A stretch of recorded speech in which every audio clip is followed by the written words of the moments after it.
Hey there, welcome to the 757 Spy Flight. Thanks for coming by today.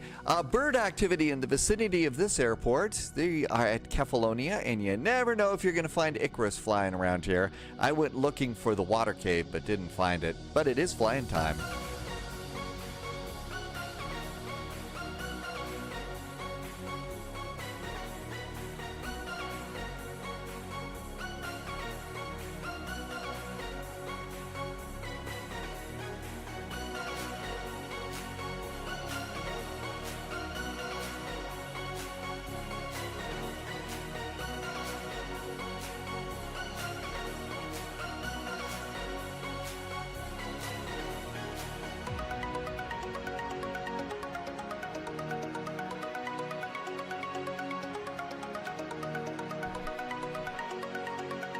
Well, hello there. Welcome aboard. Thank you for coming by today. It's good to see you. Thanks for stopping on in. I hope you're doing really, really good. Happy Sunday to you. Thanks for coming by. We are on VATSIM today. Usually we are, although today we do have a couple of James Bond flights. Well, we have one James Bond flight, and we'll be doing that on VATSIM. And then maybe a tour of Honolulu or something like that, so we could fly the MH60. Over Pearl Harbor. Today is December 7th. So maybe that would be a better flight to do in multiplayer as well, too, today. And then we can go back to VATSIM if there's probably going to be time after that. We have relatively short flights today. Let's see. Miss Kong King, did I say that right? Hello back to Slovakia. Welcome. Thomas is here. JSG Droid, good to see you. Thank you for coming in. I see Loviz is here. Sunjammer, welcome, welcome. Thank you for coming in. T-Bird is here, getting us into the holiday spirit already. And it is so great to see the Santa Claus emotes back for sure. Loviz did the final countdown. Oh, really? You watched the movie? So is it still really good? Does it still kind of hold up pretty good?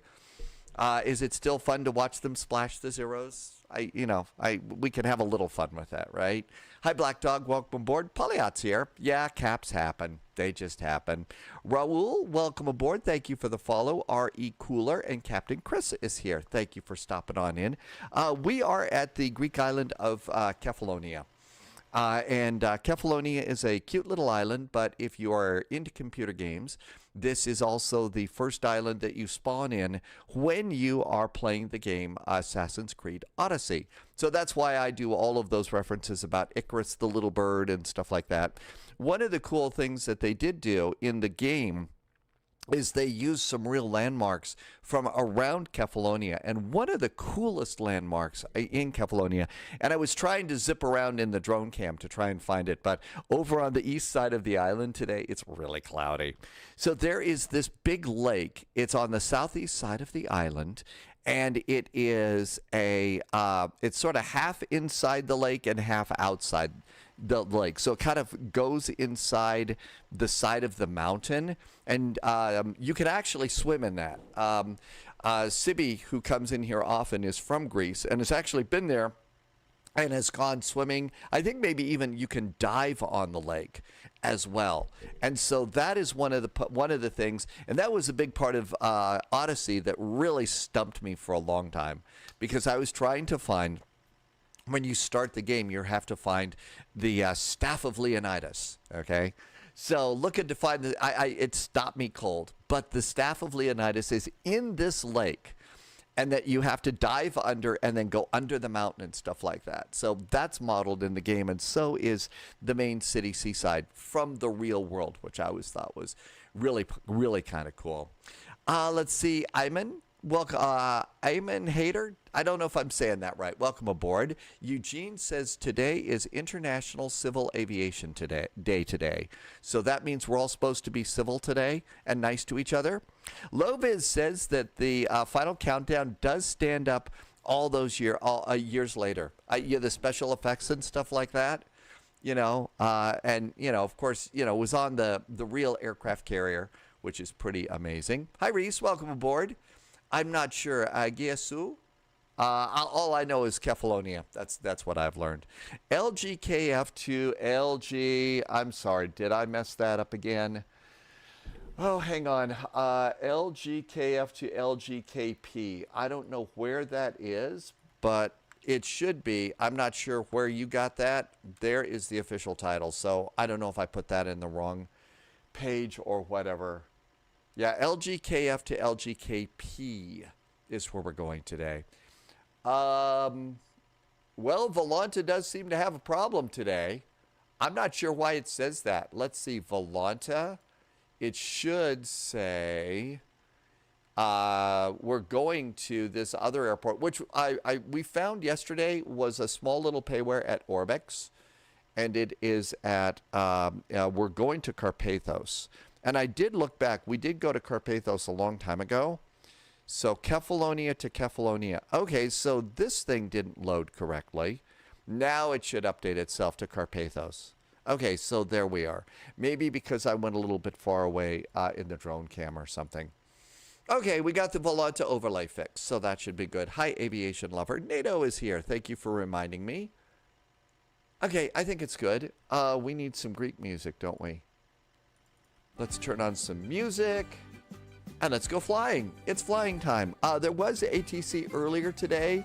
I think they kind of called it a day. It's getting late in Athens. It's also finally Sunday, so people have to get ready to go to work, right?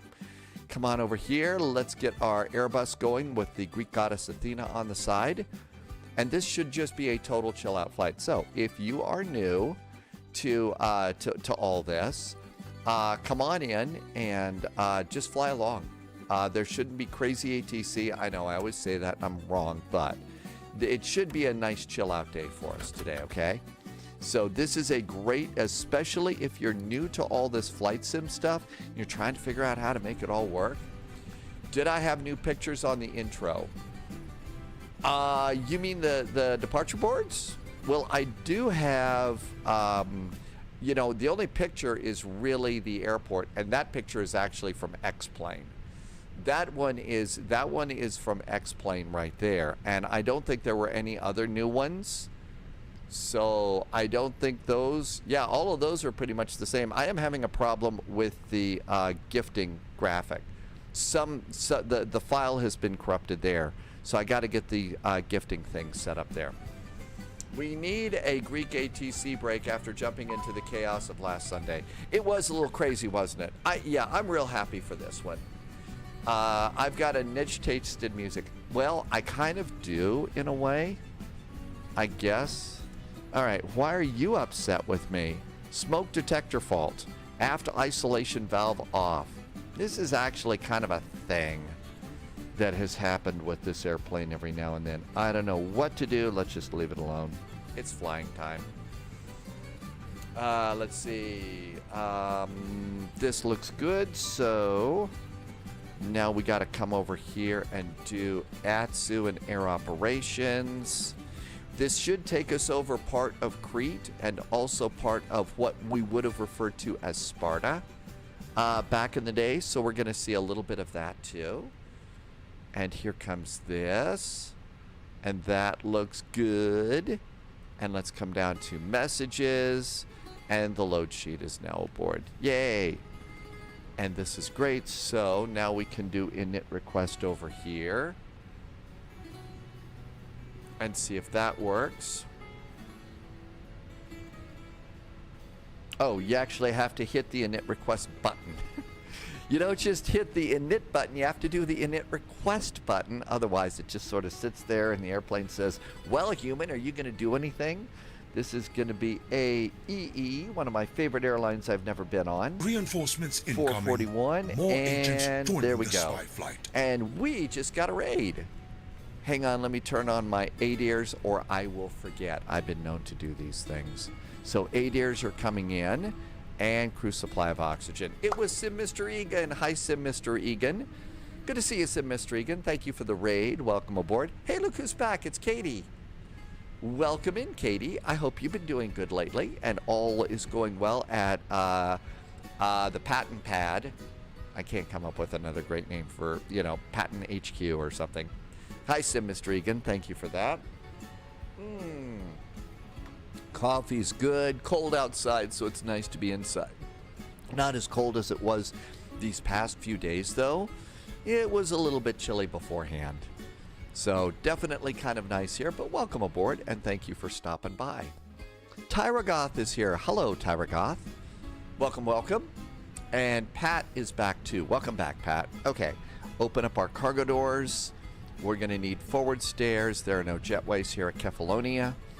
And charts. This is going to be real simple, but the airport we're going into does not have a ton of extra arrivals. In fact, all we have is all we really have on this one is a VOR, and it's a procedure turn VOR, so it's not going to be all that great. All right, we are going to be departing. We got a nice procedure turn as we depart on out, and it's going to be the Araxos to Tango departure. We need to come down here and get the point procedure chart and get an initial climb clearance. Jessica's back. Welcome aboard. And let's get the Araxos to Tango departure. And the Araxos to Tango departure is there. No minimum climb clearance. You just have to clear a certain altitude. And then afterwards, it's 122.25 if there was VATSIM ATC. There shouldn't be. Here's where it gets a little bit entertaining. As we come on in to Karpathos, the arrival that we get, all we have here is a VOR for runway 13. And my flight plan didn't set it up correctly. So after our final waypoint, what you need to do is put in the Karpathos VOR, which is KPC, and then we've got a really elongated procedure turn to come back in. And again, it's only a VOR. This is not an ILS. So it's not going to descend you on a neat little on a neat little descent path today. So when you're 7 miles from the runway, through 2,400 feet, that's your final plunge for the runway. Okay. Let's see. Thomas is back in chat. Welcome back in. You crashed again for the 7th time. Thomas, if you're new to Flight Sim, I hate to tell you this. We all did. I can't tell you how many times I crashed my 777, my 757 into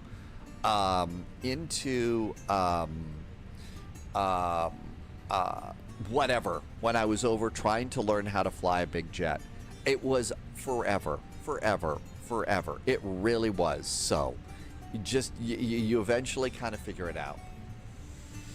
Let's see. Dakota Richard back in chat. Welcome aboard. It's chilly in SoCal today. So instead of 72 degrees, it's 71 degrees.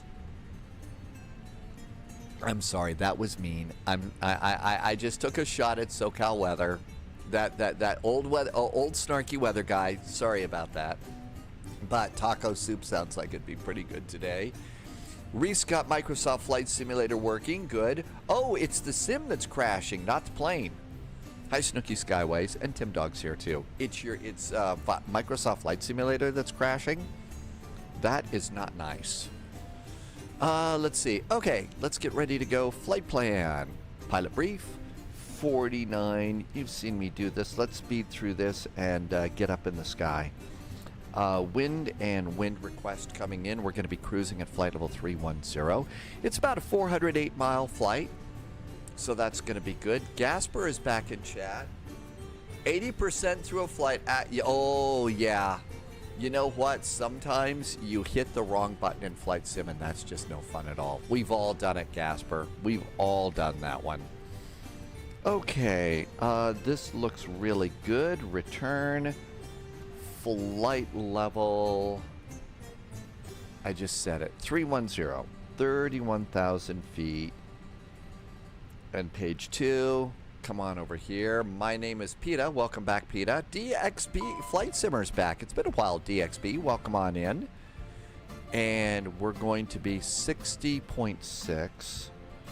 60.6 is our zero fuel weight. And our center of gravity with 175 passengers is 32.7. And let's accept those numbers and return. Airplane's going to be a little cranky with me because I'm flying during the daylight. I just couldn't bring myself to fly at night. Just couldn't do it tonight. So, not really doing the dark stuff today. Probably time to change the keybind. You can also change keybinds like that too. Taxi fuel is 0.173. Route fuel, route reserve, 15 minutes is 0.659. 0.659. Alternate fuel is 1.43. Where are we going? And final reserve, 30 minutes is 1.088. And that should give us 30 minutes. And that is a particularly good number to always remember. The 30 minutes of fuel number. Always kind of look at that fuel, especially like tomorrow on Vectors to Copenhagen. I'm going to kind of store that away in the little gray cells here as how much fuel it takes to fly for 30 minutes. And that is how it is that you go ahead and plan for. That's how it is that you go ahead and plan for your holding time. I mean, in 30-minute blocks like that, you say, okay, I need about 1.08 tons to do a half an hour's worth of holding. And again, it's ballpark like 90% of the rest of the stuff we do in Flight Sim, but that's, at least for me, it works really good. Okay, well, my flight plan looks a little bit weird.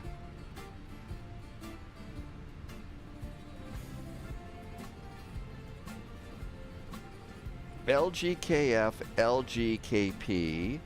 The flight plan looks good. Okay, there we go. Something's wrong with that. LGKF departure. Runway 32. Araxos 2 Tango departure and insert. Coming into Karpathos, it's going to be the VOR for runway 30. There are no stars here, and the VIA should be over the KPC VOR, which it is. And we're all good to go with that. Cool. This is looking pretty good. Tagsy, welcome, welcome. Thank you for coming by today. It will be the first thing I do once I calm down enough to fire up this sim again. Gasper, you are not alone. Again, do not feel like you're alone on that one. It's frustrating as hell for sure, but absolutely you are not alone. That's happened to a lot of us. Black Dog, we're going to take the BD5J through the James Bond hangar. And so we're going to do that. We had a number of people that wanted to fly with us last Sunday and weren't able to do that. So there's all the information about what we're going to do with that. And then I was going to say, why don't we take the MH-60 helicopter and do a tour of Honolulu, do a flight over the Arizona. Today is actually December 7th, and we should probably do something like that. Okay, start him up the APU. And let's come on over here and check our current weather. Phoenix app, my flights over here at Kefalonia. The altimeter is 1012. So altimeters, 1012. Set up the first officer, 1012. And 1012 on the backup. There we go. Let's just go ahead, no ATC. I'm going to clear myself up to flight level 310. Just going to go ahead and do that. So we got that going there. Winds are 330 at 10 knots. Shouldn't be too big of a deal there. Ground services, everything looks good there. How's the load going? 127 of 175 passengers. We're doing pretty good here. Crispy, welcome back in. Let's see. Yep, this is an A320 from Phoenix. This one is a specialized livery. They don't fly. The airplane still flies for Aegean Airlines, but it has been repainted. It's been repainted, and apparently they're not doing a deal with the Acropolis yet. Again. Okay, this is great. Let's get the APU going. Turn the temperature in the back down a click. And come on over here. Somehow chocks and cones got turned off. We need chocks and cones in place. 146 passengers almost aboard.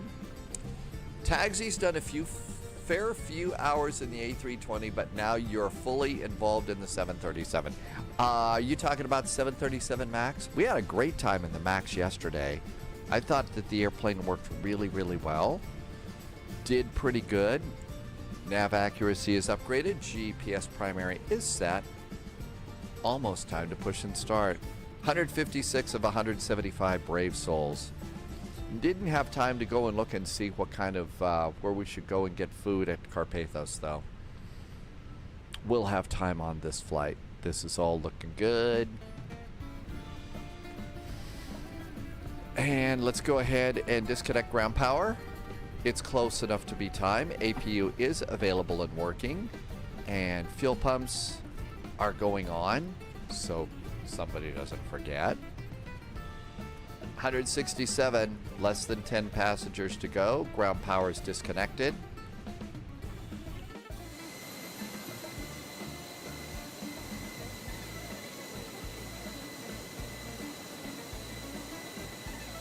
Almost time to go. 174, 175, airplane is loaded. Sadly, your pilot is not today. Close the door. Lose the stairs.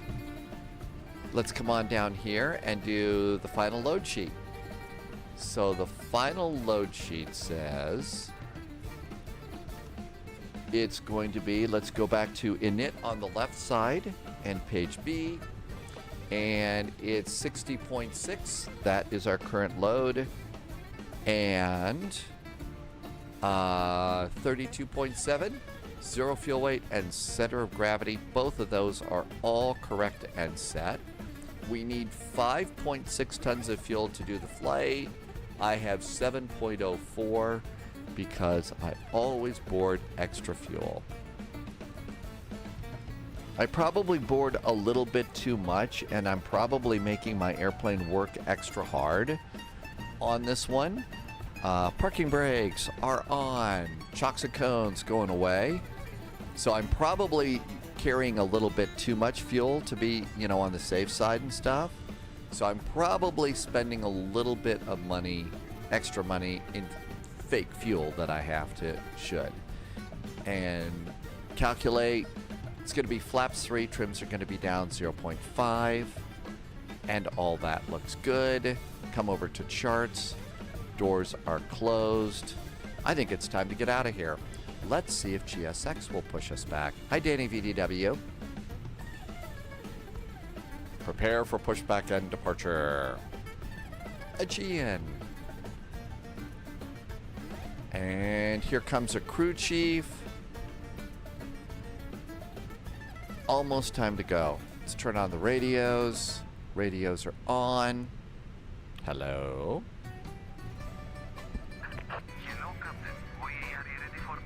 We certainly are. Okay, let's go ahead and we'll squawk 2000. Squawking mode Charlie on VATSIM taxiways.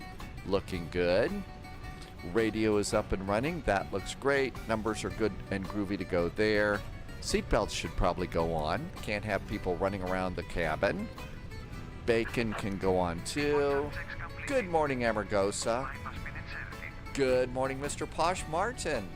Happy Sunday. The flat is cleaned, washing is done, ironed is done, lunches are ready, let the week begin. Wow, are you being positive. At this point, back when I was doing Monday through Friday and stuff like that, the dread would have kind of kicked in. So we're gonna follow Mr. Posh Martin's example. It's gonna be nose to the right, tail to the left. That should work for us today. I don't think we'll need the pushback truck for our BD5J flight today. And nose to the right, tail to the left. I think it's time to go. Parking brakes off. Guinness, welcome aboard. You had 2 weeks off. You're looking forward to the giggles and insanity of the office. There was a time when I did too.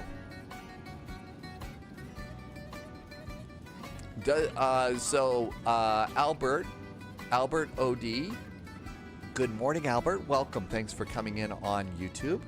JSG Droid saying, doesn't it feel great having all the chores done and good food is simmering on the stove? So it smells really good at Droid HQ today. I think we should start up an engine here. Astos, welcome back to you.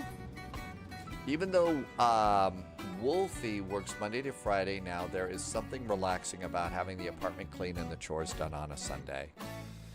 No kidding. Starting engine number 1. Asto, I have a private pilot's license. I'm not active, and I was able to fly a Cessna 152, 172, and a Cardinal. Now I fly Pixel planes. Mr. Posh Martin agrees. It is great to have all the chores done and good food simmering on the stove. Parking brakes on.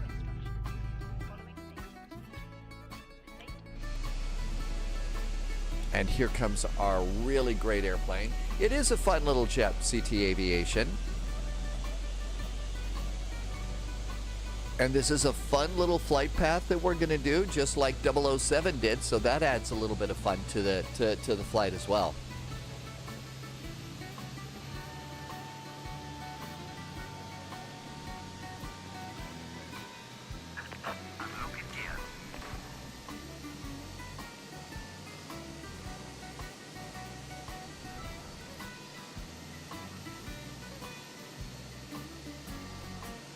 Looks like we got a good start on engine number 1.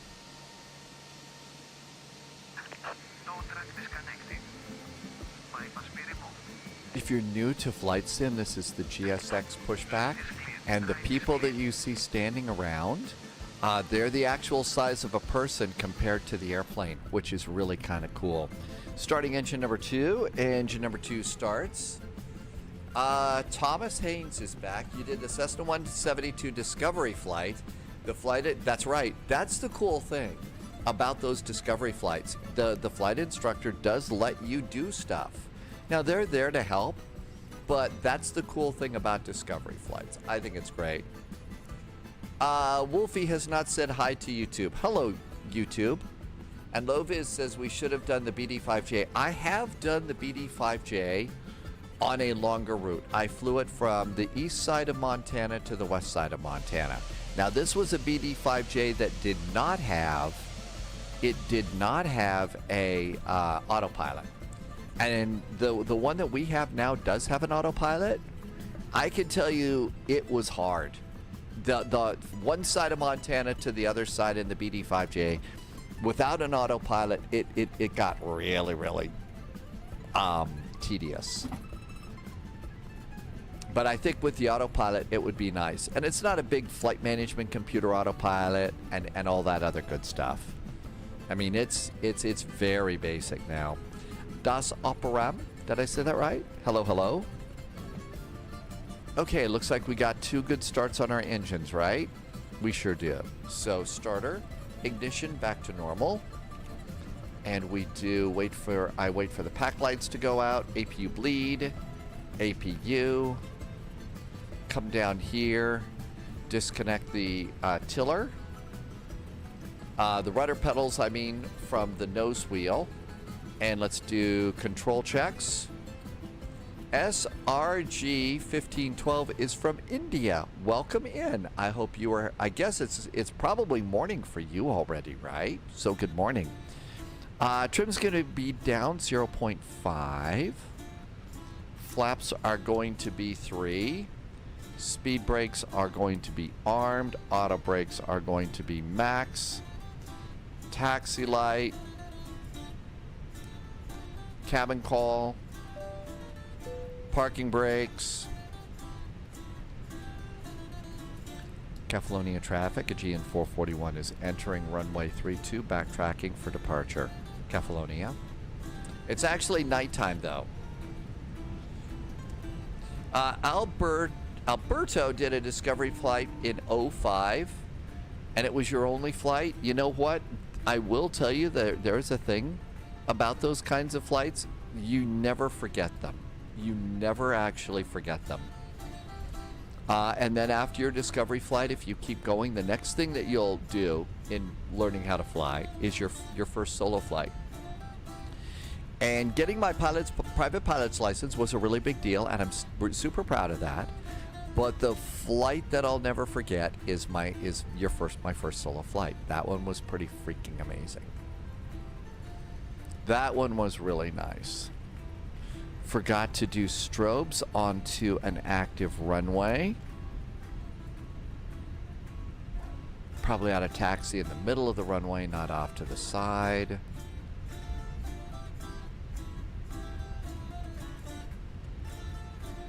Takeoff config. Configuration is green.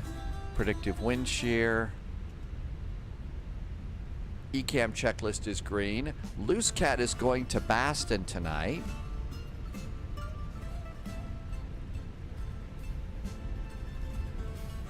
The biggest question I was asked before flight school was, what are you going to do with your license?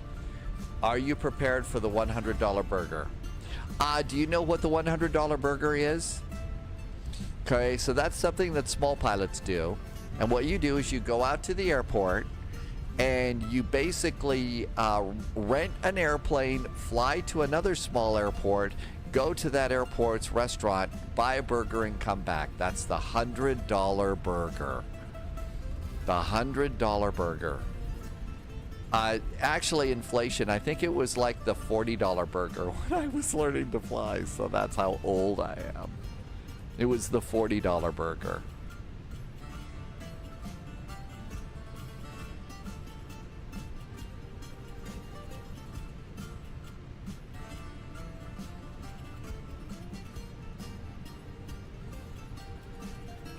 Okay, landing lights. Shall we attempt to fly the airplane? Hello, Wabi. And throttle's up about halfway. Throttle's going up halfway. Elapsed timer. Engines are stable. Manual flex. SRS is set. Auto thrust is blue. Airplane is rolling down the runway. Up, and away time. Kefalonia traffic, GN 441 is on the roll, taking off runway 32, Kefalonia. 100 knots. Checked. And V1, hands off the throttle. There's not enough room to stop, so the pilots physically take their hands off the throttle. And rotate. Positive climb. Landing gear going up.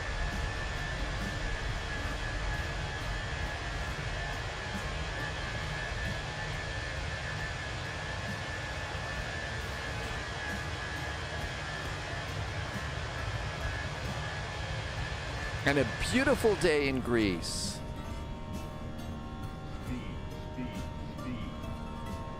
Spend too much time rubbernecking outside the airplane.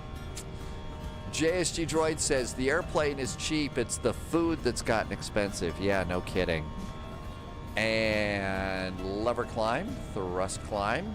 Push the nose down a little bit more. Flaps 1.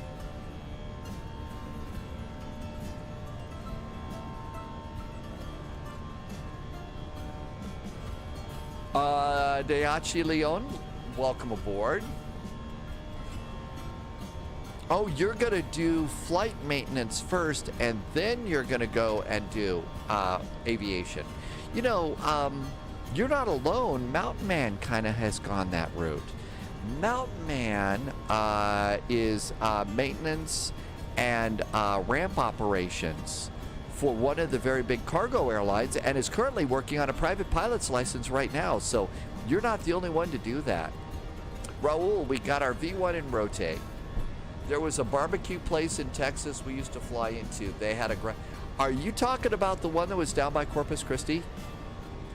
Because a lot of the big oil guys back in the day, they would go and they would helicopter down from Houston to go to, it was like Peppers or something like that. It was, you know, it wasn't a chain, but it was incredible barbecue, low vis. the wait staff always wore tuxedos, even for lunch, you know. So it was outside of Fort Worth. Yeah, those were some of those incredible places.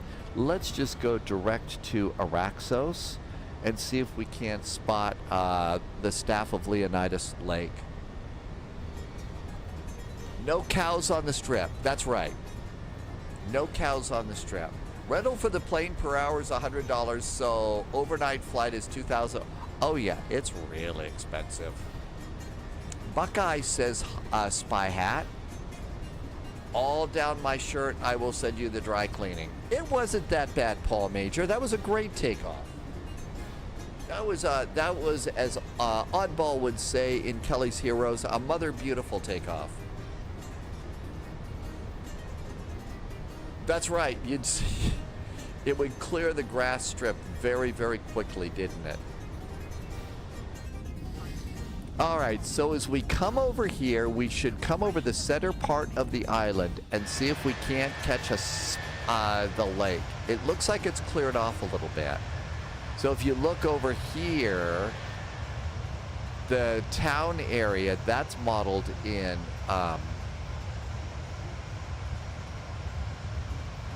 and I don't think, actually, I think it's over in here maybe.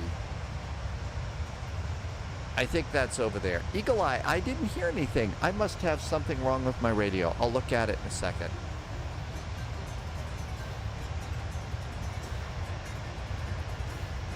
It's been a long time since I found it. It's either in this valley or this valley, where the lake is.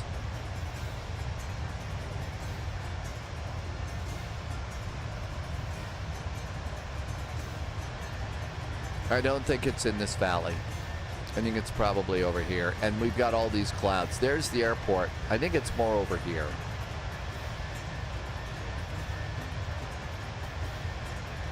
It is. It is very nicely modeled. And of course, the clouds are going to kind of come in now, so we're not going to see it. Okay. So let's see. Something about a dry cleaning bill. I didn't do that. How is our departure? Let's do lights, nose light, cabin call. It's about 10,000 feet. That looks pretty good. Altimeters to standard. Map goes out pretty big. There is Araxos. And there we go. And there's clouds. Passengers demanding their money back because there's nothing much to see. LGSM tower is up. That is, I believe, Samos Airport. Hi, SF7. Thanks for coming by today. And there we go. Ooh, ooh. Clouds broke up. Can we see? Nah.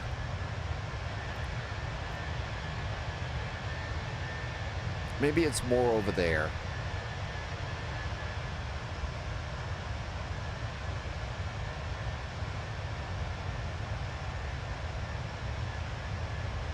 Beer cheers, USMC vet. Welcome, welcome.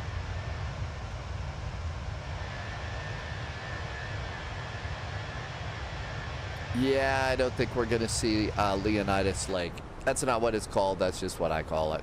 Passing 12,000 feet over to Performance, 77 miles to top of climb. Let's see, Karpathos is 388 miles out. Okay, I've got the radio turned up. Oh. Yeah, I think I know why I don't hear anybody. Standard reason. The angry Volanta voice is going to have to do the angry Katie Pilot voice. That's why I didn't hear anything. Forgot to turn the Katie Pilot app on. Can't take me anywhere. Hi, Sphinx Music. Welcome, welcome. It's great to see. It's great to see the Christmas trees, the Santas, and the snowmen. There we go. Dianchi, yesterday you were helping a friend. He was doing everything reckless. You stopped helping. Good morning, Martin. Welcome, welcome. And away we go. Uh-oh.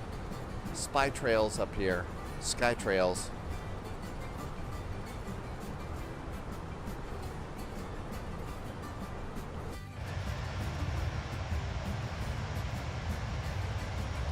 Martin says yawn this morning. Okay, out we come over here.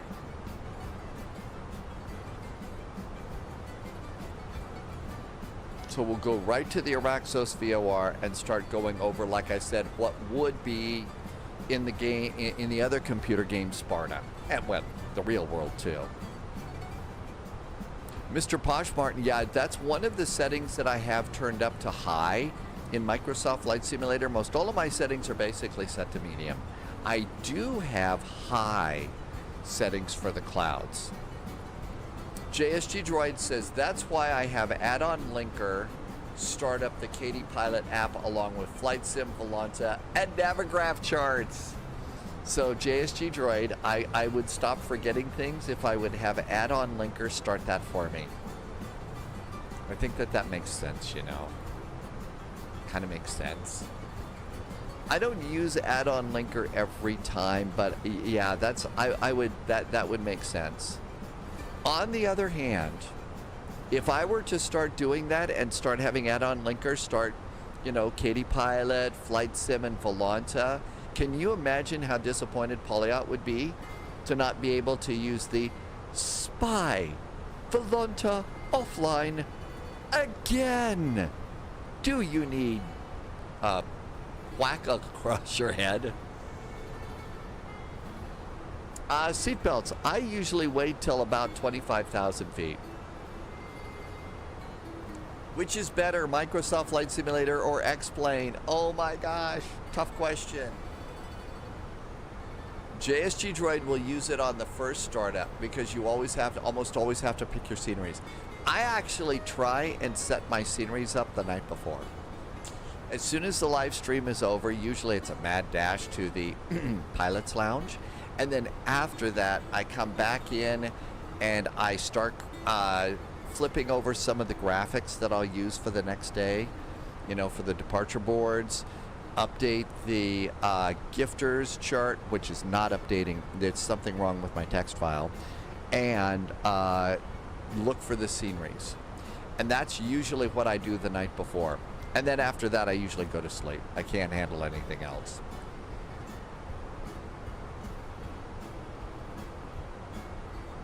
Usually can't handle anything else.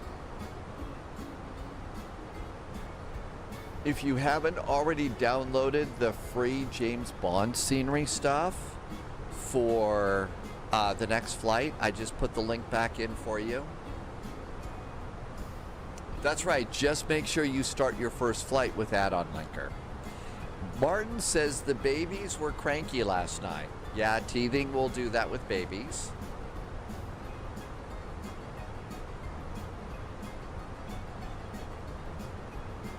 You know, some parents might also say just, you know, spike the last bottle of the night, you know, the baby bottle of milk and stuff, you know, with like Bailey's, and maybe that'll take care of it too. But that would start a nasty habit in the future, and that's not nice. Daihat, I love the airplane. This is probably second favorite only to the A319.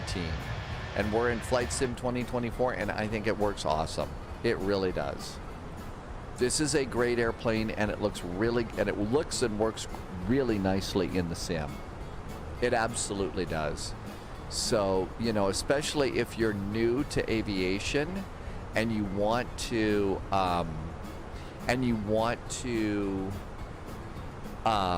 you know, you're gonna start a career in aviation.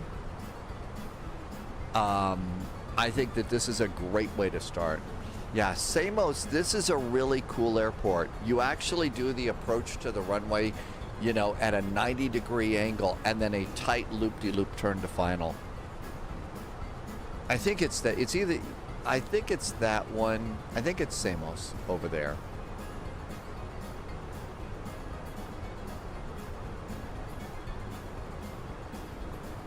We're heading down over here. There's Karpathos down there. Thomas says none of the airplanes hold altitude. Even when you turn on the autopilot, you may need to put a dead zone. You may need to put a dead zone in your side stick, in your control stick or something like that. That might be part of the problem. It's taking control away from your autopilot.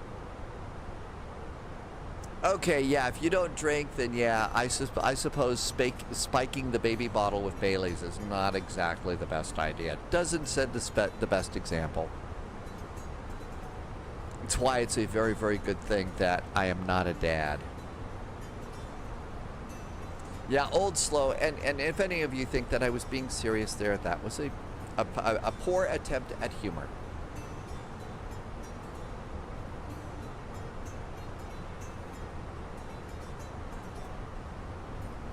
A very poor attempt at humor.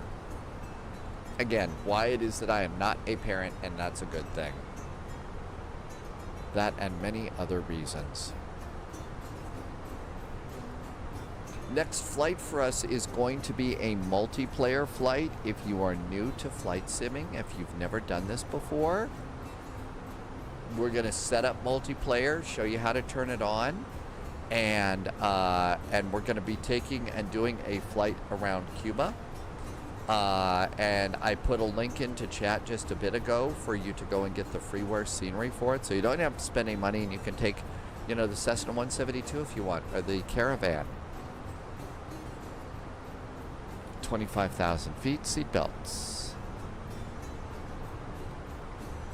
Strobes, beacon, nav. All the rest of our lights are off. I'm taking the BD5J. Loviz got liquored up as a child, and now look at Loviz today. Flying sim airplanes,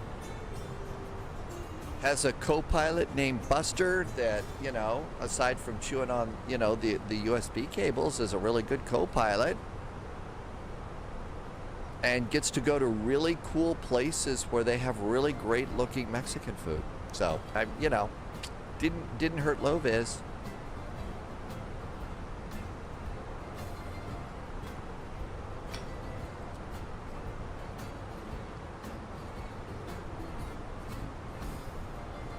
KV is back in chat. Welcome aboard. I can give you that link. Hang on, KV. Whoa, that was fast, right? Oh, you did 30 days in a rehab as your 30. Well, you know,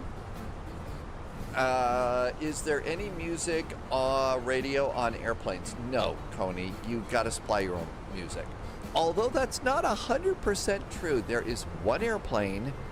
There's one airplane that does come equipped with music. And that airplane, I don't know if you remember, is the Boeing 205J, 205 whatever. It was an old original twin-engine Boeing. And it was one of the original passenger planes and stuff like that from a long time ago. And that airplane came with very, very old navigational waypoints and music from the period. And it was really pretty cool airplane. That being said, it was a bear to fly. You had to watch the oil and stuff like that. Otherwise, you'd look out and say, oh, the engine's on fire. And it was not easy. Plus, the navigational aids of the day were really, really hard to deal with. Because basically, you were listening to a flight, and you're flying towards the radio station, but you don't have the really great groovy, you know, displays that we have. You were listening to a solid tone, beep, and if you got off course, the beep would go beep, beep, beep, and so you go back, and then I don't know how it didn't drive people absolutely nuts. The old way of navigating with the tone like that. And yeah, Irvi and Loviz are right. The F-28, BAE, and the RJ, they have boarding music. I have never been to Greece, Philly Rock. I have a crazy fascination with Greece because a long time ago, well, for two reasons. One, a long time ago when I lived on a boat, I wrote a couple of stories for a sailing magazine, and they got published in the sailing magazine. And the first one that got published, on the cover of the magazine were 3 sailboats anchored in a cove in the Aegean Sea. And it looked like the boats were just floating in the air because the water is so clear and amazing there. And I always just thought, oh wow, that one picture really kind of captured my attention for Greece. And the other reason is I learned a while back that that at the Acropolis, it wasn't just about worshiping the Greek gods at the Acropolis. They also did science, of the day. And one of the things they had at the Acropolis was one of the first organized studies of meteorology, of weather. And so they actually had the first, I worked in TV weather centers for 30 years. The first weather center was at the Acropolis, and I always thought that was really, really cool. So that's the crazy fascination with Greece. And plus the gyros look really, really tasty. Thomas, sometimes if you're using the AI ATC, it can be really weird. The B247, yeah, I think that was it. I think it was the Boeing B247 or 247B. I forget what it was, but that's the one that came with all of the old turn of the century big, music. Yeah, I lived on a boat for 6 years. Let's see. Coco, welcome in. You found Airbus engines sound annoying. You prefer Boeing sounds. You know what? It's not weird. Guess what? You get to like what you want to like. You get to like what you want to like, Coco. Yeah, I know. We have several people that have come here into live stream, into chat, and they've been on vacation to Greece. And one of my, really good friends in flight simming for a very long time, she grew up in Greece, and her mom's a pilot for Aegean, so it's really cool. Let's see, the plane. Oh, you talking about that old Boeing, that prop liner? It made everybody's head hurt. It was a fascinating airplane, but just trying to get from point A to point B and using the old school navigation system, I'm sure gave you a headache. Old Slow, you grew up on a boat? See, I think people that grow up on a boat or live on a boat, that's special.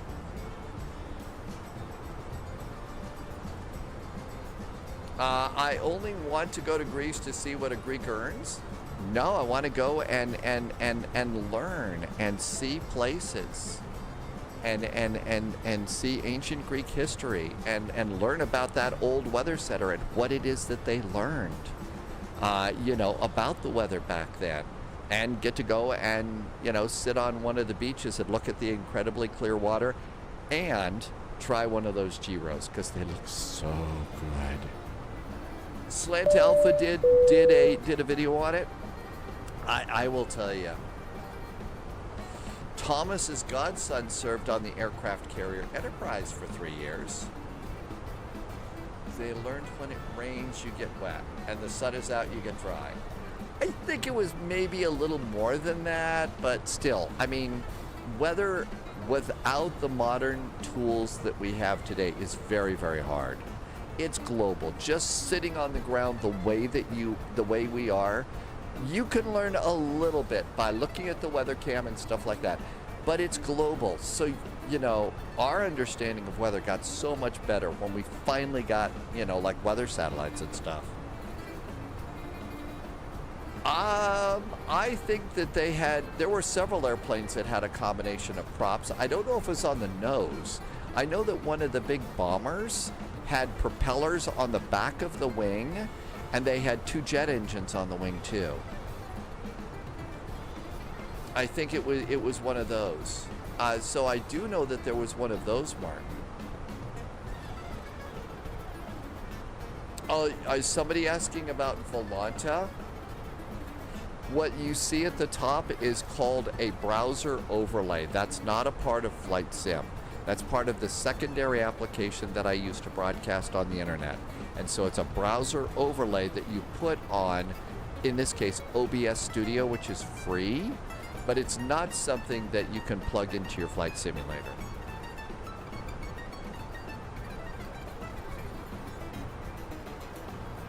All right.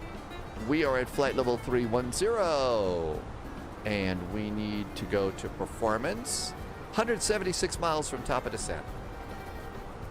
Sunjammer, yeah, I think it was the Convair B36. So there were 6 propellers. Yeah, there were 3 propeller engines on the wing, and they were facing backwards on that, right?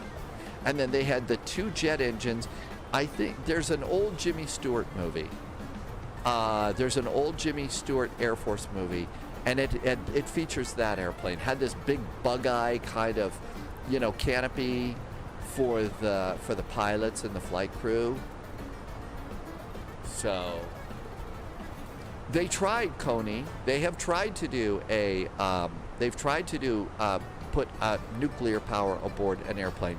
The problem with nuclear is the components for the reactor and stuff are incredibly heavy, really freaking heavy. And so you'd basically have to strip your airplane down to next to nothing, you know, a pilot and a seat, and then the reactor. Plus, the other part of the problem with that too is it is a functioning reactor.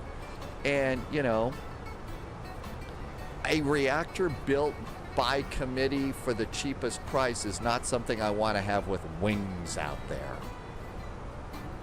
I just don't do it. The fuel consumption on the airplane Sunjammer's talking about, I'm guessing, was huge. Yeah, everybody wants a nuclear plane until it crashes.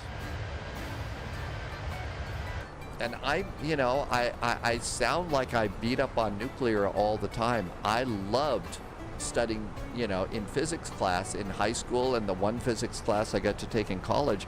I loved studying the nuclear physics. It was fascinating to me. But nobody wants to do it right. Everybody wants to do it cheaply. Everybody wants, you know, to do it cheap, and that's when I start to have a problem with that. If you've got a nuclear program that is managed by an MBA, a salesperson, an attorney, an accountant, and not a nuclear engineer, then that's the thing. They're going to worry about costs. They're going to want to cut and consolidate. They're going to want to pop. They're going to want to, you know, boost the profit and loss statement, as opposed to design the reactor so that a failsafe is actually a frickin' failsafe. Okay, I'm sorry. Yeah, I shouldn't have done that. I just have a thing about people that are in charge of everything are not the people, you know, like broadcasters are not in charge of broadcasting. And the nuclear engineers are not in charge of nuclear reactors. You know, there's always some business expert, you know, with a degree in anything but, and they don't know what they're doing, and that's why so many things are blowing up right now. But yeah, you're right, Polyot. I shouldn't have been mean like that. College football playoff games are set. NASA's Cassini probe was a major concern with the launch and the last flyby of Earth before Saturn. Yeah, and then, you know, you've again got, you know, decision makers, politicians, old slow, that are making decisions about things that they're not qualified to make. You know, and that's, I absolutely love nuclear physics and the things that we could do. If only we would have people that respect the atom. And they don't. They respect a profit and loss statement. They respect all the other things that I've yammered about.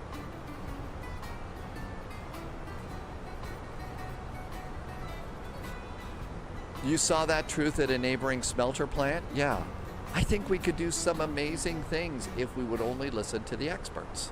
Well, yeah, safety first became, became a punchline. That's just for, I don't know a politer way to say this right now. Safety first is for candy asses, for, you know, people that aren't focused on the real mission and stuff like that.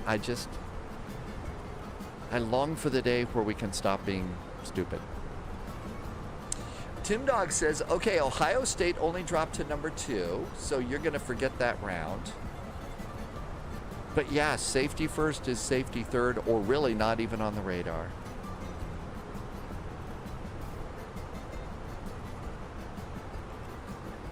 All right, 30,000 feet. We are 137 miles from top of descent. There's airplanes up ahead of us. Let's go and take a look at... Lawyers don't care about not getting sued. The only exception to that rule is InGen's lawyer.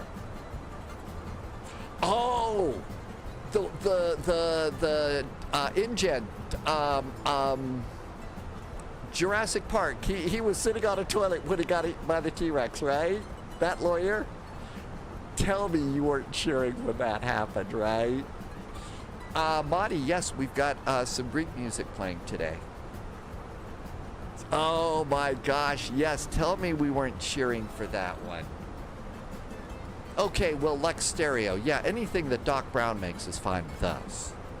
600 gallons an hour. So that's what that airplane we were talking about earlier, the Air Force bomber that had, you know, 6 propeller airplanes and 4 jet engines, 600 gallons of jet fuel or whatever an hour.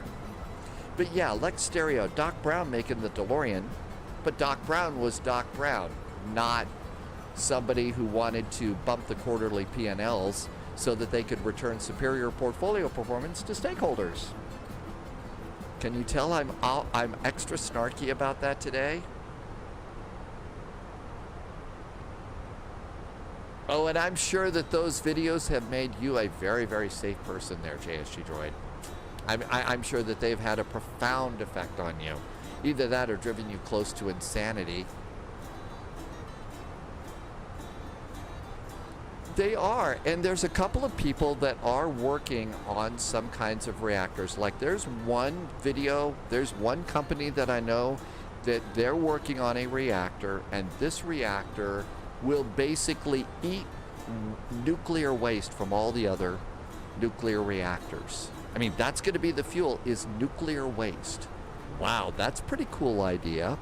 And one of the things that they're doing in their design is they're actually making an honest-to-God fail-safe. Fail-safe is critical. I mean, and if you take a look at what fail-safe meant for, well, Chernobyl, there was no way that it didn't fail to a safe position. All it did was boil off the water. And when you've got rods that are going to come up from the bottom, that's going to defy gravity. You need to have gravity working for you. So if the system fails, the rods just drop in and stop the party. Polyot had a health and safety officer tell me that it's dangerous to lean across my desk to grab a pen. Rather, I should slide my chair over, grab the pen, and slide your chair back.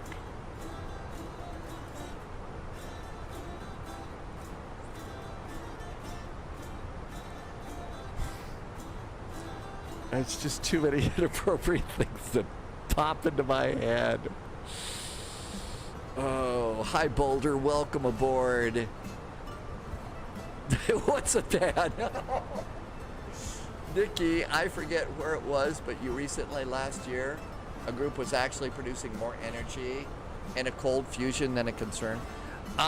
There are some people that are doing some incredibly cool things. I really think that there's some things that are absolutely fascinating. It just terrifies me that the wrong people will be in charge. And that's where we get into trouble. Okay, 106 miles to top of descent. We need to do arrival data. So arrival data, QNH, altimeter is 1009. Gotta have the 1 before the 00s though. 009. The temperature is 15 degrees Celsius. Winds are variable at 2. I say just 0 at 0. Transition, let's call it 7-0. Config 3 and the barrow for landing. There are actually minimums, excuse me, over here.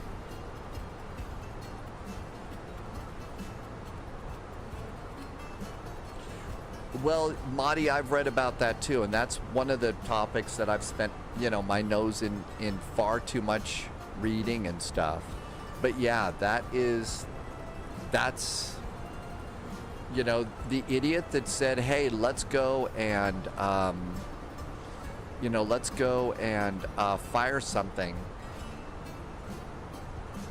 at new safe confinement. That's that big silver dome that's over Chernobyl. Let's fire a missile into that. Is about the dumbest thing that we could have done. Because, you know, there's still stuff in there that can kill you. 850 feet. 850 feet is minimums. Looks good. Back to performance. 94 miles to go.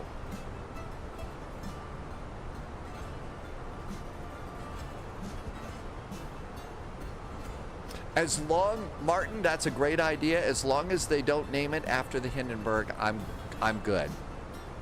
And again, there's so many cool things that we can learn about, and I really do want to learn about these things, and just so that the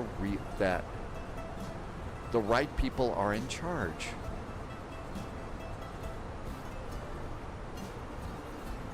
And I say that as somebody who saw, you know, my former line of work bought up and managed by people who like to call themselves broadcasters, journalists, and whatever, but no, they really weren't. And that's why it's just a pile of rubble right now. At a time when we really needed that industry to be here for us. 86 miles to go. Our initial descent should be 2,400 feet. So 2,000, let's call it 2,400. So that's 3,000, 2,400 feet.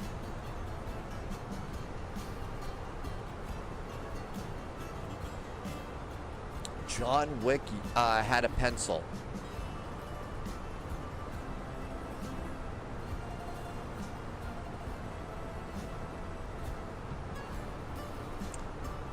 People to this day are still asking on YouTube, how did they get a huge Technicolor camera to be stable and fly that close to the B-36? And, well, you're talking about the shot of the B-36 taking off in the Jimmy Stewart movie? You know, first, it was probably on a stable airplane. Second, it was a very still day with high pressure in charge of the weather. So, third, you could put a camera like that on an airplane back in the days. We've got some incredible photography from airplanes. But if it's bumpy air, you probably shouldn't plan on filming that day. And there is our top of descent. Here we go. 007 time is next. It's chill nuts in the morning. AK, your wife is out right now?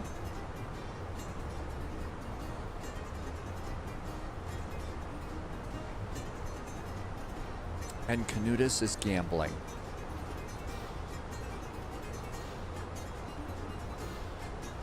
Aegean Ops, how do we do on our departure time? No ADC required. How about that?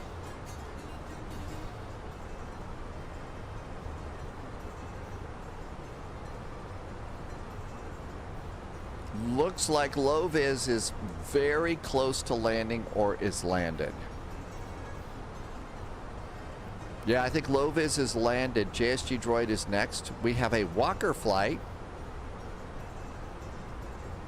And we have an Aegean flight over there. Tim Dog wants to know, oh, that's for Low-Vis. OU and Bama have a rematch. I think, yeah, that was like yesterday we heard about. And I don't think I ever heard what people were saying about how that was going to go.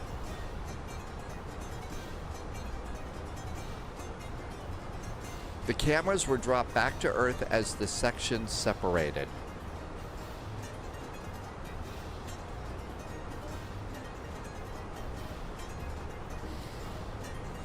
The rematch is for the playoff game, and that's going to be on December 2nd. You know, according to some of the best information that we have, Tim Dog, by the time that playoff game happens on December 2nd, there's a chance that we could have a new throttle from WinWing. Remember, it's supposed to be December 9th through December 14th is when we're expecting to see some of those ship. And some people are already getting the email. I know I should care more about the big game and stuff like that, but I'm still focused like a laser on that old throttle coming our way.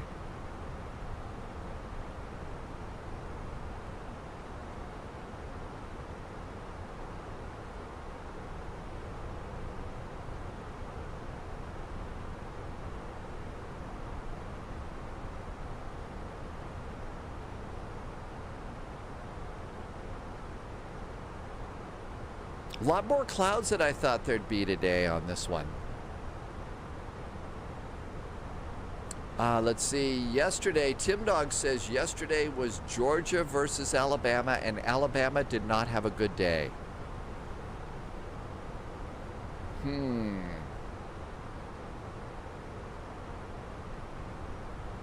Marty, you saw yesterday's landing in Toncontin. That was scary. Yes, it was. I still don't know how it is that things got so slow, but my airplane just got way too slow. I mean, and once I got too slow and had to take control away from the auto throttle, that should have been an instant go around right there. Loviz was just looking at that football bracket.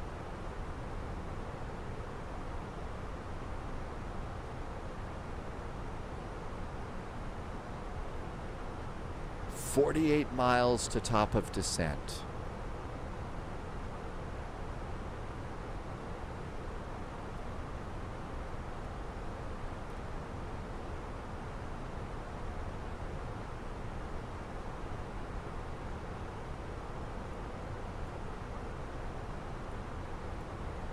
Somebody's got an Olympic CRJ flying today. They're coming with us too. That is Sam flying with us today. Derek Jones is in chat. Welcome aboard. Derek Jones is having trouble with a 747 on PlayStation 5. If I'm using LNAV, it flies fine for half an hour and then suddenly it banks really steep. Is there any chance, Derek, that you have bumped a control? So, because one of the things that happens with some airplanes, and I don't know if it's that one or not, but if I bump this side stick too much, that's basically the airplane takes it as pilot wants control and automatically disconnects the autopilot. And maybe that's part of it, but I don't think it should just automatically disconnect. So if you've bumped a control or something like that. Coney, is there cargo space on the airplane? Oh yeah, you can actually crawl around into the cargo pits on this airplane.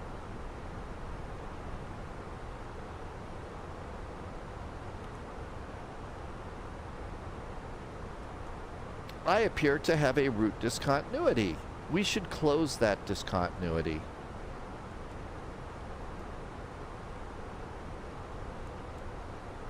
There we go.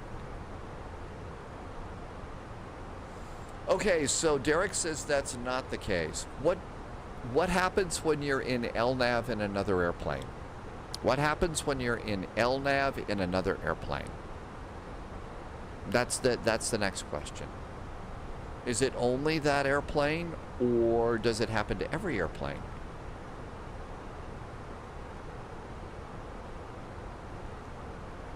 "30 miles to top of descent."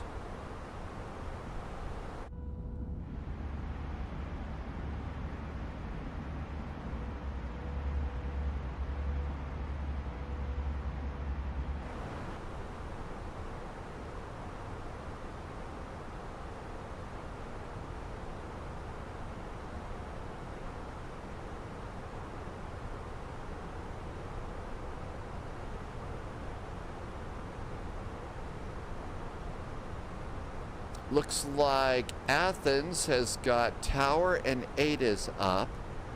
LTAI, I think that's Antalya. I think that's Antalya has ATC here today. Yep, that's and so there's some ATC over in Antalya too. And there's also Samos too and Athens.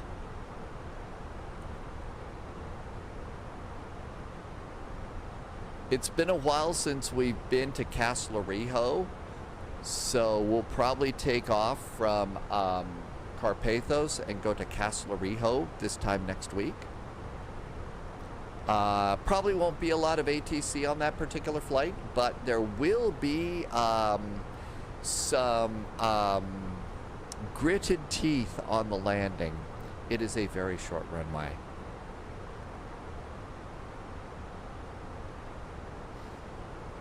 In the past, that's one of the airports that we've tried to take our biggest airplanes into. And some of us have done relatively well. Some of us have ended up going off the cliff. So it hasn't been great.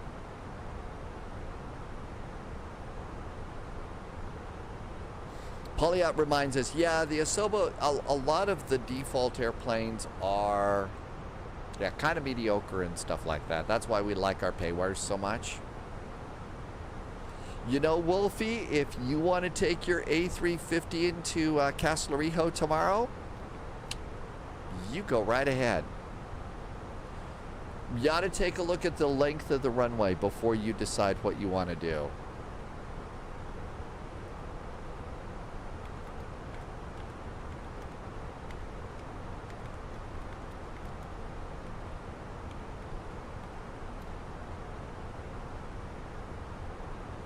Irby's going to take the A340 there.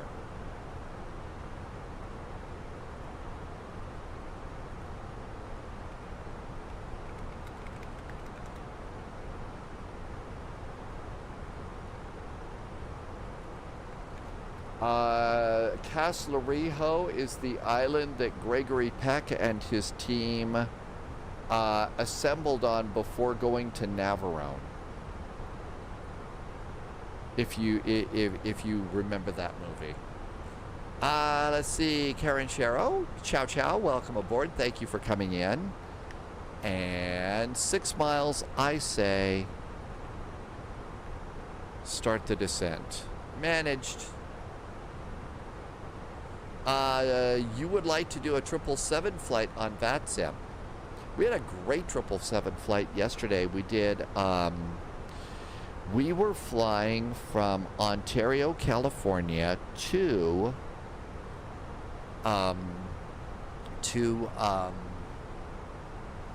Oakland. And that, by the way, I think is a real 777 flight. They actually run a 777, FedEx does, or maybe it's UPS does. Well, it wouldn't be UPS. They have them, right? I forget which one they don't do. Anyway, there's a cargo flight, a real flight that does that particular 777 flight. And that was full ATC. It was pretty good.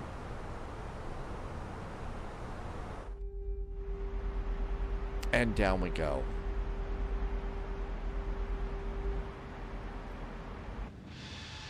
Wow, kind of pointed down a little bit there.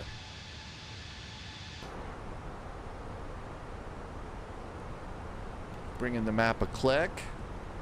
You know what would be very, very helpful on this flight? Okay, we're coming in on runway 30. Let's set up some range rings. All right, so flight plan L1, L2, L1, R1. Sorry, that's the wrong one. We are going to LGKP, LGKP. We are landing on runway 30.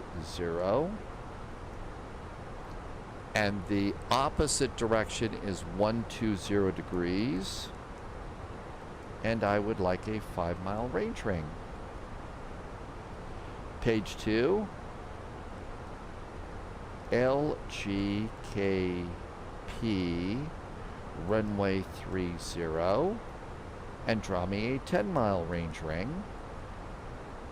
And finally, LGKP, 30-mile, runway 30, but a 25-mile range ring. Perfect. Back to performance. And now you can see there's my 25-mile range ring. It says we're getting a little bit close here. We're getting a little close.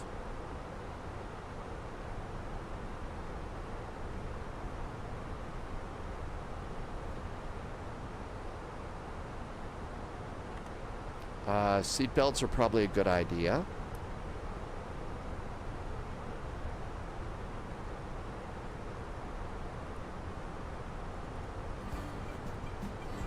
I think there's our island up ahead.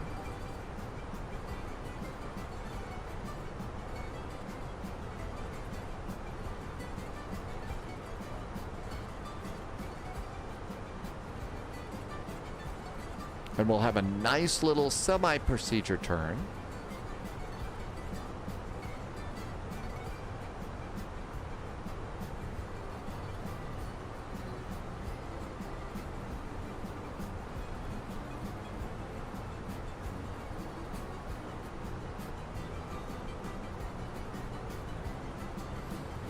Okay, LGKP, the new altimeter is 1010, so that's changed a little bit.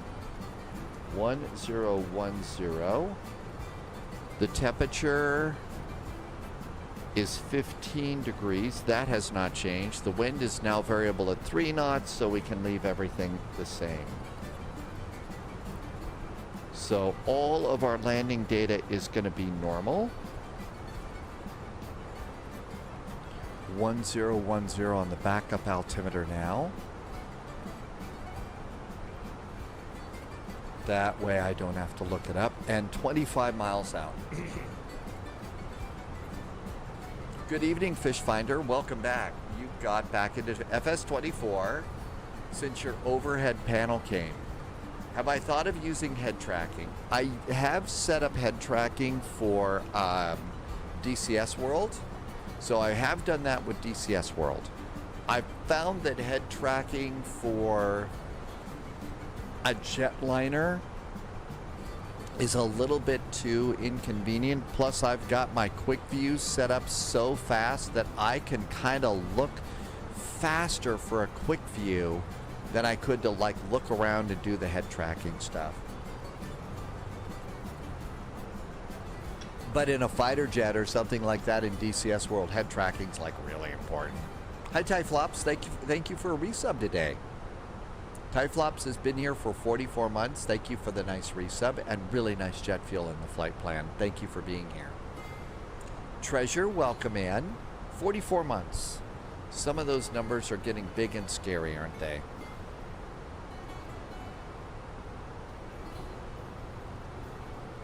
Time to start slowing the airplane down a little bit. We're going to need a little speed brake on this.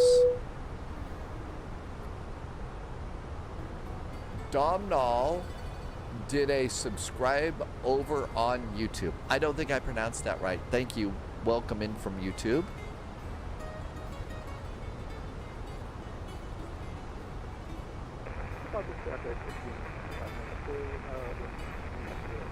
Okay, everything's set up over here. And our ground chart says we will exit the runway. So probably exit to the right, and the apron is to the right turn and right turn.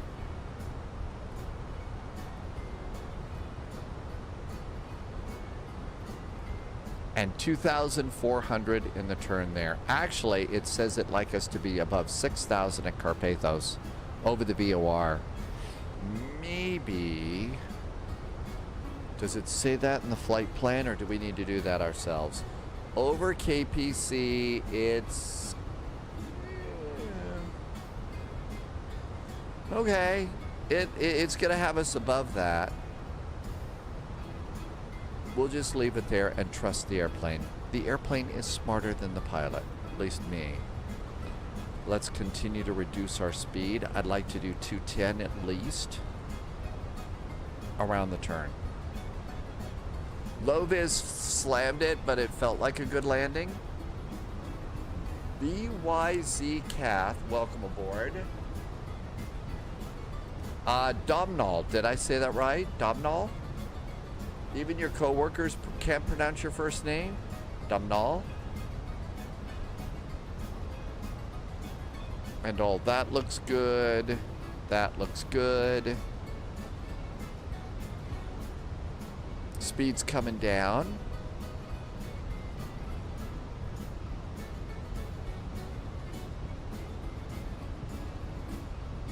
A touch. Says actually it's the airplane considers us slow. Okay, landing lights. Nose light. Cabin call. Speed is too high, but it's a little bit too soon for flaps. JSG Droid, so today is the day of heavy landings, huh?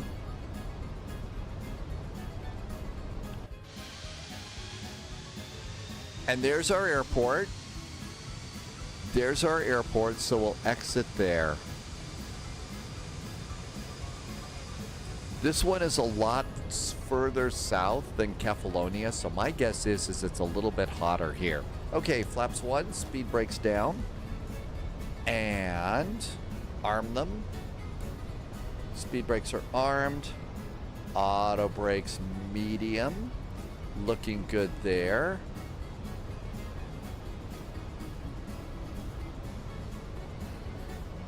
The airplane still insists that we're doing pretty good. Am I on Unicom? I am. I should probably say something too.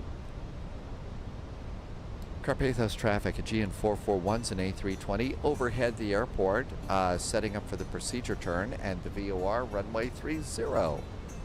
Karpathos. T-Bird, definitely time to start getting into the holiday spirit.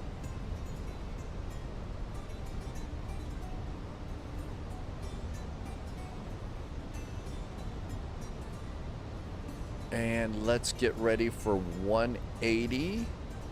Speed's down to 180 now. Over to performance. Activate the approach and confirm it. Hello, Hydrospace. Happy Sunday.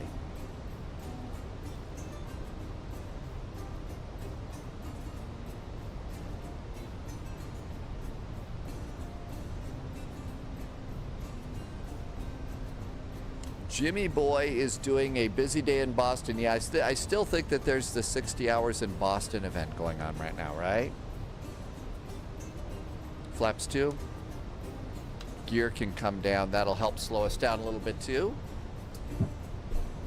And I think the fun thing to do, autopilot off.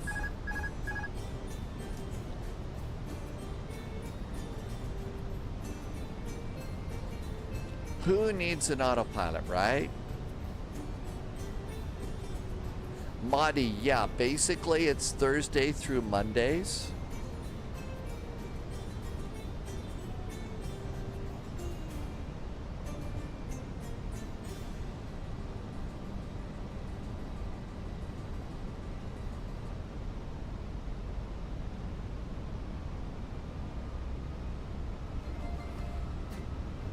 Oh, I never think I'm smarter than the airplane.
1010 on the altimeters. Altimeters are checked and set.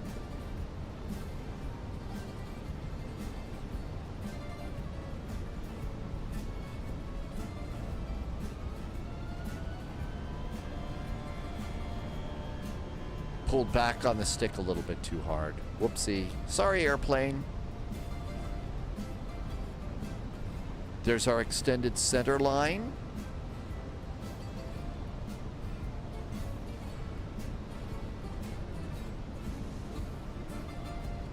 Karpathos traffic at GN 441 is on a downwind.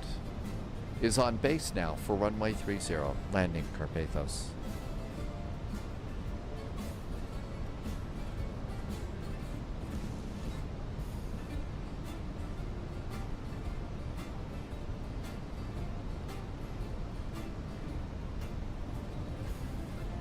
Okay, we're a little low and a little off.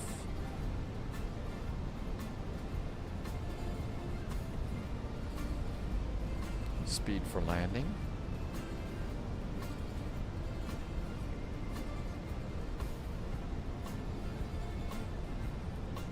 Roll out. And that looks pretty good. Flaps are 3.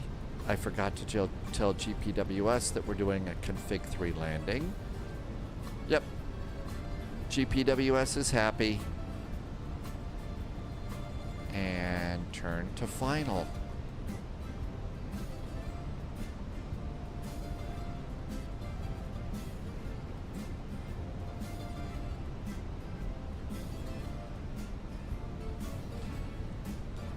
Sunshine in my eyes. Captain can't see.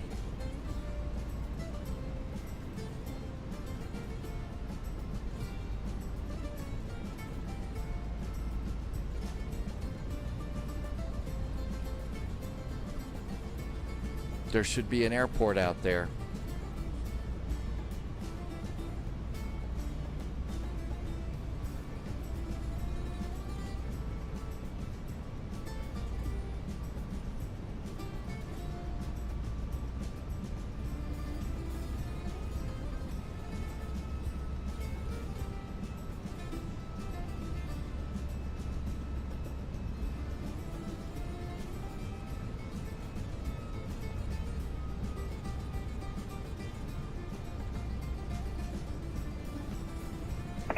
Trap, got the tickets on it, shop, final fill.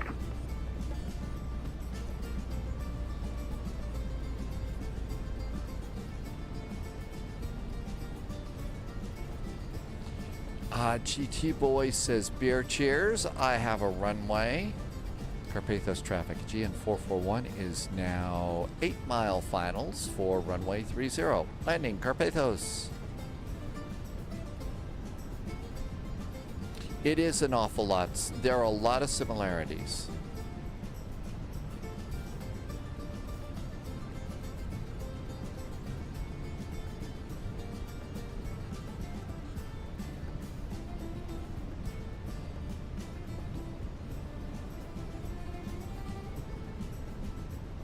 Okay, what are the winds doing to us? The winds are from the right and they're blowing us to the left at about 8 knots now.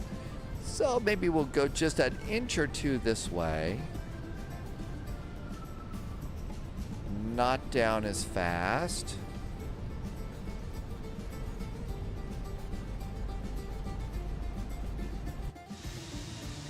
And our airplane looks pretty good.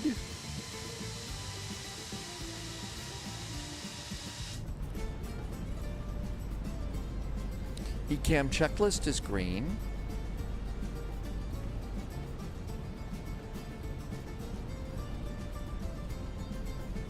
A little low.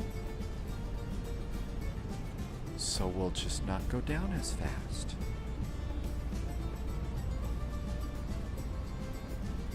Still trying to fly with the flight directors there a little bit. We are on target. Sadly, there's no big trench here. Exiting to the right.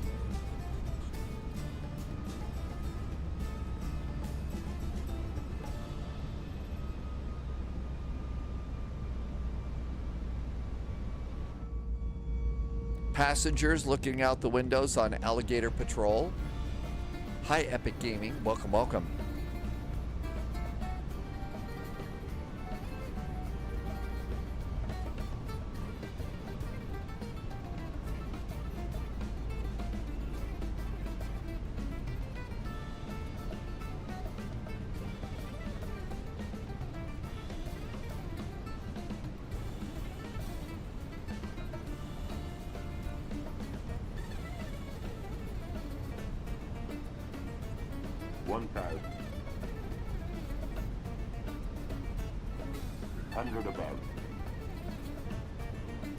There's traffic air on the Kefalonia to vacate.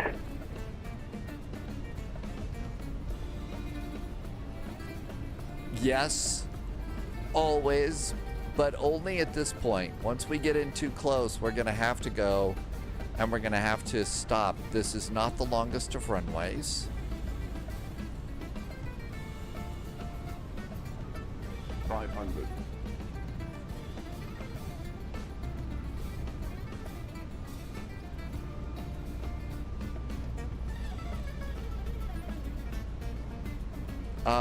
What are you doing? Isn't the runway over there? I think I've got mixed scenery.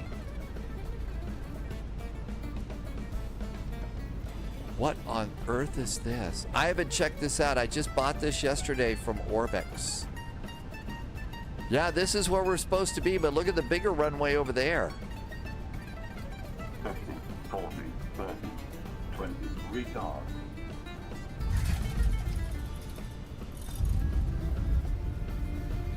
I think there's a double scenery in here.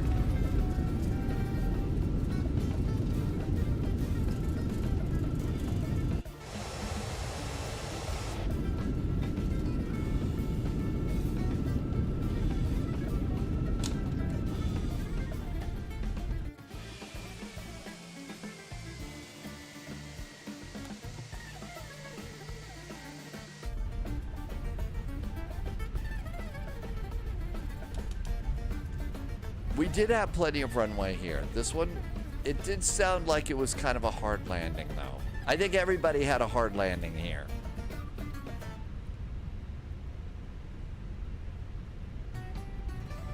Better than some of our landings. Hey, we were on, we did make it.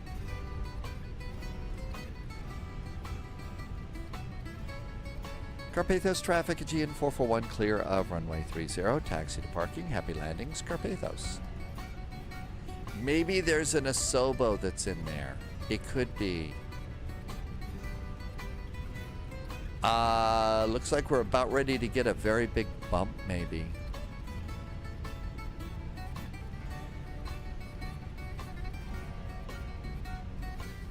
Well, not that big of a bump.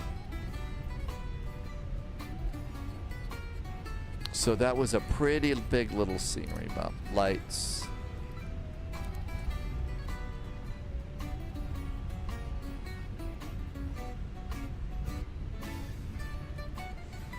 Thomas is doing a 15-hour flight. Yeah, the long flights are really hard. Uh-oh. Look at this. Look at this hill. Let's take it at a bit of an angle, shall we?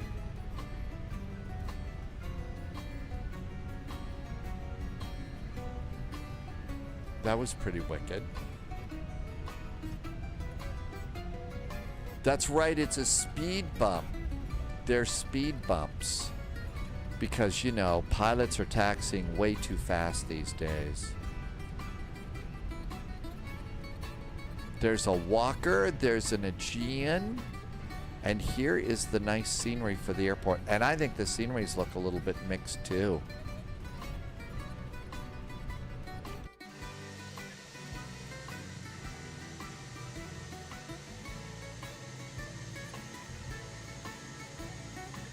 Maybe not. I'll show you the way to check this. It's really, really simple.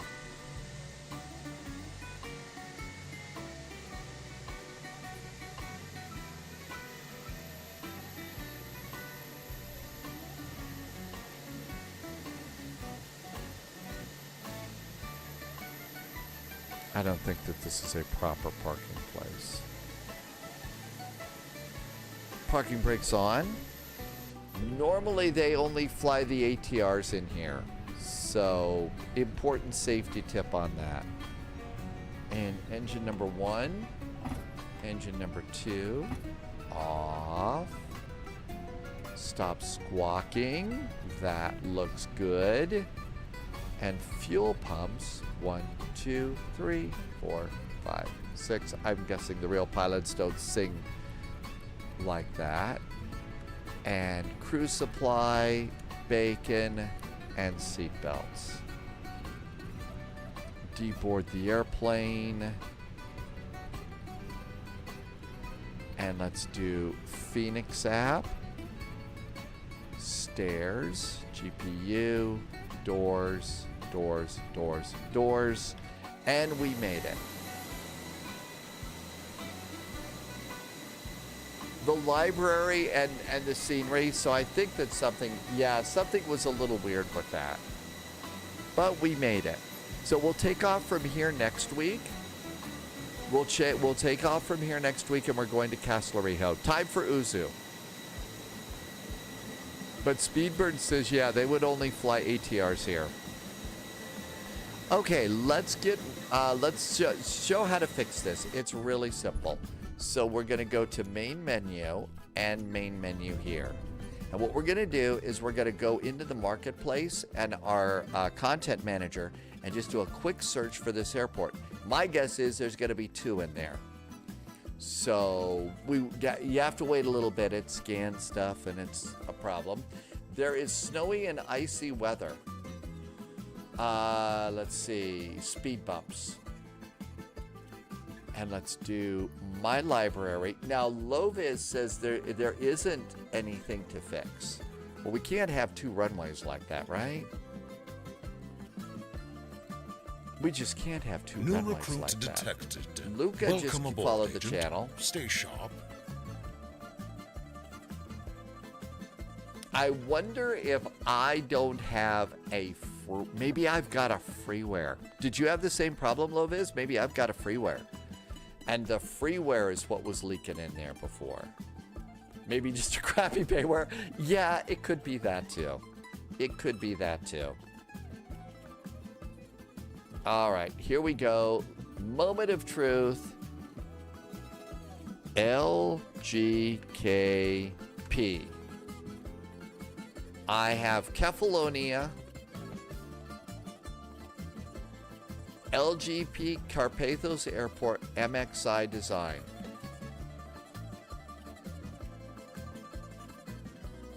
I'm guessing that I don't have a freeware, and that was it right there. That was, if that was the Orbix scenery. So maybe there's just no fixing it, and like Loviz said, maybe it's just a not very good payware. Hi, Cats Are Love. Welcome back in. JSG Droid, you're in the same boat. Okay, so I think that I guess it's not the best of sceneries. Next flight is multiplayer. Next flight today is going to be a multiplayer flight. It's going to be really super simple. You don't have to be on FATSIM. You don't have to file a flight plan. You don't have to wear pants, although, you know, it's the internet. You do whatever you want. And we're going to go and try and fly through the James Bond hangar. I updated my scenery, so we should see the James Bond gas station. We should have the James Bond gas station and the James Bond road all ready to go. So yes, there is a scenery. I'm going to put a link in to the place where you go and buy the BD5J. But you don't have to buy this airplane. The scenery in there is going to be free. And I'll show you just where to find it on the scenery, on this page. So this is where you go and buy the James Bond jet if you want it. Actually, you buy it from Sim Market. But it's these 3 here, the Octopussy hangar, road, and gas station that you want. And you can also see down here, here's a YouTube video. It doesn't come with the airplane. It's independent of getting the airplane. So you need to go and get those 3 sceneries and put them in your community folder. Now, the best advice that I have is if you're using add-on linker, put it in your own folder called 007. That way you can turn them all off, because it's going to put a lot of junk in your folder, in your community folder. Have you ever tried or considered using PE for your West Coast US ATC? Oh, Pilot Edge. Hey, I think Pilot Edge is really, really good.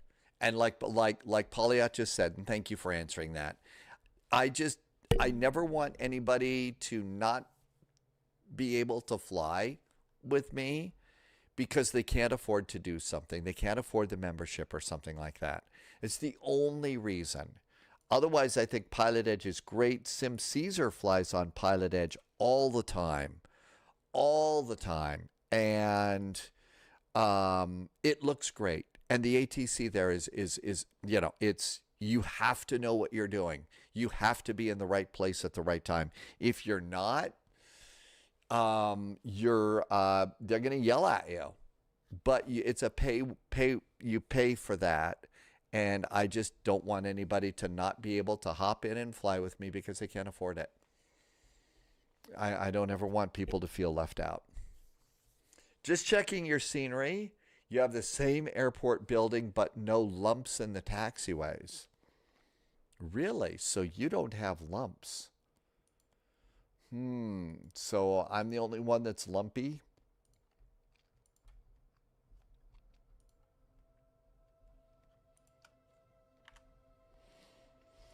All right, let's turn Spy Jams on. Loviz is going to take some time off. Understand that you got to skip. We'll see you when you get back. What do you think about the C-17 Globemaster? I have not. Loviz had the lump. So there was the lump in Loviz's scenery. We haven't flown that one yet. We have flown the Airbus 900M, the military prop liner transport, but we've never done the C-17. I think kind of generally a little bit wary of default airplanes. Kind of want, a good payware. I don't mean to sound snobby, but we've kind of gotten that, we need a better airplane.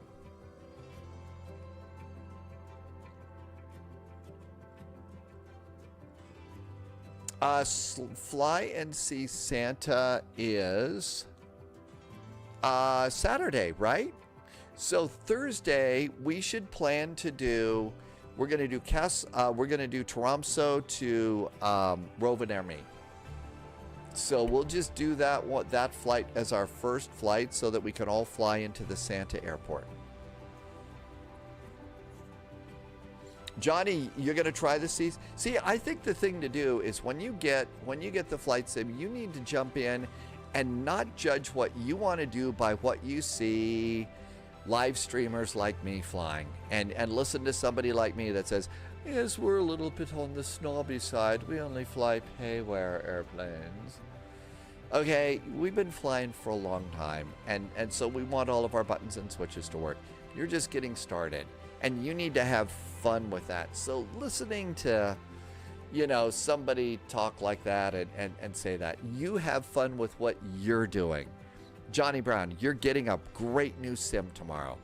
If you want to fly the C-17, that's going to be a great airplane for you. JSG Droid knows 2 pilots that use Pilot Edge for practice. One of them told me about some character who's always on the radio. Unfortunately, oh, really?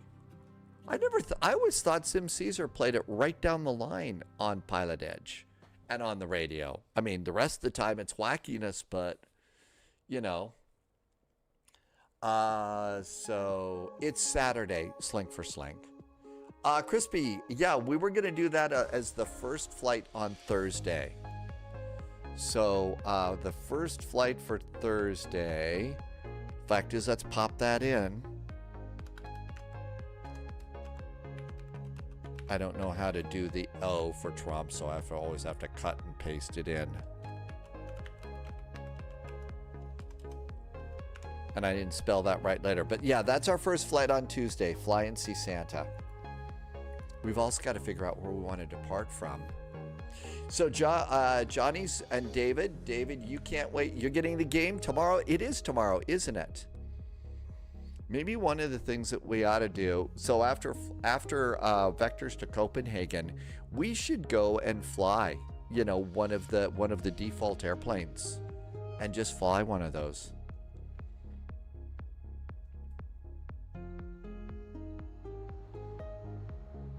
Oh, really? Polyot, I never knew that there was that. Okay. That we ought to consider doing one or two of those, or a YouTube series or something. If somebody needs a fly and see Santa slot, Tim has an arriving slot at 2240 Zulu into Toronto. So if you didn't get a slot, that is probably a great deal right there. If you can get it from Tim, that would be great. David's from UK. It's not tomorrow?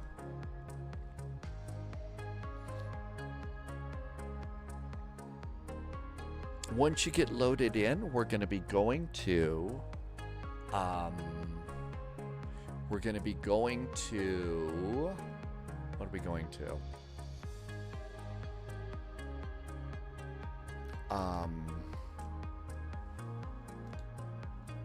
MUSA Airport. That's what I'm trying to think of. MUSA's airport. I'm just trying to turn off some things that we don't need for this little airplane. Johnny, David, Johnny's from Germany, and you get it at 8 a.m. Polyot says if you want a Toronto slot, Polyot's got one for 20 minutes after I arrive. Let's see. Carmel, you have pre-ordered, so you're all ready to go tomorrow on PlayStation 5, right? Let's see. One of the default airplanes that I think we're all going to have, even those of you on PlayStation, might be the Airbus 900M. That is an Airbus. It's a really good one, and it's a propeller military plane. I haven't been in the C-17 before, the Globemaster, but maybe that's something we can all fly a little bit too. If you are brand new to Flight Sim like David Mason is, one of the things that you get in Microsoft Flight Simulator is flying lessons. And the thing is this is kind of hard for a lot of people. The simulator's really, really good. So one of the things is you ought to take the flying lessons. And that's an important thing to do. Is do that so you can learn, and you don't have to spend a bunch of money on stuff. If you've got a PlayStation and a PlayStation controller like this one, something like this, that's all you need to get started. So you really don't have to spend a bunch of money to learn how to fly and do stuff like that. Is there a big difference between the prop plane and the jet engine plane? The only thing is I just know more about that. Maybe we ought to do that. Maybe we ought to just take a look at the C-17 today. We haven't done that yet. It is an Xbox controller, but you know, you get a controller similar to that. It's a controller similar to that in the PlayStation, right, user? Tim Dog landed -3. Everybody had a hard landing today. Hi, Super Echo Storm. A 14-hour flight today. Boy, that was a long one. Okay, let's start and do our James Bond, and then maybe what we'll do is take, after we do the James Bond flight, let's just have a look at the C-17 and see what it looks like. We don't have a big tight flight schedule today, so we can kind of do stuff like that.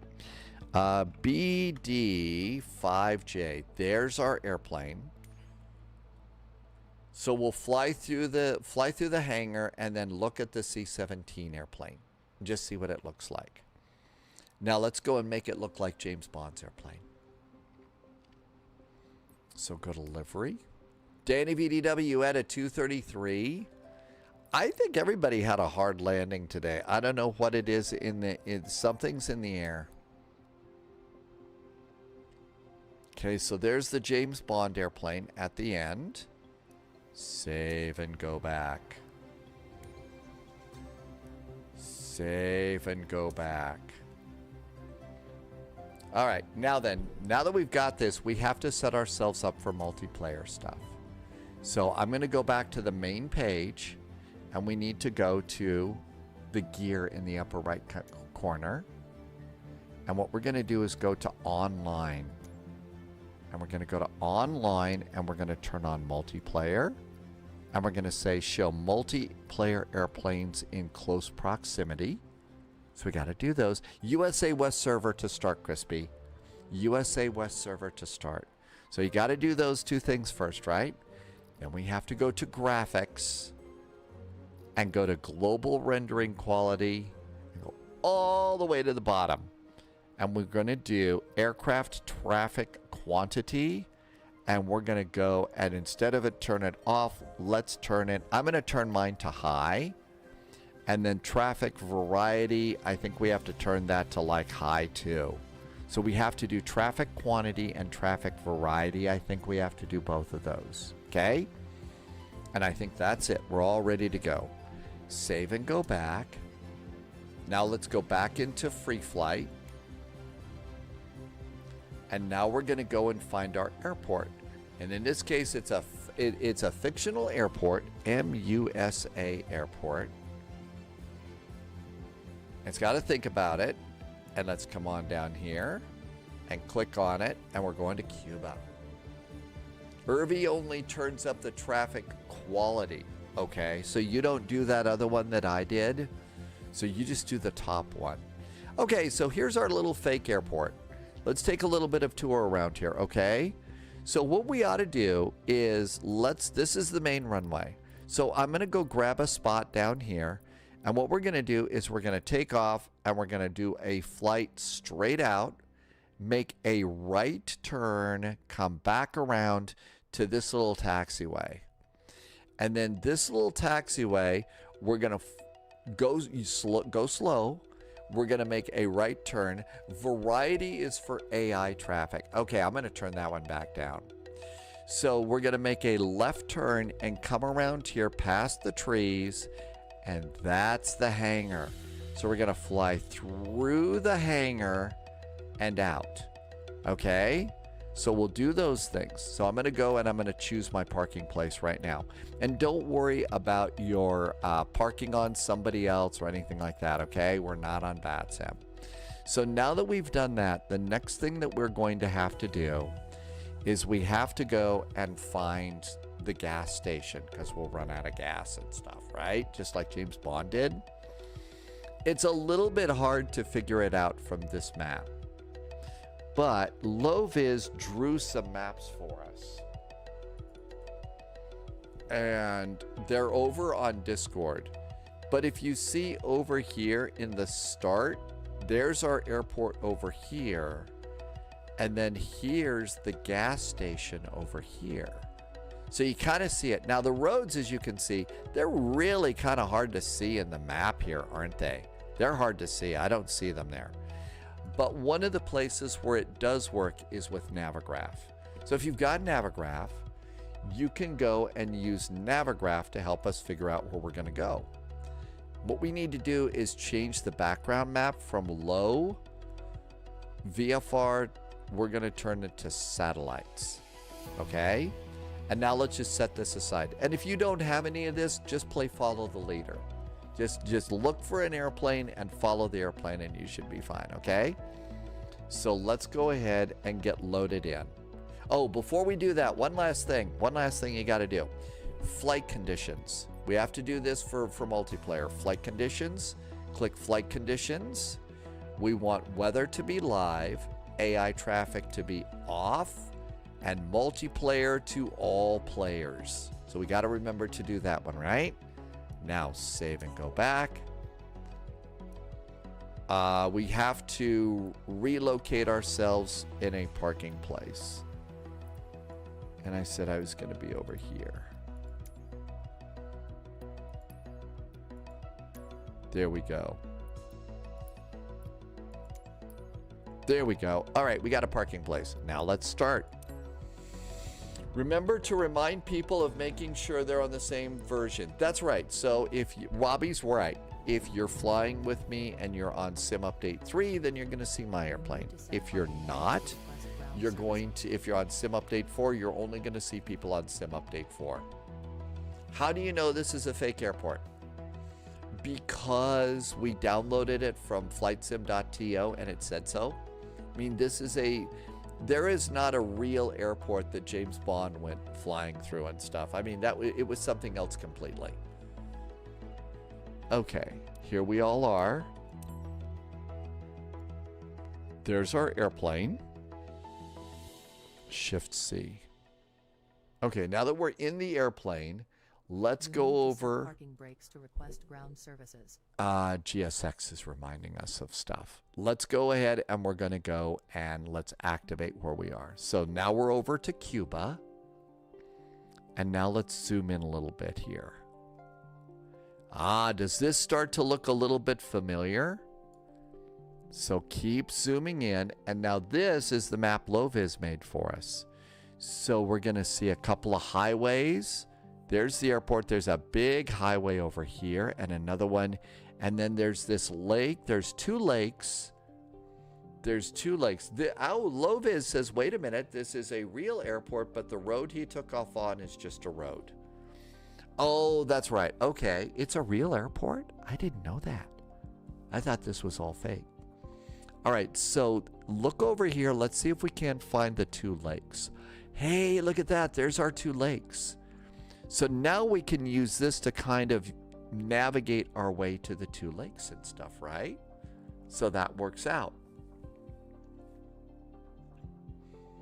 Okay. I'm not where he took off. He took off from the road, and that's the other map. Oh yeah, that's right. James Bond did. James Bond. That's right. He was That's right. He took the horse trailer. They took off from a road.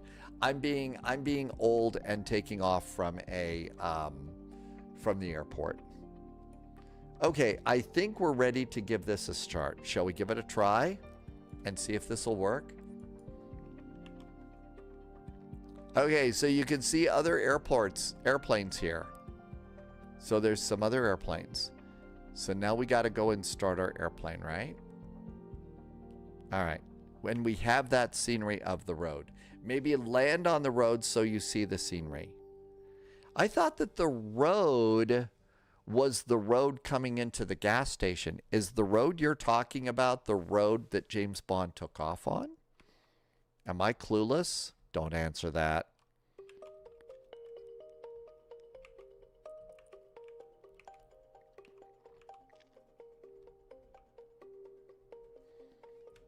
All right, I need to come down here. The scenery has both. Okay. I did not get my EFB set up. EFB view. Okay, we'll close the canopy. So Loviz says we have to go and look. You can fly over the road, block, and the Jeeps. Oh, we got to do that. Okay, so close the canopy.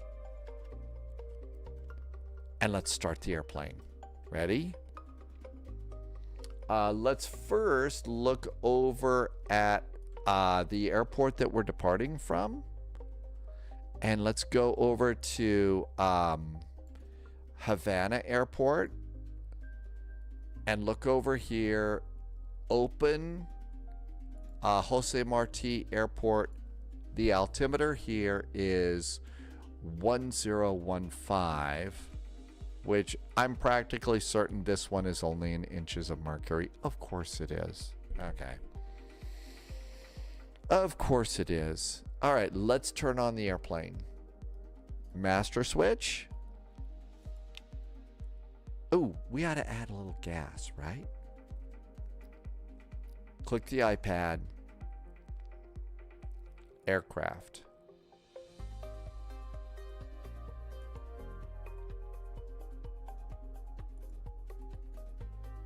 Fuel.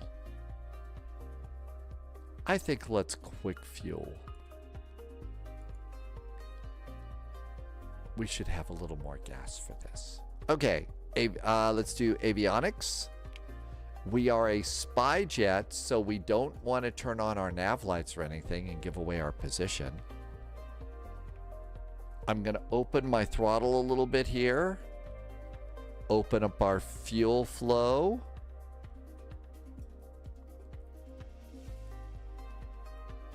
Turn on the ignition. Hit start. Hold it down. And the engine should start.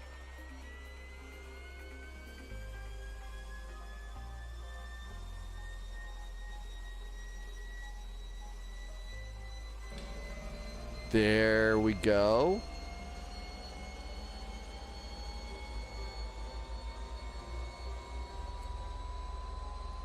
I just released the start button.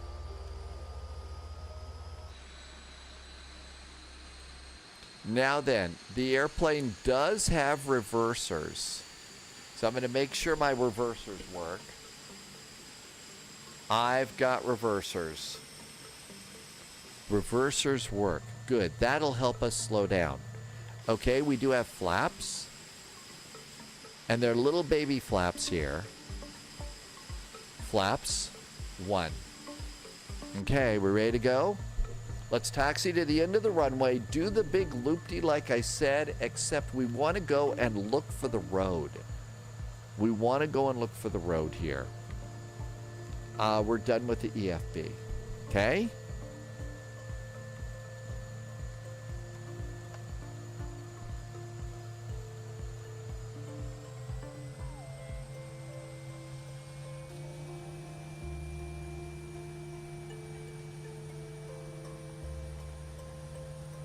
Chris Kura is over there. I see Sunjammer. Holy moly, it's Sunjammer today. Hi, Sunjammer.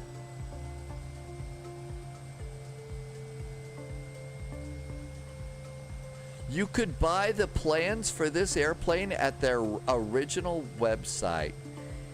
Man, if I lived in a perfect world, it would be so much fun to build this airplane. That would be fun.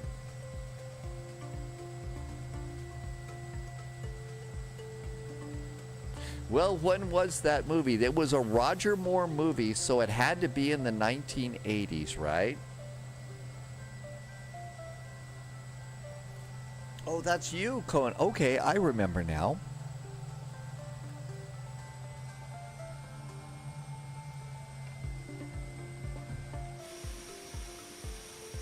Steer with the rudder, okay? Steer with the rudder. Jessica is back. Welcome, welcome. I hope you're taking the day off and not stressing about tests. Do that tomorrow. Was it more the 70s? Was it the 70s? Live with Michael Cross is in chat. Hi, hi Michael. Captain Sibby is here. Hi, Sibby.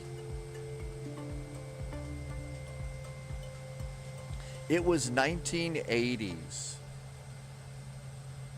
Captain Sibby, we have a James Bond jet today. We're gonna go flying through the James Bond hangar, just like they did in Octopussy.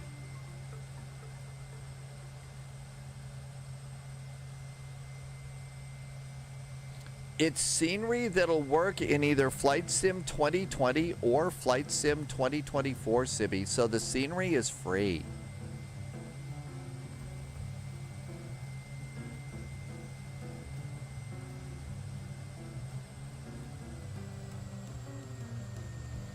It's a very small airplane. It's a one-person airplane. Yeah, remember the beginning of the movie Octopussy? 007 is flying an airplane through the hangar and stuff like that? It's from flightsim.to. So Slink for Slink, you go to the web address that I've just put into chat and go down a little bit. And go down just a little bit, and what you'll see is links to the 007 hangar, road, and gas station. Hey KV, welcome aboard. That's right, the airplane was so small it fit in the horse trailer. So 007 was horsing around. Polyat, would this be a good commuter jet for you to get to the office? Could you get from your house over? Well, you're not in the Gherkin anymore, right? So your office is a different one. I was going to say you could go over to London City. New recruits detected. Welcome aboard. Jamie 93, Stay thanks sharp. for the follow. It was 1983. But there were, yeah, I think that probably Live and Let Die was his first one, and that was the late 70s. Like what? 76, 77, something like that. The Gherkin is nowhere near London City. I thought you said you used to have an office in there, and you got to watch airplanes landing at London City. Did I misunderstand that? Which has probably happened. Maybe I was drinking. No, I don't think I was drinking that day.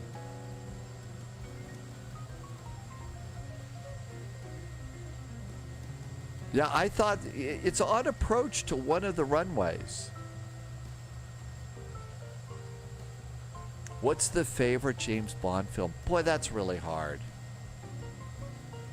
Polyot says no. Okay, that building that you were at was at 1 Canada Square. Okay. Let me guess, they serve free Canada Dry ginger ale there? Yeah, okay, that one probably didn't even deserve a drum roll. Didn't even deserve a drum roll. Oh my gosh, Thalos says that Live and Let Die was 1973. Really? 1973.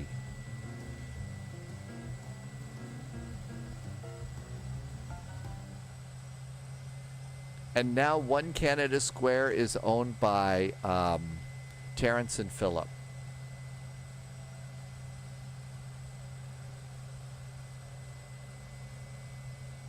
Crispy Skyfall is the only one that you've seen. You want to watch them all?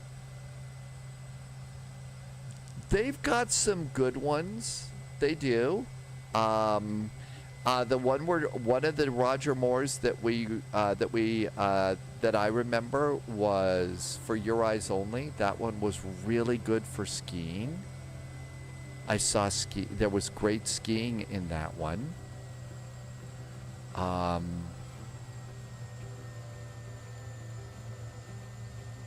Okay, taking off, loop around the airport, and let's go low over the road and find the horse trailer and the jeeps and the bad guys. And then to come back around, find the trailer, find the hangar, and then find the gas station.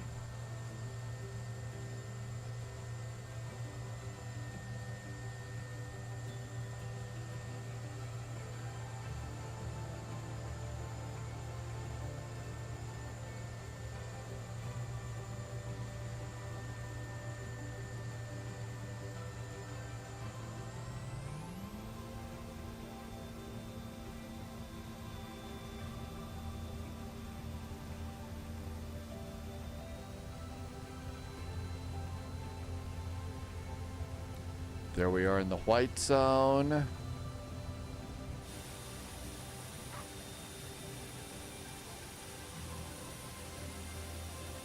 Up, up, and away.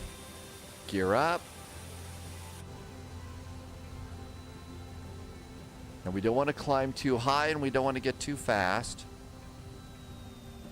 In fact, it's best if you leave your speed like right there. What are we at? We're at about 110 knots with one set of flaps out. Now then, let's go ahead and let's use this taxiway to find the road. I don't want to get too twisted around. Sir Mowgli is back. Welcome, welcome. Did I go off the runway? I didn't mean to. All right, let's follow this little taxi line, and that way we can find the road.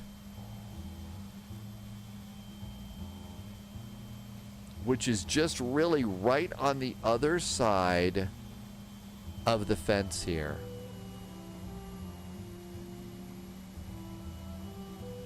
And it should be like right over here. Boy, that's an interesting community there. There should be a road with bad guys. Oh, maybe it's this road. I bet this is the road.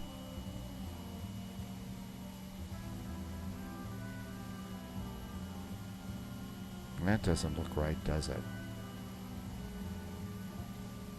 There's a road over there. Or is that a taxiway?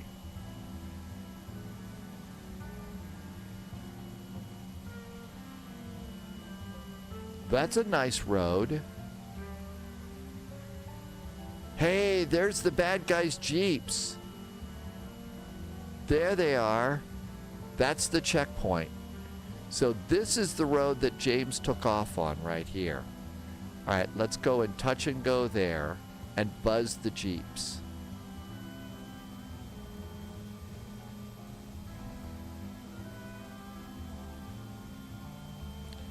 An awful lot of books that Fleming wrote were turned into movies. USA West server, Loviz.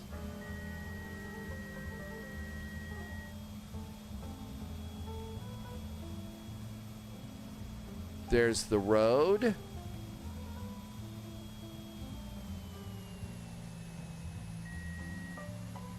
And we gotta buzz the bad guys that are by the side of the road.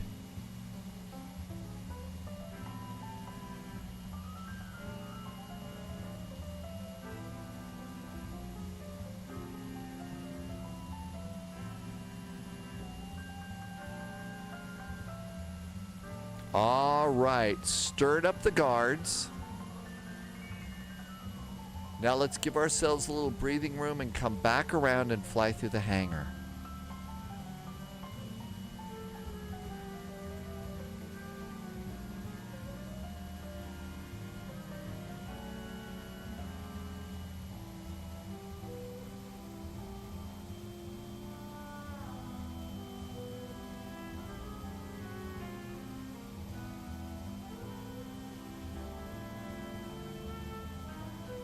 There's our little taxiway and roadway to the hangar. I hope. There's the hangar. Hey, Loviz, I see you, Loviz. Did you go back to Sim Update 3? Or did you discover something? And here we are getting ready to come through. Come down around. Don't hit the trees. The trees will really mess you up bad. Here we go. Coming through, coming through, coming through. Over the helicopters.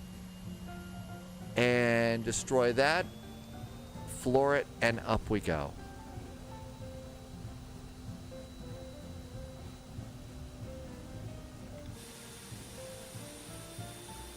And James Bond flew through the hangar. And the bad guy's airplane got destroyed. Now we got to go and find some gas because we're going to run out of gas. So let's come on around here. Flaps up. Let's get a little speed going here. Johnny, why don't we try that next? Why don't we try that next? Okay, so we're going to follow our road down. CKE007. Crispy did it too. See, this is a fun thing to do. This is a great little airplane. And Pauliot put a really cool link into chat just a little bit ago. You could still get the plans for this airplane. Now, I don't think that you could go and buy the airplane or anything like that, but the plans are still available for this airplane.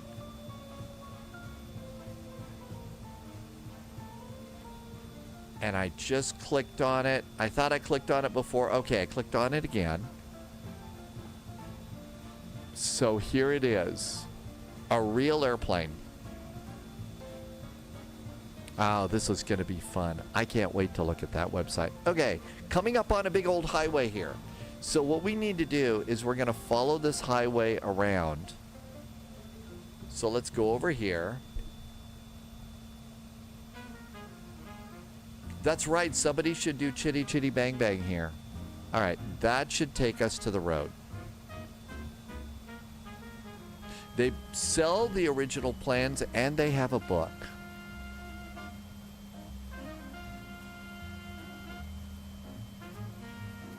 Okay, now what I'm trying to do is I'm trying to set my trim.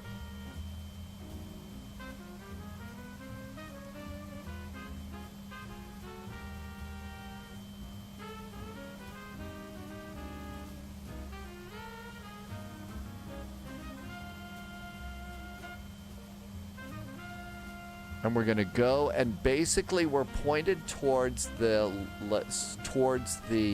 lakes. Polyot says, oh, somebody did make Chitty Chitty Bang Bang. Really? I'm also kind of floored it here, Crispy. Sorry, I'm going a little fast. I'm gonna do a 360 here, Crispy, so you can catch up.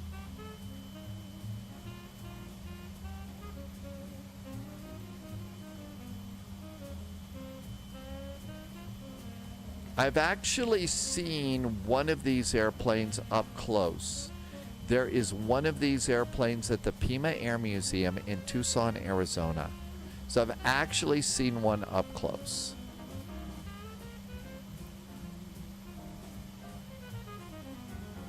I'm also going to pull back my throttle a little bit so I'm not going as fast.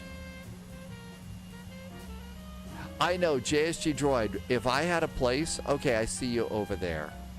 And let's continue our turn.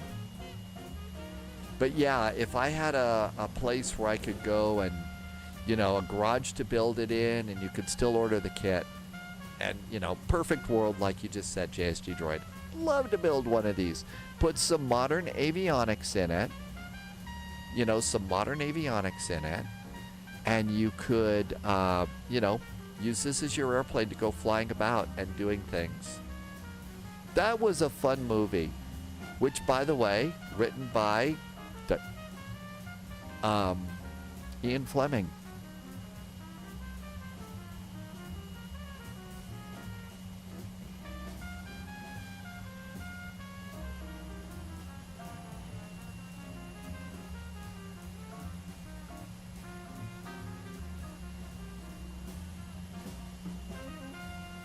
Now what I'm trying to do is just hold the airplane and set my trim.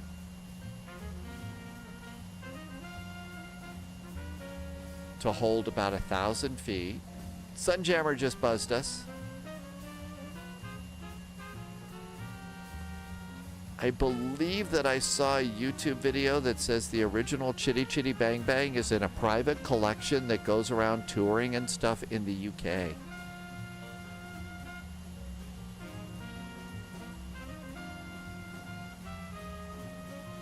Okay, there's a big road that we're going to be coming up on. Not this one that we're crossing. It's more of a highway. And that's going to be the one that we're going to fly down to find the 2 lakes and the gas station.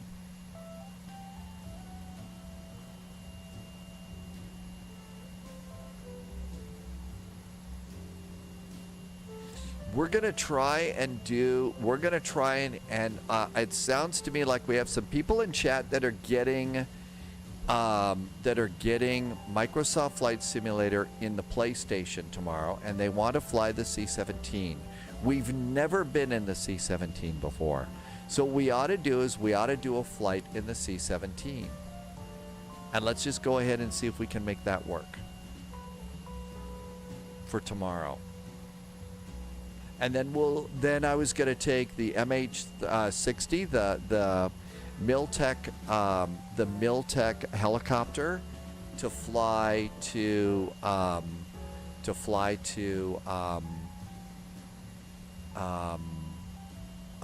Pearl Harbor, because today is December 7th.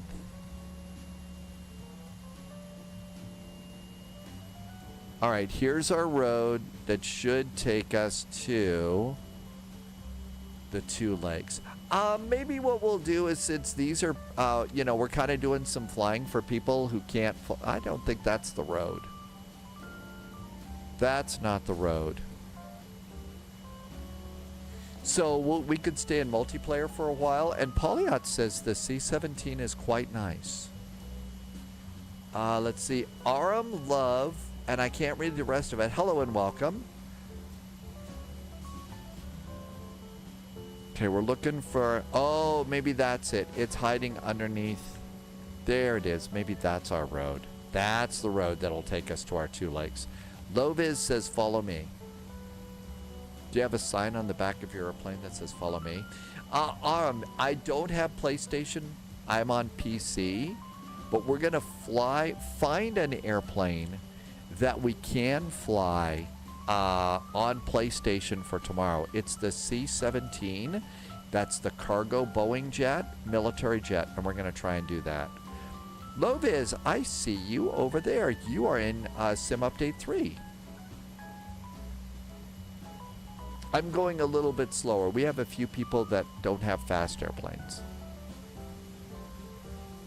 Okay, this is our road, and we just follow this road until we see 2 lakes. Polyat wants me to remind you, and it's a very important point. Yeah, PlayStation and PC multiplayer, so it's not like we'll be all together, but you'll get a good idea of what this airplane can do, right? Wabi, do you see all the airplanes up ahead of you? And you kind of see the road where we are? Sorry, I'm not going slow enough for your Cessna. Loviz says land later this time because otherwise we'll hit trees. Sir Mowgli just came in from underneath. Poetic Demon. Hi, North Gaming.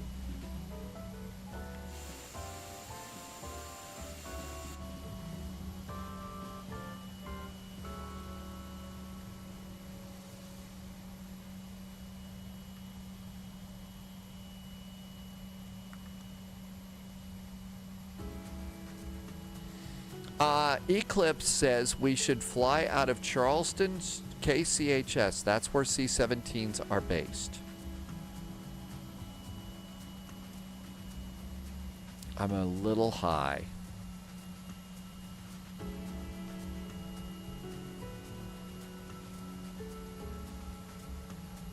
Oh, Amargosa, we never do that. We're way too good at being spies to do that, Amargosa. All right. If you look up ahead of me, you can see Loviz. Loviz is right over the airport where we're at. So we'll do the C-17 next. We're going to depart out of Charleston, and we'll figure out a place to do a cargo flight. Loviz says they're actually based all over the place. The C-17s. Let's see. Retriever Neil says that Chitty Chitty Bang Bang is actually owned. Really? Peter Jackson has it? Peter Jackson has Chitty Chitty Bang Bang? No kidding. I thought it was some other guy. I had no idea.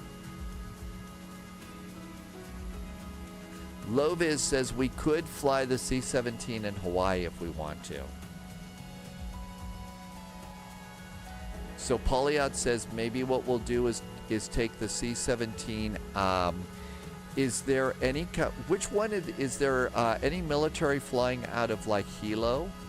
Could we go out of Hilo maybe Hawaii and fly it up to Honolulu and then transfer to the helicopter?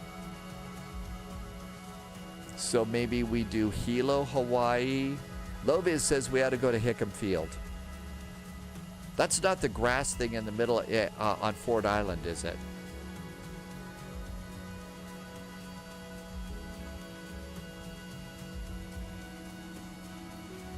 Eclipse says they're based at Hickam. So maybe if there's a C-17 flight that we could take out of Hilo so we can fly it a little bit.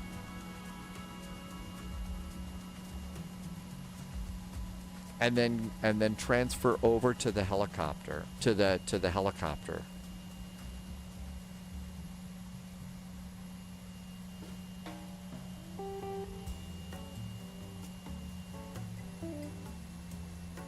So the grass strip on Ford Island is something different, right?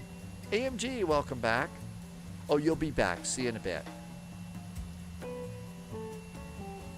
This is a older airport, Lefty. We're in James Bond's BD-5J. We just buzzed the hangar that James Bond buzzed. We buzzed the bad guys doing the roadblock. And now we're going to go and try and find the gas station and land because James Bond is going to be running out of fuel soon.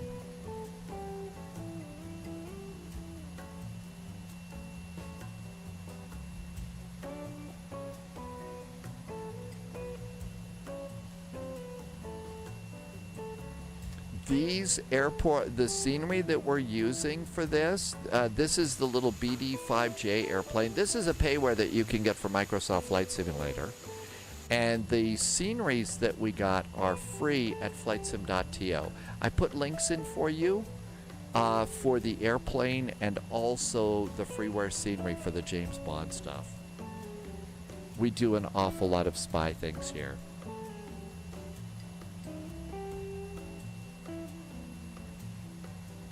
I believe the C-17 is a Boeing.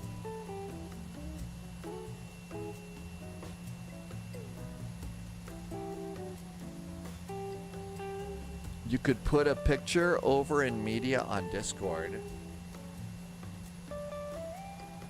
What is the name of the BB in James Bond film? I don't know. Hickam is modeled as a part of the Builds Honolulu, so remember to enable that. Sounds good? Okay, this is the last cloverleaf before our next one. Okay, so get ready to come over that. I didn't get that one. I'm sorry, Paul. I've been a little bit dense about things lately. All right, so as we come on in here, we're going to look for 2 lakes.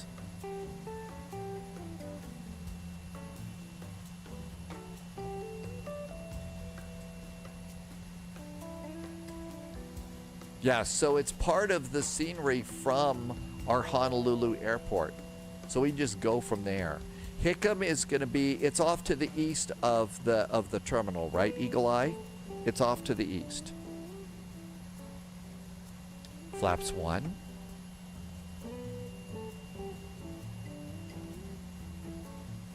It's west of the airport. Oh, okay. Okay, there is a lake over there. And we should have, there's the other lake. There's the 2 lakes.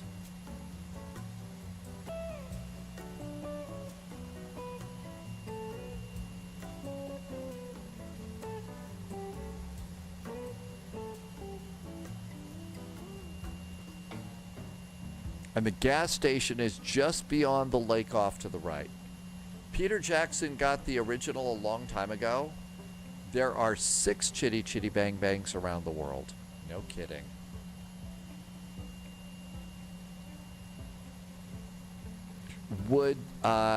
Do we have a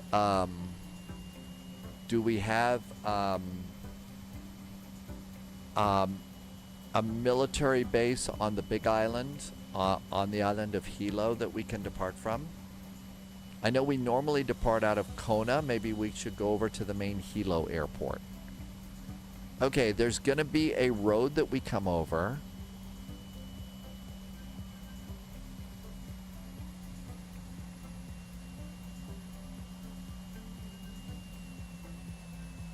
All right, there, just right here in the center, there is our overpass. Loviz crashed. Was it trees again, Loviz, like they got me?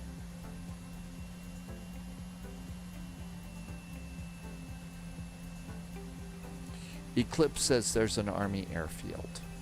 All right, let's concentrate on this. So again, what I'm doing is I'm going to go down a little bit for some breathing room here, and then big right turn to land. The gas station is right over here, and we want to land on this part of the road here. All right, so we're good to go there. Here's our little clover leaf. Chris is going over right now. It does have an attitude and an artificial horizon in it. Okay, just crossed the road. gear going down. Let's make a 270-degree turn.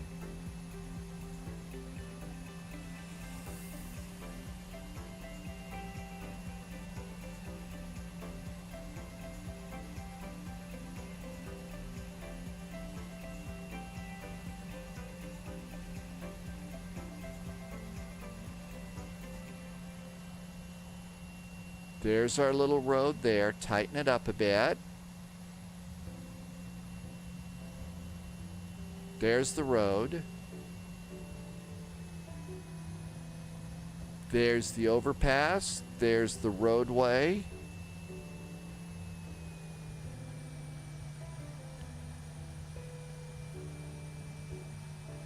Oh, and perfect. We got power lines.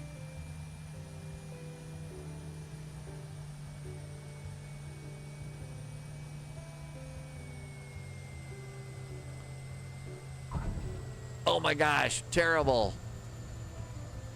And we're going to bounce out of there.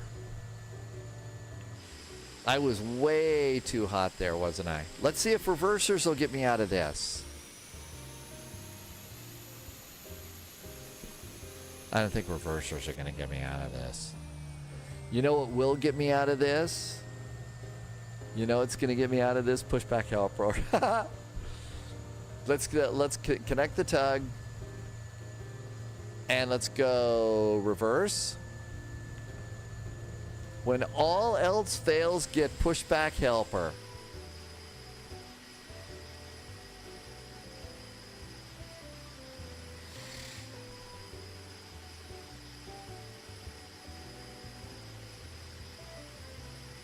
Eclipse says maybe we'll just go to the Hilo airport. How's that? Because it's too short for a C-17.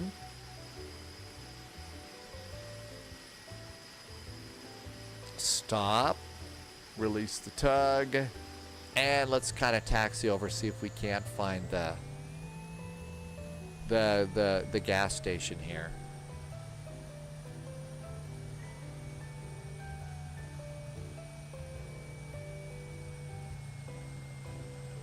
The only thing that's missing is rousing James Bond music, and sadly we can't use that. But it is kind of a cool thing to do for sure. Crispy made it to the gas station, so yeah, if you got it all set, you should be fine.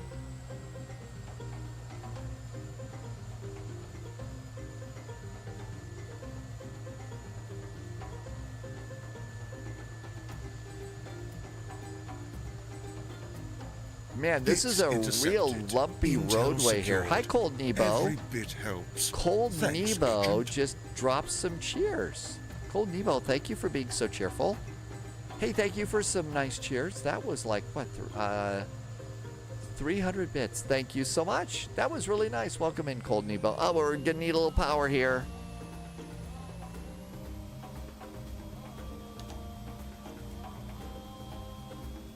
I have... Okay, Loviz has jumped out of C-17s, and Loviz says you can land them on a grass strip.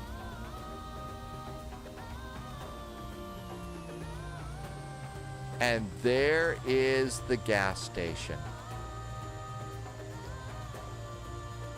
And the only person who can do this is Roger Moore, to say, fill it up, please. So at least we know the gas station works right now. So like the... Oh, and look at that. Is that an Aston Martin over there?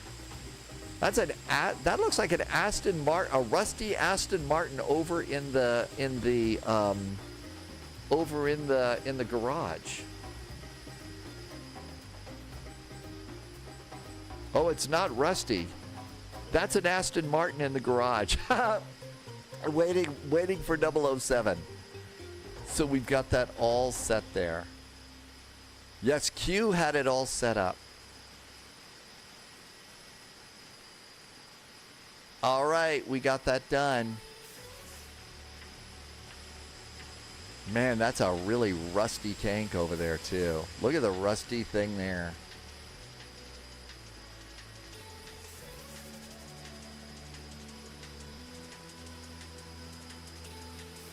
Okay, so next time, what we really should do is we really should fly over the initial area of trees. We should really fly so you can see over here, all over the, well, there's some idiot's camera in the way. Hang on. Way over here on the left, that's the overpass. We should not land before this hill. We should wait after the hill next time and wait and land in that little area where there is a straightaway. That would be the best place for us to land this one. Switch the letters of the jet. The car is an Aston Martin DB5. Did I say it the wrong way?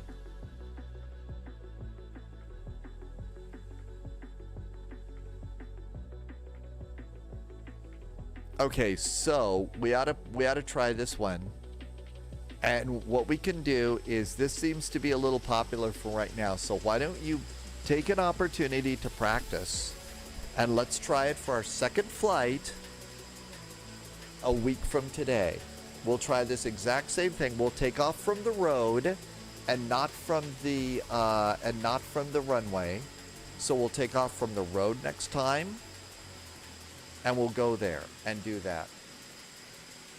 Could I return the jet? DB5. Did I say something wrong, Irvi? Aston Martin DB5 and BD5J is what the airplane is. Have I said something different? Okay, let's go ahead and let's try this next thing. A whole new airplane. We've never learned this before. So we'll stay in multiplayer. And let's come over here. Oh, yeah, let's get that idiot back. All right, come on over here. And we're going to go from the main airport in Hilo. Oh, I said anything. The car is the Aston Martin DB5. And the airplane is a BD5J. And remember, earlier in chat, I was yapping about this. If you come over here and go to this website, you can get the real airplane stuff for this. So you can kind of come in here and you can get the original BD5J plans for 25 bucks or a $29 book. So you could get those if you wanted that. Maybe some year. I have other priorities. But that'll be fun. Okay, so we're gonna go and do a flight in Honolulu. Why don't, since we there is ATC here, I think what we ought to do is we're all learning this airplane for the first time. Let's stay in multiplayer here, okay? USA West server. We're gonna be departing from Hilo International Airport, and they are departing on runway 26 and 21. Okay, 26 and 21. And then after that, we're going to come over here to Honolulu. And we're going to come in, and Hickam Field, the Air Force Base, is over here. So right now, Honolulu is landing runway 8 left, 8 right, and 4 right. So they would land us maybe 8 left. How about 08 left is what we can plan for. Yeah, we'll steal their ATIS. We're going to steal their real-world ATIS. And if we want to, after we try this, we could try and take the airplane and do something with it. Okay, next thing that we need to do, though, is we need to come over to SimBrief. And what we're going to do is our flight plan on this one is going to be new flight plan, and we got a whole new airplane here. So PHTO to PHNL. So PHTO, PHNL. Now let's see if we've got, there's got to be a C-17 in here, right? Let's see. Here is a C-17A Globemaster. All right, it's all set up and ready to go. Variants, we don't have any variants. We'll just take whatever we can get. I think we probably should plan on doing the weight and balance in pounds. Runways are 2, 6, and 8 left. We'll plan on those. And fuel planning, I'll do my usual 15 minutes of extra. Even though there's not VATSIM, we're going to be on the ground a little bit of extra time, right? You did Kailua in the sim. Oh, you're going to be surprised at how good it looks. Eclipse would like us to take the C-17 to Wright-Patterson next week. Well, we're learning the airplane today. We should just not learn it once. We should fly it there too. Hi, Martel. So that's a nice idea. And Wright-Patterson, there's got to be a really cool scenery for Wright-Patterson. That's a really big deal. We're going to probably need a flight plan. So let's also snag the flight plan so we can have that off to the side too. Okay? Let's see. We need 2 throttles. And everything else is good. Let's get to sim and see what we can do with this airplane. Sir Mowgli says there is a checklist that we're going to probably need. Checklist? What's that? A checklist.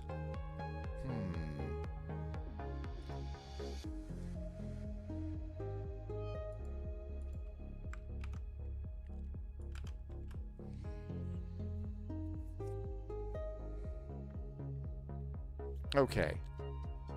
We don't need to worry about anything else. I have no idea what we will get with charts, so let's get Navigraph ready to go. Oh yeah, this is on top. The flight planner you saw me using, Lefty, takes care of all of that information. I am adding an additional 15 minutes of fuel for VATSIM. So on top of the 15 minutes, the 30 minutes, and the amount of extra fuel that you need to go to your diversion airport. So I've then put an additional 15 minutes of fuel because VATSIM, because all sorts of stuff. And if you're with us when we go and do the Fly and See Santa VATSIM event, you'll watch us. You'll see on top of the 15 minutes, the 30 minutes, and the diversion fuel, you'll also find us putting in an hour of extra VATSIM fuel that day. And even that is going to be probably not enough for Fly and See Santa. Okay, charts. So we're going to need airports. Let's see if there's an area for military operations here. There's hangars. Here's Civil Air Patrol. I'm going to guess that we're going to come over here, taxi around to runway 26. So we got that one there. Let's see what our route is here. Departing out, it's going to be the Paris departure and Shaley coming in.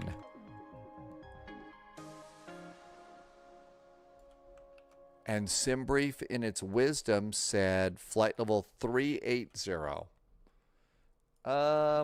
Okay, I think that's a little bit high for a 294-mile flight, but okay, whatever you say, Flight Sim.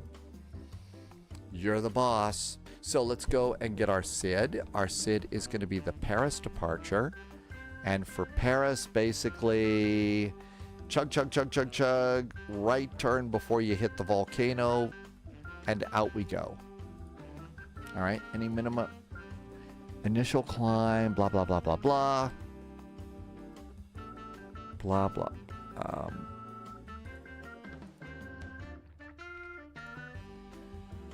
JSG Droid was able to duplicate your A400 controls for the C-17A. Ooh, that's fast. I don't know. This is the first time I've ever been in this airplane. We're all discovering this for the first time together. No clue. Charts. We're coming in on, I think it's Shaley. Shale. S-H-L-A-E. And we're going to come in via the Lanai City VOR to Shale.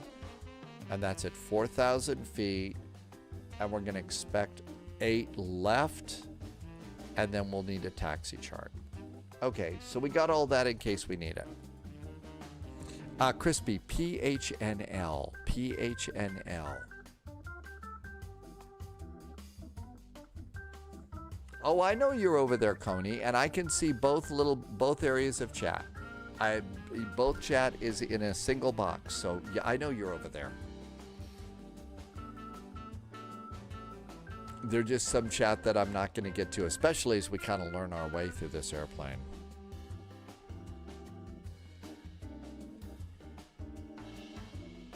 Darn, I wasn't listening to the multiplayer settings last flight. Okay, so let's go and run through them if you're new. We can do that. It doesn't take much. Before you loaded your airplane, into your airplane, yeah, some of the song titles, Will, are pretty cool. So before you load in the airplane in the airport, you got to go to the main menu. And we're almost there. Maybe. Oh, let's see. What's it look like outside? Kind of chilly, 4 degrees. Well, we're above freezing, so that's good news.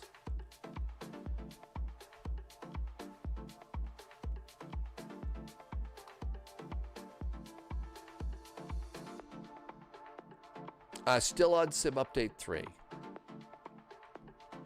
Will just gifted a sub to Cheeky Monkey. Thanks for gifting a sub, Will.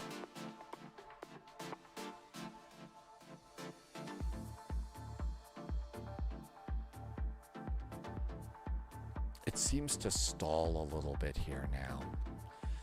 Can't wait for Sim Update 4. Oh, now it's moving. It's finally moving again.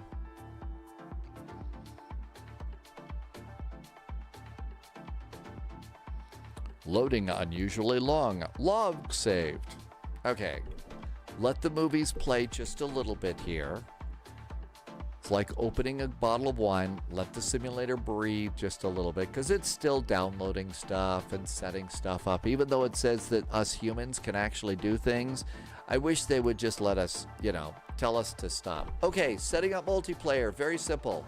So once you come in here, first step before you do anything, well, let's just wait for the freeze here first. We'll wait for the freeze. Dan just became a subscriber. Thank you for using your Twitch Prime sub, Dan.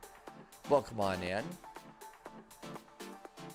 It's a third party. I have no idea what it is. Okay. Yeah, what are my tasting notes for my bottle of wine, right? That's the only way that I can describe it right now. Okay, we're waiting for the freeze.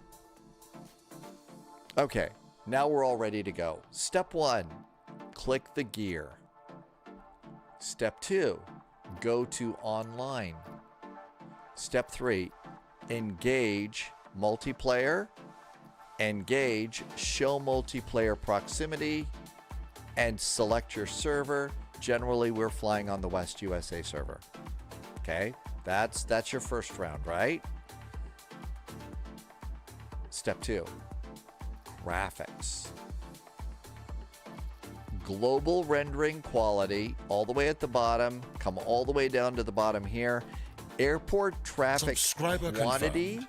Top clearance Most granted, of us agent. have this Loyalty off. noted. Somebody, I think that alert just worked. Thank you for turning on that alert. Air traffic quantity, it's usually off, and you need to turn that. I usually turn mine to high. Variety, you can turn this to low. I was told that that's a multiplayer setting. That's an AI setting, and we don't care. So just leave that at low. But you have to turn airport traffic quantity to something other than off. I usually put mine on high. All right, save and go back. Now let's go find our airplane. For some reason, primes were not alerting. Well, I don't think anything's been alerting yet. I don't know if I broke anything again or not. Let's go get our airplane. Okay, and this is going to be a C-17. There is a C-17 Globemaster. So let's click the Globe Master and select it. Now let's configure. Let's go see what we have. They have been, I've been responding to them. I've been responding to them because they haven't been working, so I'm watching my chat like a hawk because I don't want to be rude. What we're looking here for is just a livery. Okay, we've got several. We can have it in Boeing house colors. Here is the 429th Squadron 8th Ring Royal Canadian. There is a factory. Here is a Miltech house livery. This has a car cabin Royal Canadian over here too. So it looks like we have Canadian airplanes. Loviz suggests using this thing called like a checklist or something like that.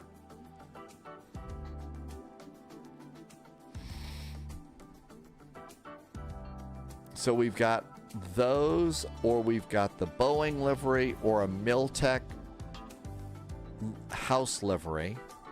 These are the people that made the helicopter too.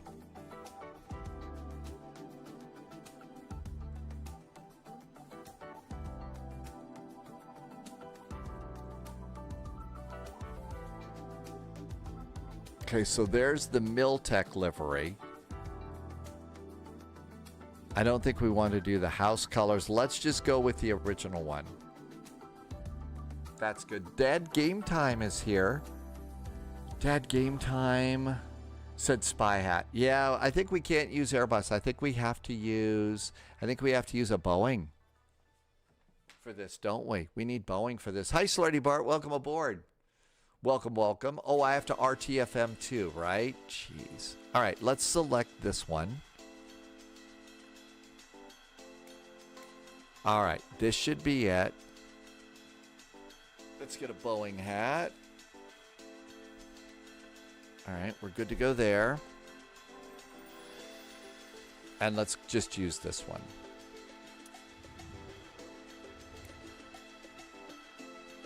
All right, save and go back. Now we're going to go, and before you select your airports and stuff, you have to do one more multiplayer thing, okay? And that is go to flight conditions,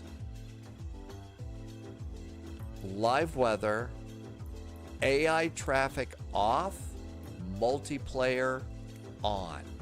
Okay, you got to do that too, otherwise you're not going to see anybody. Save and go back. Now let's do departure. And that's going to be PHTO, right? That's Hilo. Yeah, Hilo International Airport.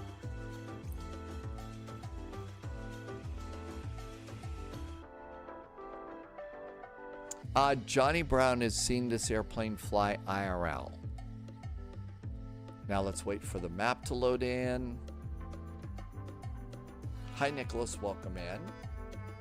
And we were going to come down here. The military ramp is down here. It's a big plane. Let's go and grab one of these. And set as departure. Hi, Mike on the radio. Mike on the radio, I found a cool new toy. It's called, it's an audio mixer that I enjoyed playing with because I still like playing with music and stuff. And it's called Mix, M-I-X-X-X. It's free, so I was having fun playing with that the other day. There's also one called Transitions that's free in the Microsoft Store, but that's something that was fun to play with. You can do an awful lot more with it. Just something to have on your own home PC. You probably spend too much time doing radio things at home anyway, but still.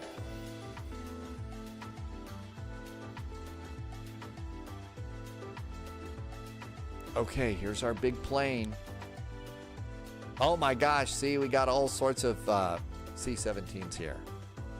Again, like that little bottle of wine thing that I was talking about, you see how it's kind of hesitating as it kind of flips around here? So what I think is I just kind of wait till it smooths out a little bit. Free is good. It is big. Okay, let's go ready to fly. And we're here to walk around. We're in walk around mode. So we can do some walking around. Yeah, let it load as opposed to let the wine breathe. We probably ought to take these off.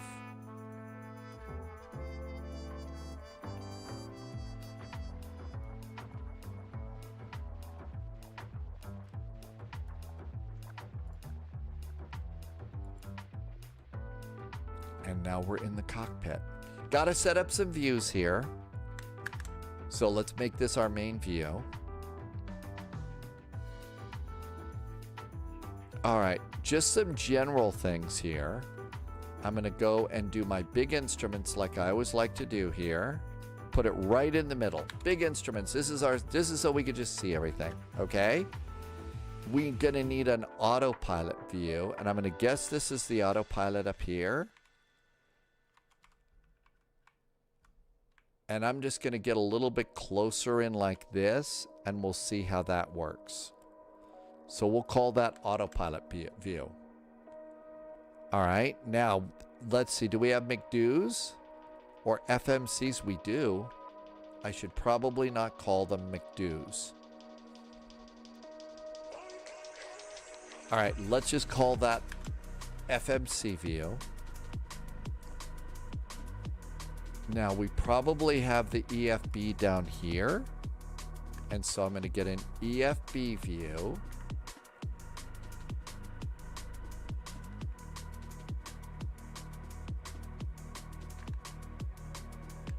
Okay, so we got that one. Now, what do we got down here on the pedestal? Do we have anything for radios? Or anything down here? Nothing much down there.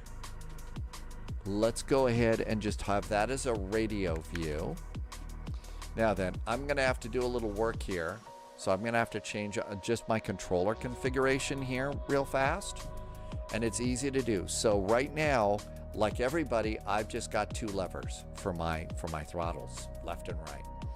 The way that I'll do that is I will go and I will put engine number 1 and engine number 2 on one lever and 3 and 4 on the other.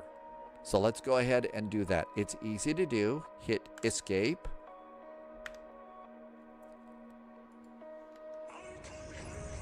And we're going to go to settings and controls. And we're going to go to the throttle. And we're going to come down here and specific globe master. We're going to make a special new one. I'm going to duplicate this. And I'm going to call it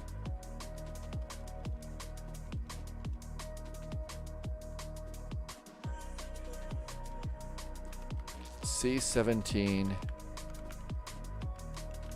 Globe Master. I'm going to just call that. Okay. Now it's down here, C17, just for this airplane. The A380, that's a good thought, Polyot. I didn't do it right when I set it up, and it changed all my airplanes. So I did the A380 wrong. All right, now we need to come down and we need to do power management, and we need to do throttle. And what we have down here is we're going to have my reversers, and I've got thrust axis, L axis X, and L axis Y. What we need to do is we need to come down here for throttle 3 and 4 and make those joystick L axis Y. So let's go ahead and click that. And it's going to be funky and weird. So let's go and click the gear, and it'll let us manually do it. Joystick L axis Y. I'm going to turn that on and go back.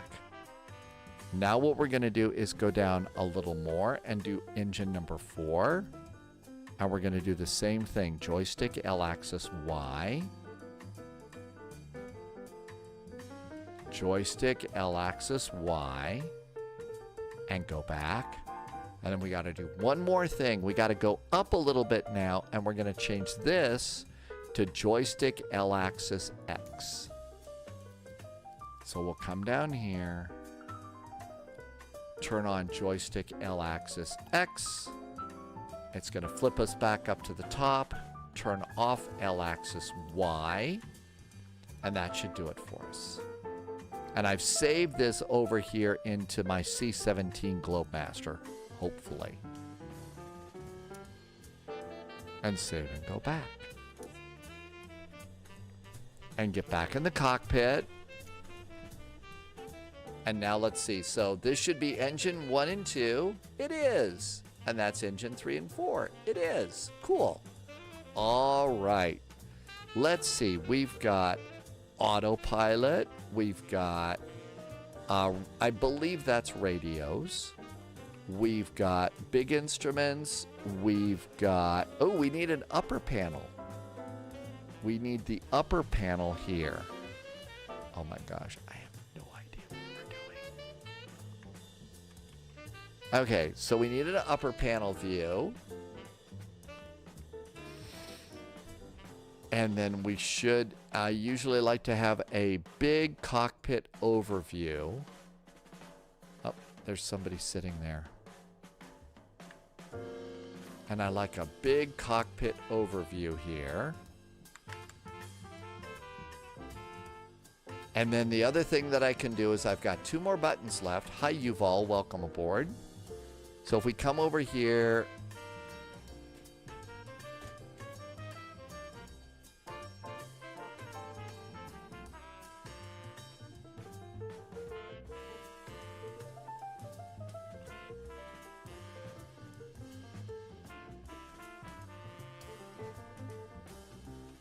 so we've got a window over here that we could look out. Aviation lover, we are in Hilo, Hawaii. That's as close as we're going to get to that window. So wing views are going to be a little hard on this one. Do they walk into a bar? There should be one. Does it look like we got too many things to look at for wing views? Wonder what these are. Is that a possible viewport?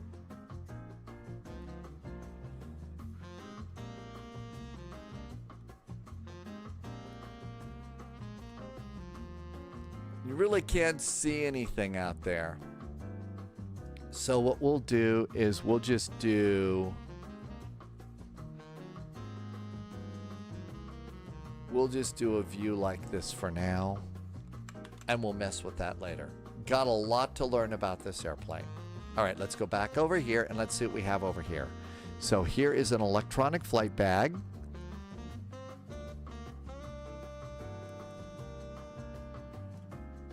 Uh-oh.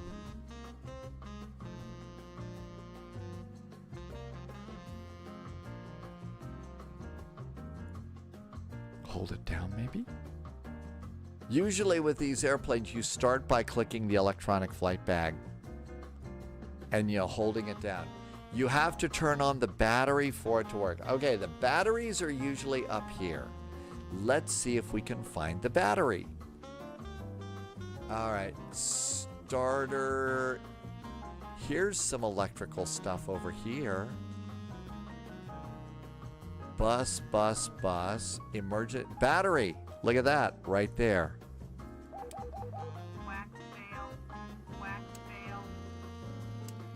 Emergency power to auto. Now let's see if it oh, look at this. Okay. We have all sorts of things here. So we can open cargo doors, we can open ramps, we have a paratrooper door. Let's open the crew door just so that we can actually act like we did something. Hey, look at that. The crew door's open. Yay. Okay. Let's see. Fuel. We could look at our flight plan, and to do this flight, we need 47,637 pounds of fuel.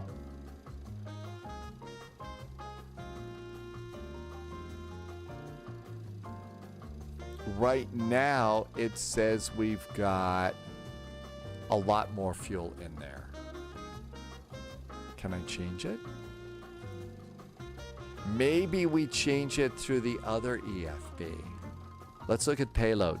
Payload, we're going to have 305,960 pounds of stuff. So right now our zero fuel weight is 282. It needs to be 305 for that. And then we have documentation. Scan to access the manual or visit docs.miltechsimulations.com. Should we go and see Docs Miltech and do that? Is that a smart thing to do? Beware of rabbit holes here. Okay, so we're going to get a new browser. DOCS.MILTECHSIMULAT. Oh, I've already been here, I guess. All right, let's see what we have here. Here are our docs. What do we have? Aircraft. Do we have a C-17? Miltech Skyraider MH-60. C-47. C-17 Globemaster. Okay. Please note that starting on version number, aggressive performance optimizations have been made. Okay. For simulation use only. Welcome to the user manual for the Miltech Simulations Globemaster. Okay. I can't read. All right. We've already got that. Let's see. NOTAMs. Here's a PDF version of the manual. Overview. Exterior. Okay, I don't think we want to do that. Flight characteristics. Normal procedures. Shall we do the normal procedures? Okay. Here's our normal procedures. Oh my God, we're all gonna die. All right, engine covers removed, pitot covers removed, wheel pins.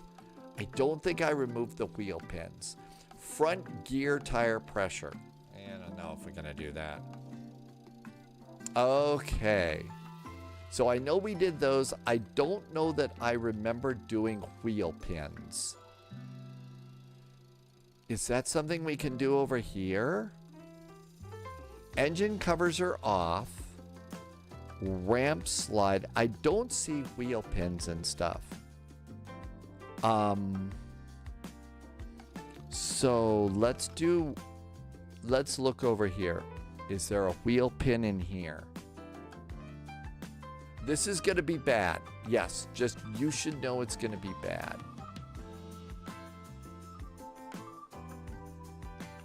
Is there one up here? Hey, we may not even make it. Is there a wheel pin up here?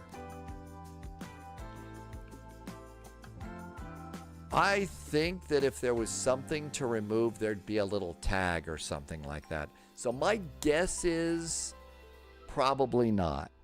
I'm going to guess that there's no wheel pin to remove at this point, because I don't see any tags flopping around or anything else. So my guess is probably not. So we're not going to worry about that. I don't see anything. Okay, let's get back in the cabin. Okay, gear handle is down. Engine ignition norm override switch to norm. Okay. Engine ignition norm. Hey, okay, we're off and running there. Let's see. Engine ignition switch selector off. It's off. Engine shut off switches 1, 2, 3, and 4.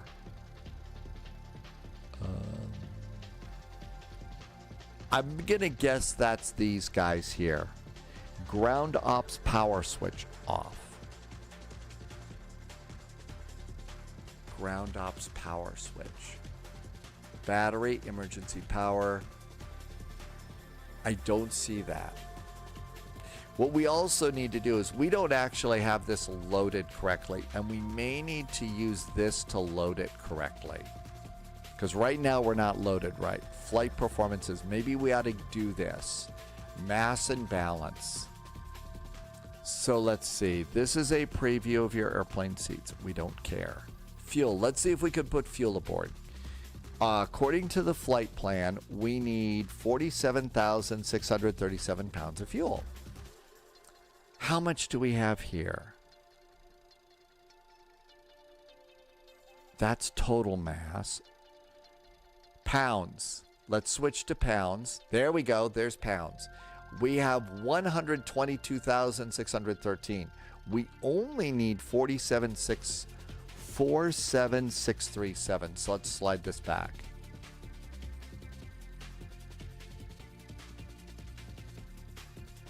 There's 49. I say a little more rather than a little less.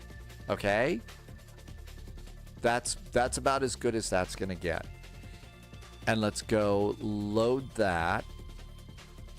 Load immediately. Now then, as far as cargo, is this going to give us a 0 fuel weight anywhere? Empty CG, total mass. See, the flight planner gives it to us in 0 fuel weight. You can import the flight plan and weights from the tablet. Maybe we should try and do that. Let's do what Loviz says. Loviz is wise. Let's come over and see if we could do this. From this tablet or the other tablet?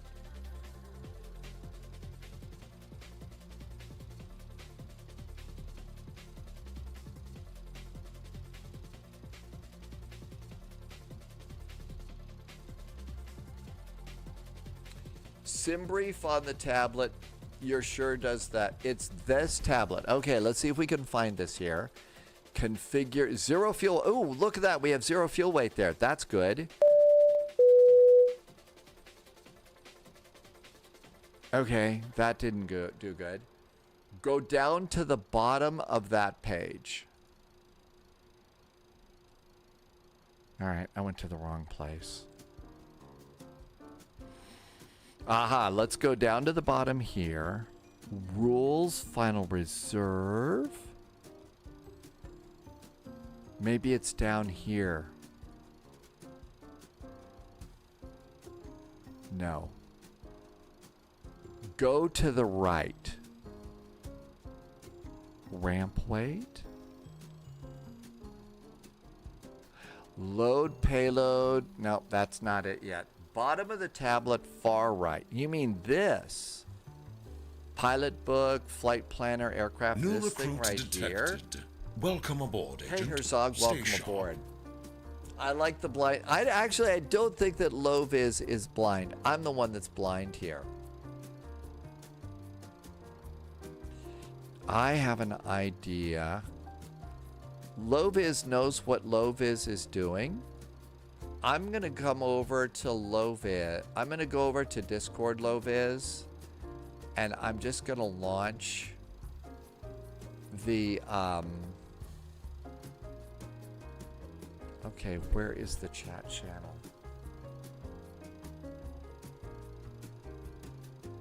Oh, it's called Signal Intelligence now. Okay, I just launched a chat channel over there, Loviz. That way you can say, okay, do it this way. That way you don't have to type everything. Let me put an audio channel in there too.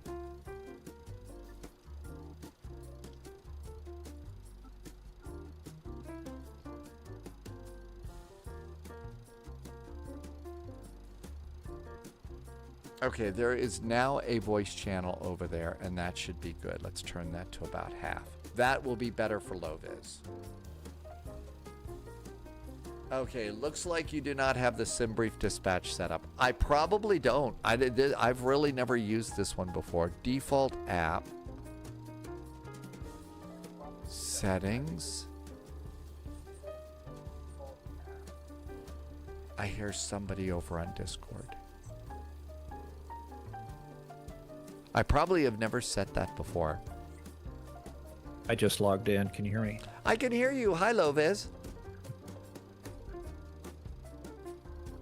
Yeah, you're going to have to, I mean, you can just go ahead and plug all your SimBrief stuff in, but once you get out of this, go to the Navigraph hub and you can download the SimBrief dispatch in there for 2024. And that way it will be in your tablet. And for a lot of planes, you can just go in there and put view flight plan and then import the flight plan, the weights, the fuel and stuff from that tablet. That would be the thing to do. Okay. Let's just put it in this way. Okay, so let's see. Cargo. Our cargo from the flight plan is going to be 5,600.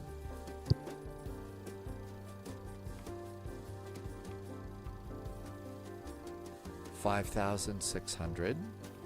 Oh, wow. It put 102 passengers aboard. These must be the people that are going to jump out of the plane. All right, so that looks good. Our zero fuel weight is now 288,100. And that's pretty close to what we're expecting. So we've got that. So that looks really nice. Nope. What happened to them? And Loviz has actually jumped out of an airplane like this before. I'm going to guess that jumping out of a jet is a little bit scarier than another airplane. Maybe they're all just scary. It's scarier. The jet is? Yeah, you can get tangled up real easy coming out of it because you're going, you know, a lot faster than like out of a C-130. Okay. Oh, look at this. It's got all the other fuel numbers in here, so we can put all of this in. So let's see. Final reserve, alternate, and extra contingency. 6 pounds of contingency? You're being pretty weird, aren't you? Let's just go with what we have here. I'm going to load that. Payload and fuel. Let's make sure that that fuel number stayed the same. Well, I think it put it back up to 50% of fuel. That's weird.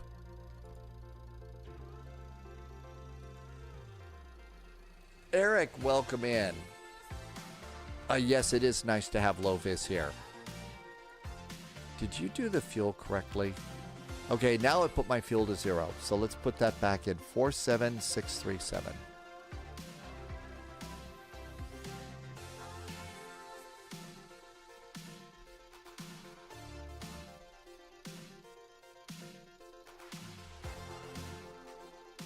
And I decided to go with 49 because that's probably better. Load immediately. That, I think, is about as close as we're going to get on this today. So let's give that a shot. All right. With that done, battery switch is on and locked. DC cross ties. Let's just start working our way through this. We might actually get to fly. DC cross tie. I saw it was over here. Transfer bus, emergency power. Well, I saw it there. Is it up here? Starter.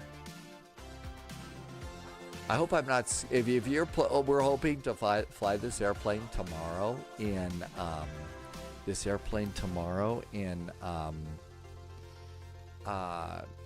Microsoft Flight Simulator and PlayStation. We do have some default airplanes that are indeed scary. DC transfer bus is off. That's it. Emergency power switch. I set that to auto. Left and right AV bus switches to auto. Left and right AV bus switches are auto. The DC switch is tied. Let's leave that on auto. It didn't say that. The WAP, the warning caution displays. Let's not worry about the WAP. Fire detection, smoke detection, external power switch on. There should be an external power switch near here. Battery, emergency power. This has got to be nearby. Sir Mowgli says I should use the in-game checklist. I think to use that, you have to use the pad here, right? And maybe we do the pilot brief? No. Aircraft. Yeah, I'm using the in-game pad because you can hit the little eyeballs on there and it'll take you to whatever switch. So, you know, it takes less time looking around. Then let's use this as opposed to this because this is going to get scary. We'll look at that later. Okay, so pre-flight.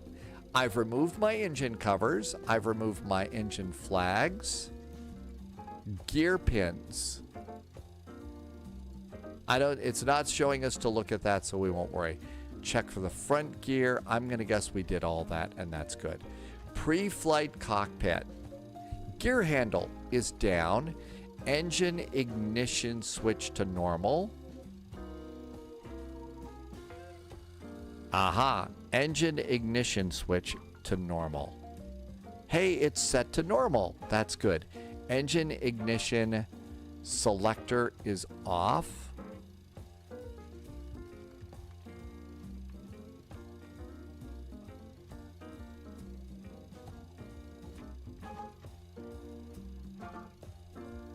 I'm saying to look at it, airplane. Where is it?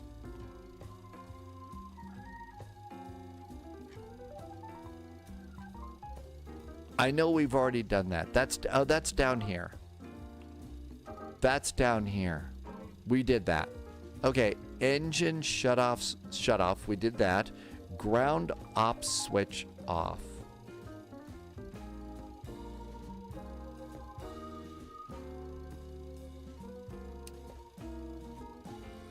That should be what, off? It should be off. It is off.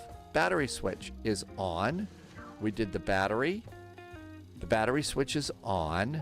DC cross tie, we did that. Emergency power, we did that. Transfer bus switches are normal. No, transfer bus switches to normal.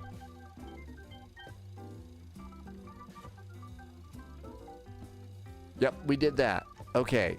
Left and right AV bus switches. Set to auto. Auto. There we go. You know, for an airplane, there's an awful lot of bus stuff in this thing. Okay, the WAP caution stuff.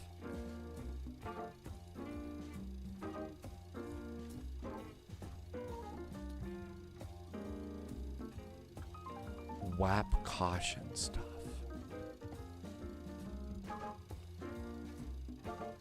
I wonder if that's that there. Let's just say that that's good. External power. This is what we need. External power is... There's external power. We have external power. Okay, external power, good. Fire detection. Smoke detection. I don't smoke. That's not a problem.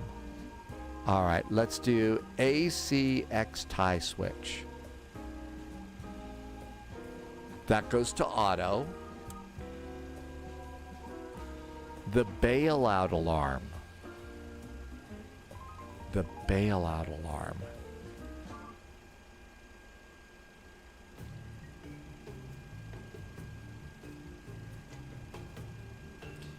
That's probably...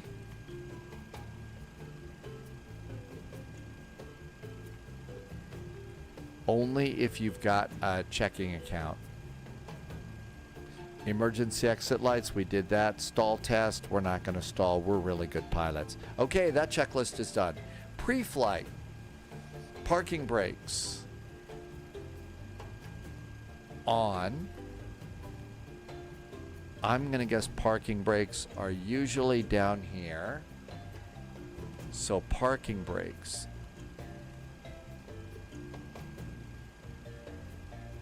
Parking brakes are on. No smoking and fasten seatbelt. I guess you've got to have no smoking and fasten seatbelt signs on this airplane. And they are over here. Oh my gosh. There they are. No smoking and Fasten seatbelt signs. What do we want to do? Those. Both of them go on.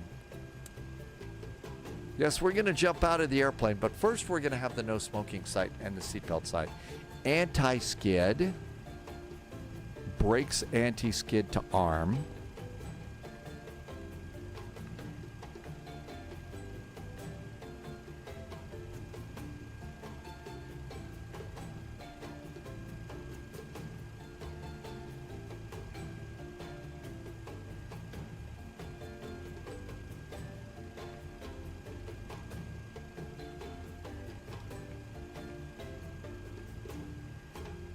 All right, it must be somewhere over here.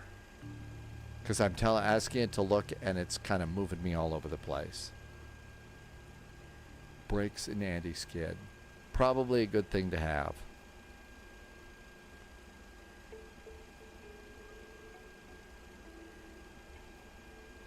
Ooh, ooh. Oh, there's that windshield stuff. There's the stall test. Probe engine. Okay, let's not worry about that this time. Mission computer, FMC.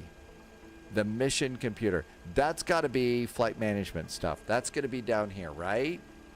That's going to be down here. Here is our flight mission computer. All right. What do we have here?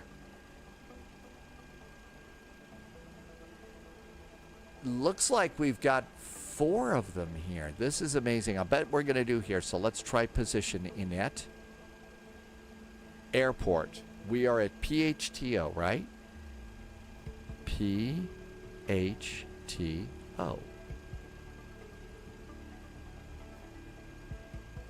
PHTO.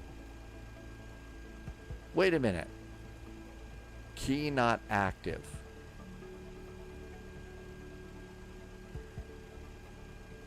Initialize position. How is it that that key isn't active? That's the airport. Key not active. PHTO. Key not active. Well, with that put a stop to us right there.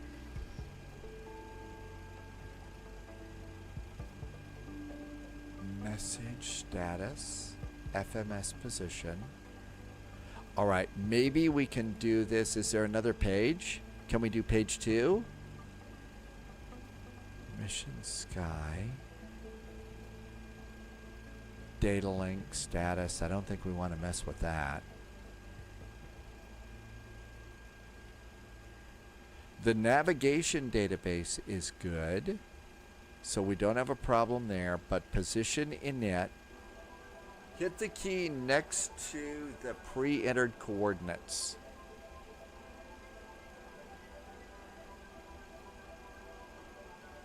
And put that up there. Okay, it looks like it's complete, so I put that up there. No flight plan. We're going to do that next. That one actually worked. So we set that position there. All right, let's try to do the flight plan. So that's over there. Let's try and do that next. Flight plan. Let's see if this works. PHTO. Nope. TO. See if this works.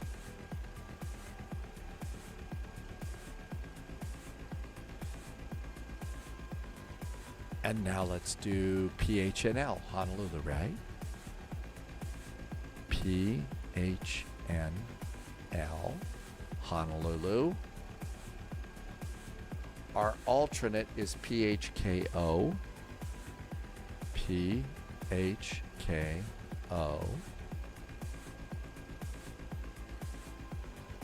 Our flight number. We're all gonna die. This is mission number 441. Okay. Our first waypoint, this should be real simple. Our first point is Paris. P-A-R-I-S. P-A-R-I-S. P-A-R-I-S, Paris. I think it's the first one. Now let's go to page 2.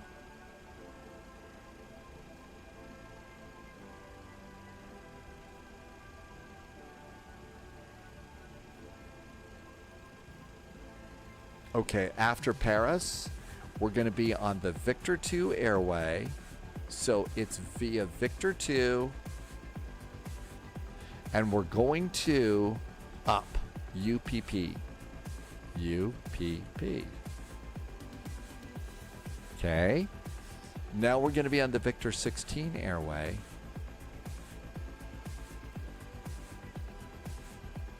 It takes a second. It has to think about it a little bit. All right, Victor 16, and that's the Lanai City VOR. LNY. And then that's it. That's our flight plan. And I think it wants us to execute this. So there's execute there. Comm mission in execute. There we go. Okay, let's try. Can we do departure and arrival? Here's departure and arrival. We are expecting runway 26. It's going to be the Paris 4 departure with no transition and execute. Departure and arrival. Can we do the arrival? Honolulu. We are expecting runway 8 left. It's going to be the Shaley. I think it's Shaley arrival. Shaley 1 via Lanai.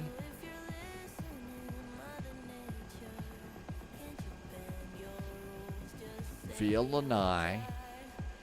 And it's either Vectors, Book, or Auka. Fortunately, I know how to do this part. So after Shaley, it's going to be Vectors on a heading of 304 to the ILS runway that we're going to do. Okay, I don't think we're going to Auka. I don't think we're going to Book. So I think it's none. It's going to be Vectors, Victor.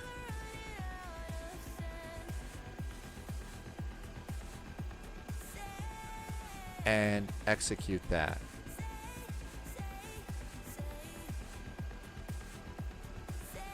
It didn't seem to like Vectors.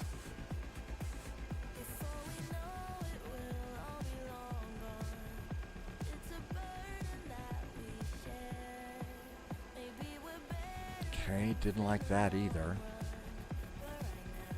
Lanai.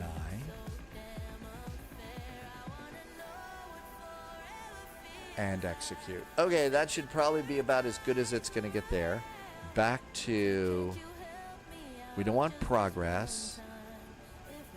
Flight plan. Performance in it. We have to do performance, right?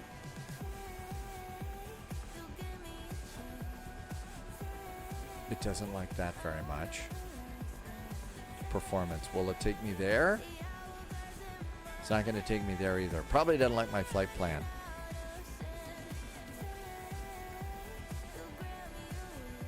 I wonder if I just froze it up.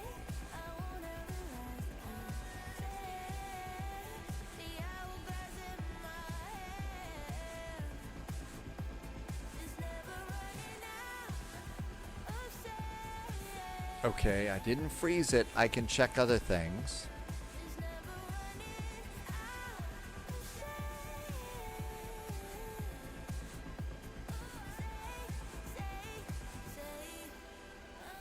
Okay, I've got a progress. 245 miles. If we can make it 245 miles, that's going to be great. Paris 4, runway 26. So that one worked. It didn't like my arrival into Honolulu. Let's just choose Auka. Okay, see, now it chose Auka. It wouldn't let me choose Vectors, so let's just do Auka and we'll blow it off. And then legs should be good. We don't need to update the runway. And we can blow off. Okay, here's a route discontinuity for the Lanai VOR. We better close that. That could be bad. There's Shaley with vectors to Auka. I bet I could fix this and save myself humiliation and embarrassment here. This is how about is Paco in there? Hey, it is. Let's delete Auka and go Paco directly there and feel all clever about that. Okay, so we got that one there too. Leg wins. Let's not do that at the moment. Position fix. Secondary. Will you let me do performance now? It's not letting me go over to performance.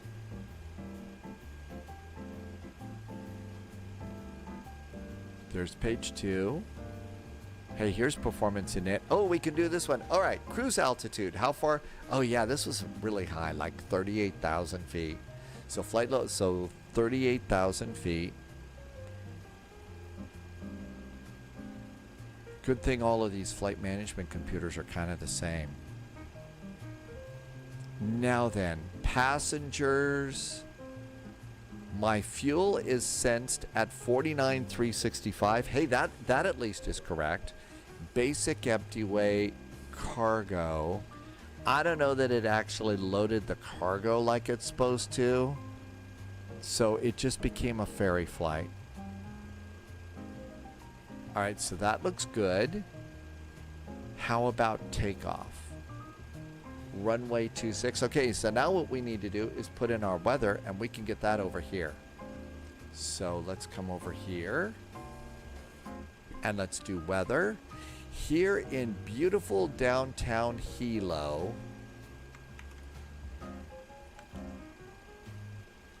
And if I remember correctly, the engines on this airplane are the same engines that they put on the 757. I could be totally wrong, and it's another airplane, 26087.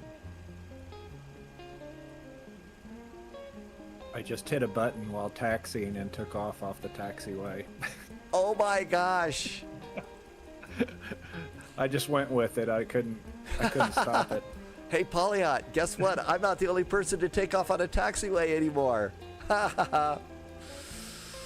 Oh my gosh. Although you did it because you hit that takeoff button. In my case, I wasn't paying attention. I was being all proud of the MD-11 25. That's the beauty of multiplayer. The altimeter, 3002. 3002. Okay, everything else is good. Page 2. Anti-ice, good. Page 3.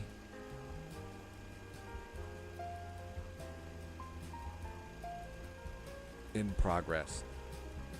Okay, I hate to say this, my smart remark didn't work so well. I'm afraid Lovis has now been added to a list. Sorry, I'm so bad. Okay, V1, 271 knots? Really? 271 knots for takeoff. That's scary. All right, I think over here the mission computer has been initialized.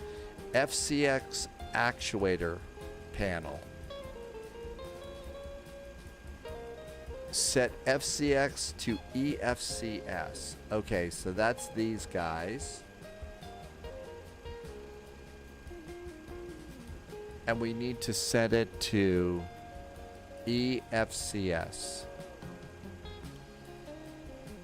They are all set to EFCS. Mission computer setup flight, we've done that. Fuel pump number 3 goes on. It is time to pump you up.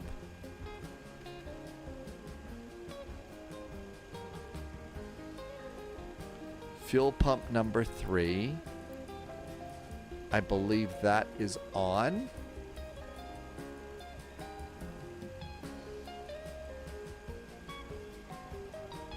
Yep.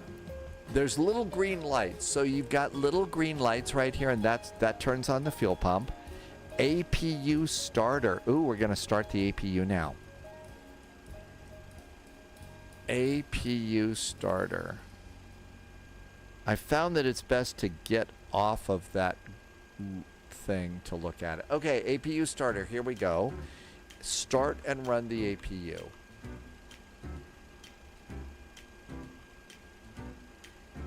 Ready? Start.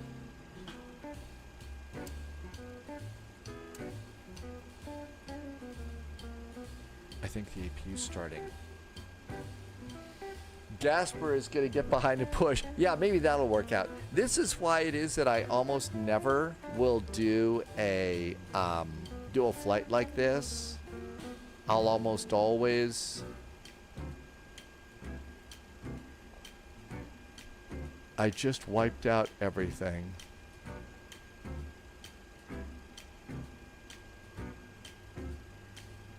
Oh, I think we've completed this list. I think we completed the pre-flight cockpit inspection and stuff. That's why it cleared it. Or is this another page? Parking brakes are on. WAP.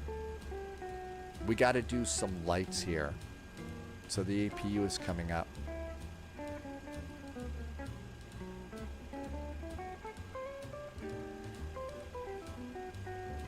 I think lights are all over here.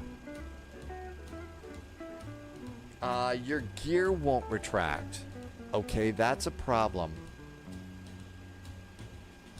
At some point we should turn on these. I did that out of sequence. I'm a bad pilot, but I know we're going to have to do it anyway, right? Cockpit instruments. Let's see. We're going to need to set a altimeter. The altimeter here is 3002.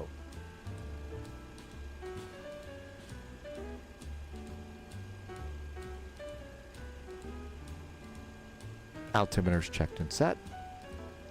Cockpit instruments. IRUs.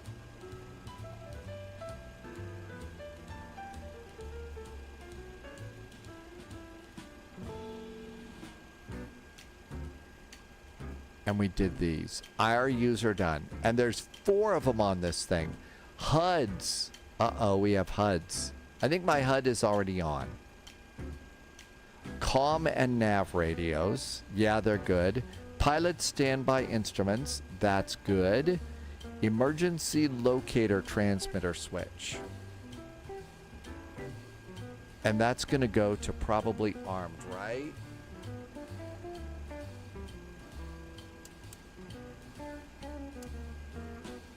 It wants it to be to norm. Man, norm plays a big part in this airplane.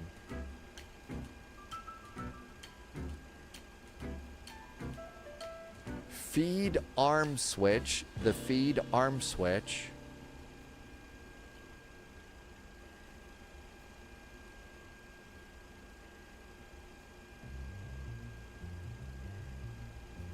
Feed arm switch is disarmed. It is disarmed. The OBIGS goes to on. Compartment airflow. Compartment airflow on.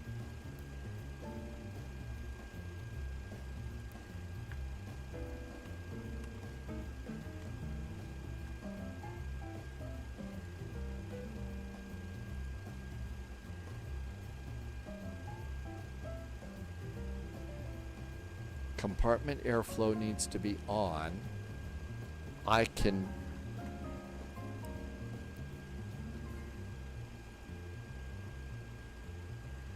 So the light went off.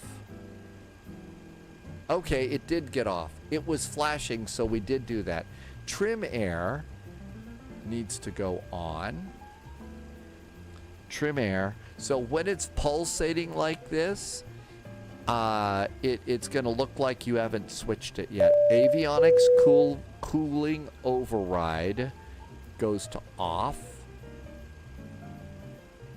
Avionics cooling override to off. I'm going to guess that's off as opposed to open. Windscreen defogger. Windscreen defogging is important.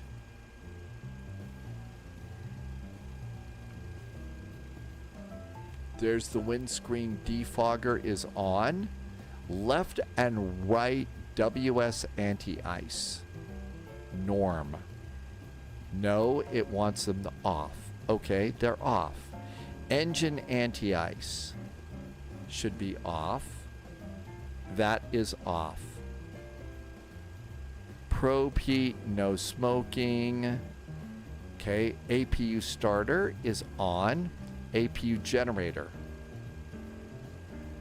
APU generator on. APU generator should be on. Is that it? Nope, it needs probably 2 clicks here.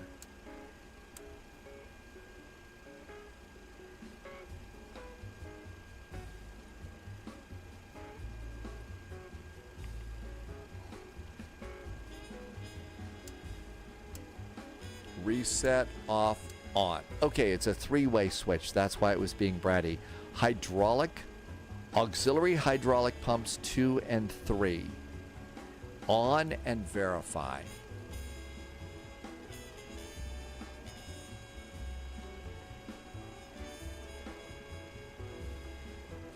Two and 3 on.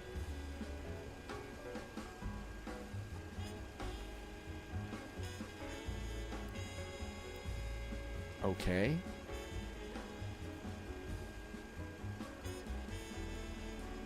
And that page is now done. The pre-flight is done. Loadmaster. I think we've done this. Loadmaster computer.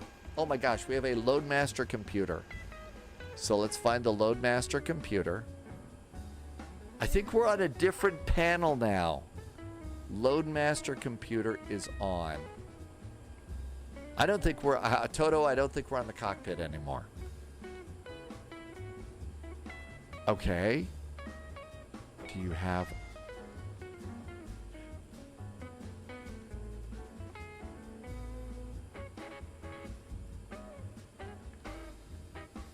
Yeah, there's the ground over there. There's the door. Show me where the computer is.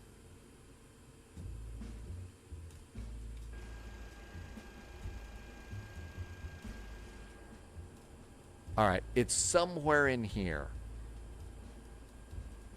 Don't see anything there.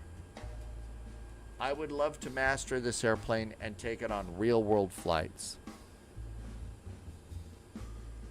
Set the Loadmaster computer to on. Aerial delivery system, door ramps.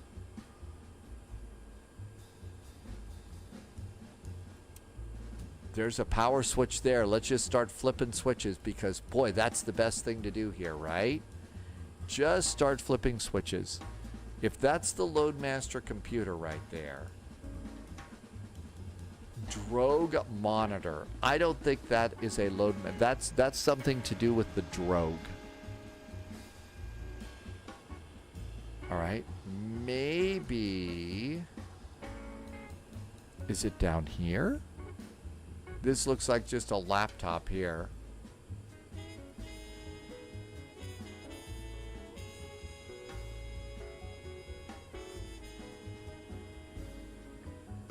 I'm wondering.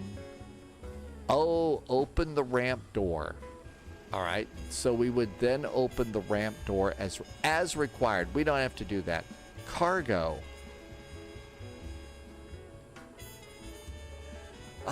Let's see. I know, Yeah, pulsating means look at me. I don't see anything pulsating at me. Nothing is pulsing. Cargo compartment, cargo floor heaters, exhaust fans. I guess that's maybe if people had too much Taco Bell before the flight. Power. Aerial delivery, door ramps to open. Is that it? Electric power. I can't click any of these. Was that a Windows XP? I think it was. Exponent, I think that was Windows XP. It is the laptop, Coney, so it is the laptop. All right. I'm going to guess the best thing that we're going to do is we've done this as good as possible. Before starting engines, comm radios are set. And I never actually found the comm radios on this thing. Comm radios. Look at is not working with some of these things. And I'm guessing that the comm radios are down here.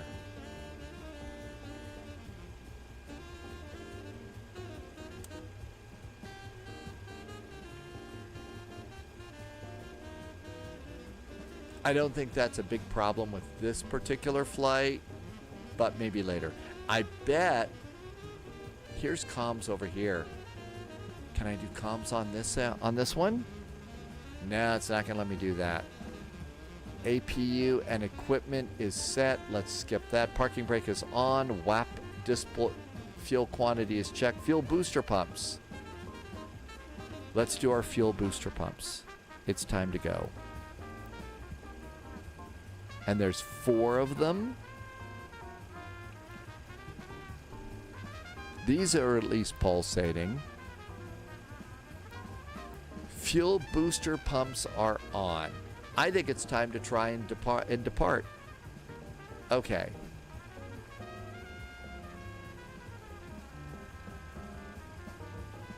Oh wow, you could carry a presidential limo in this. Let's close the crew door. Crew door is closing. All right, so we close the crew door. The ramp is up and the ramp slide, so that's good too. Let's try and start some engines. Tonight, Low Viz is going to watch A330 driver fly this. Is it this airplane? Hello everyone and welcome to the channel. I'm Emmanuel, I'm an airline pilot, and today we are Okay. Low Viz says that this is what we're gonna watch tonight. So we're gonna try and watch this video. And that's gonna be our cold and dark. So we'll do that. Let's continue. Let's see if we can make our way to Honolulu. We'll go to Hickam. We'll get a helicopter. We'll fly.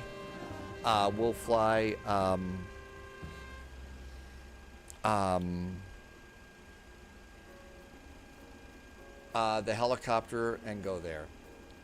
Let's do MFD 2 and 3. Set for engine start. Multifunction displays for engine start. That has got to be these. MFDs have got to be these. Primary flight display, ND. If that's it, I don't know. All right, let's see if we can start an engine here. APU bleed air. New recruit detected. Welcome aboard, Agent. Stay sharp. APU bleed air going on. Welcome aboard, Claybander. Welcome, welcome. Good to see you. Thank you for coming in.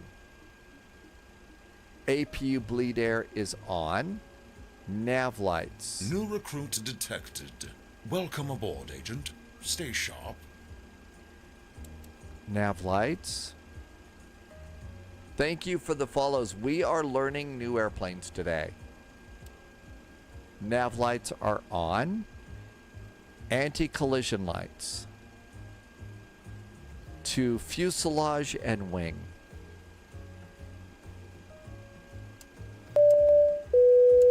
Okay, we got anti-collision lights on. That's a step in the right direction. Engine ignition selectors.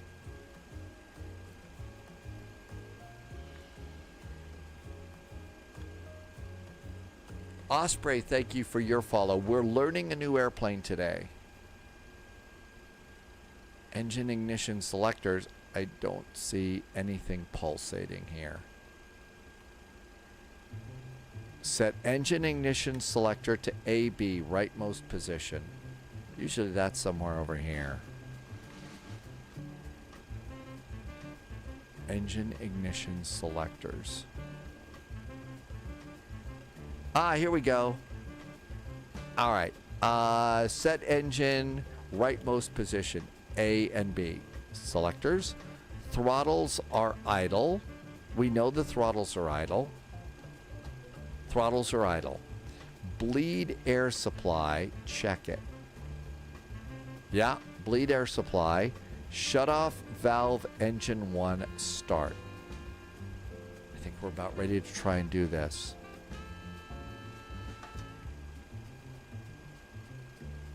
Okay. Shut off valve engine 1 to start.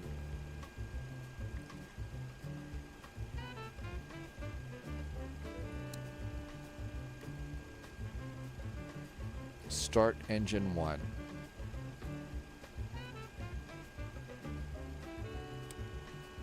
Starting engine 1.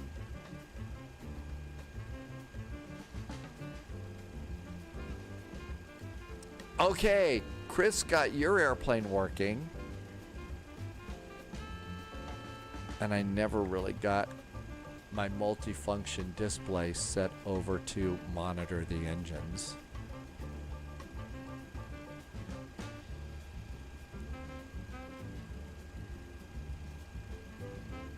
Hey, there's engines. Oh, look at this. We got an engine going here. So over here, engine start. I think it's starting.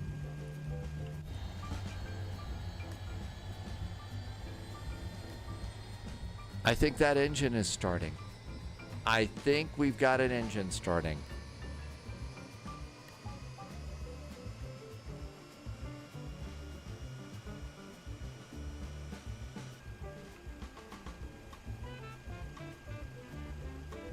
Let's try another engine. Shut off valve for engine number 4. That should be easy enough.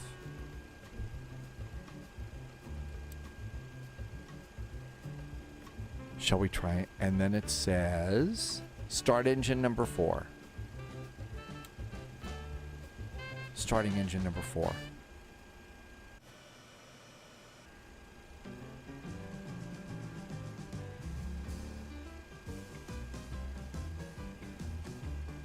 Monitor N2. Well, it looks like engine 1 might be doing something, but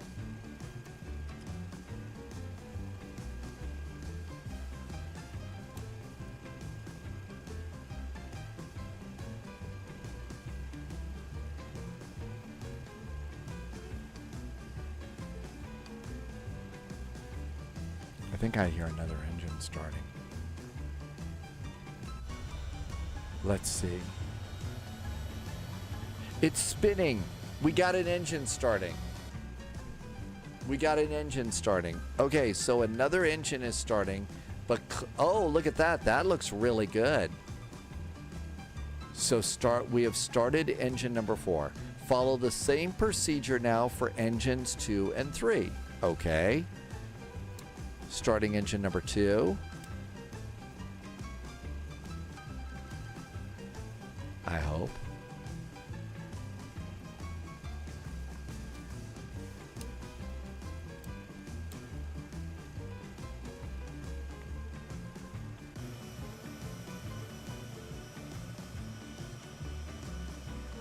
I think maybe we should have turned. Hi, Russ. We are on the USA West server. I am seeing YouTube chat. Hi, I am seeing YouTube chat. TJ is here. Welcome aboard. This is the C-17. We are trying to learn how to start this airplane. We've never done this before. Or at least I haven't, and I'm really clueless about it. So we're trying something very new with this airplane. And it's sneezing time. Okay, looks like we're getting engine number 2 going.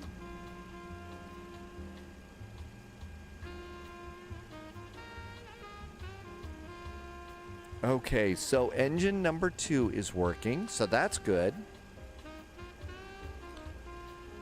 I'm going to try 2 again.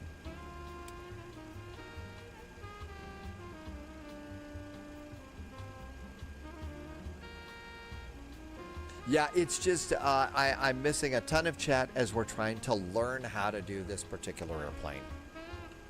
That's what's going on here.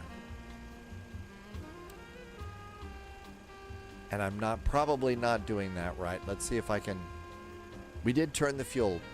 Yep, we got all that set up.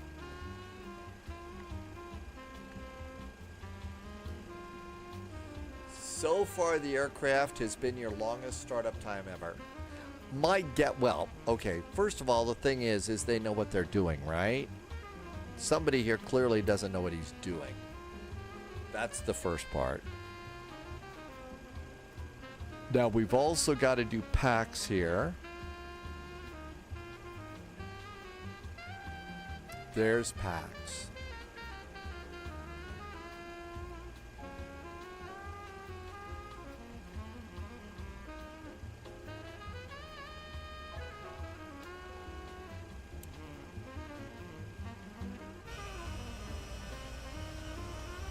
We still have not gotten rid of ground power, and we still have the ground power in too, so we have to worry about that.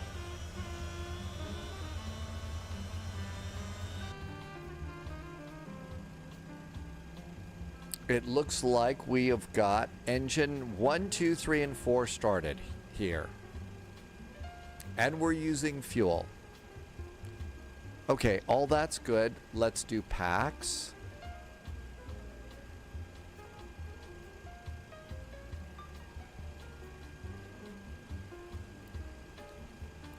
There we go. Packs left and right. Engine anti-ice, we're in Hawaii. Probe heat searchlights. Probe heat. They have light. Oh, it's going to be lights on the probe heaters so you can see it. Left and right anti-ice. We'll leave those alone. Hydraulics. On.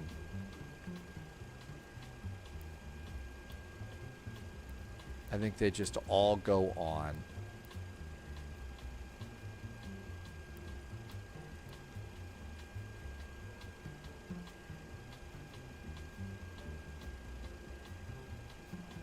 Okay, everything looks good there. And that looks great. Hydraulics are good. All right, we still have ground power attached to the airplane. We probably need to turn that off before taxi. DC cross ties. So this is going to go and probably disconnect stuff like that. So DC cross tie switch. And this one goes to auto. It's on auto. Hydraulic transfer pumps.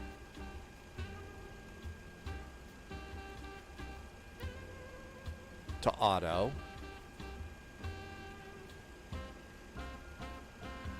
Flaps and slats. Okay, we still have ground power in here. We got to get that off. That can't be a good thing. Emergency, fuel.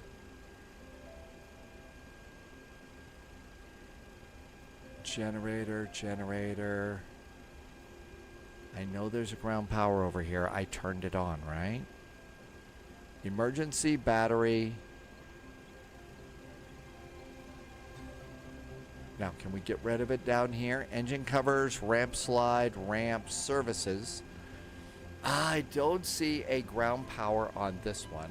Fuel, we're not going to deal with that. Payload, we're not going to deal with that. I don't see where it's telling us to turn that off. All right. Flaps and slats for full motion. Flight controls. APU generator. Off. APU generator. Off. APU generator is off. Okay, APU generator is off. APU off. APU to off. It's called external power. Hi, Ramsdalen. Welcome aboard. Ground power is a switch. It should be a switch. I just didn't see it over there. APU is off. Standby engine selector, EPR.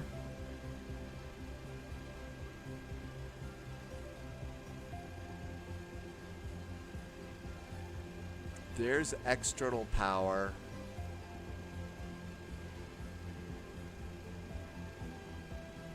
External power is in use. I got a bad feeling about that. I think I just turned everything off. I think I just turned it. Did we lose everything? No, I don't think we lost everything, but I think there's ground power. It's in use.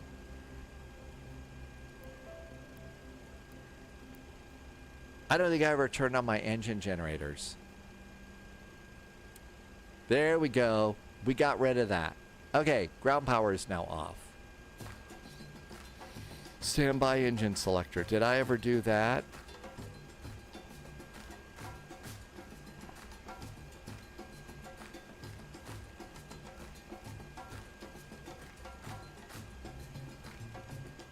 We're gonna get out of here at some point in time. I promise.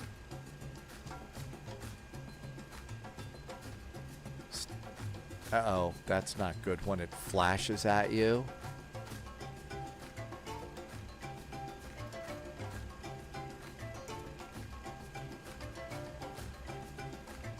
Okay, here's our standby engine selector. EPR. Okay. Thrust rating. Max. Stabilizer and rudder trim. Altimeters are set. Doors are closed. Hydraulic temperatures. We'll worry about the WAP display later. I think we're going to try and taxi. Shall we try and taxi here? What could possibly go wrong? You think? Hi, Allie Brown. Welcome aboard. All right, let's see if we could at least taxi. Oh, it says thrust reversers avoid repeated minimize use of brakes. All right, taxi. 40% N1 to taxi. I guess that's because we are such a big, heavy airplane, right?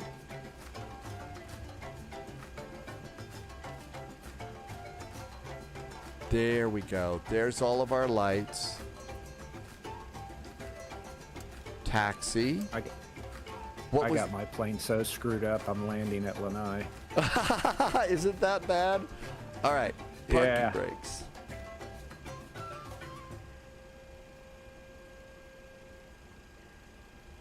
Well, I think that Loviz says it the right way. We're going to watch a 737NG driver and see what happens. Uh-oh, we're rolling. All right, let's get this off. We're rolling. Oh, come on. Turn off. There we go.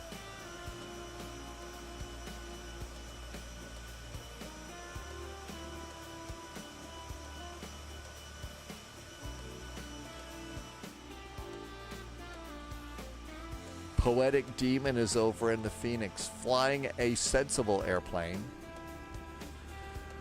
Okay, I see the comm menu is up there, so that looks really good.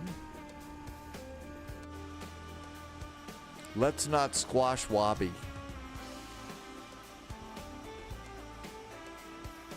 How did I grow up to... Oh, is that somebody else? Sir Mowgli is in a Osprey.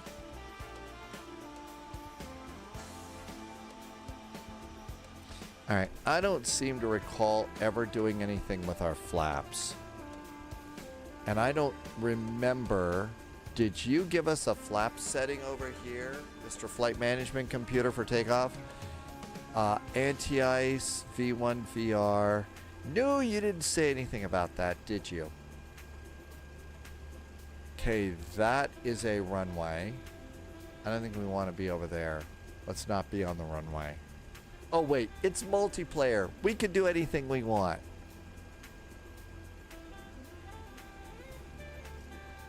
It's multiplayer. We can do whatever we want.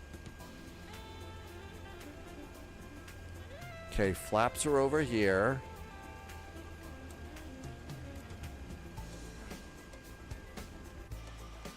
Hey, flaps are going out. Do I have speed brakes on this? Hey, look at that. We got speed brakes. Uh-oh.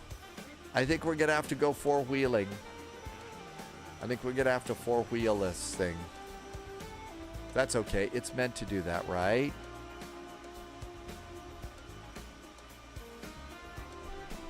Normally, we have a better idea of what we're doing here, but today it's a little bit really weird. All right, what do we have over here? There's engine pressure ratio. What did we get for final cruise? Flight level 380. That's like ridiculous.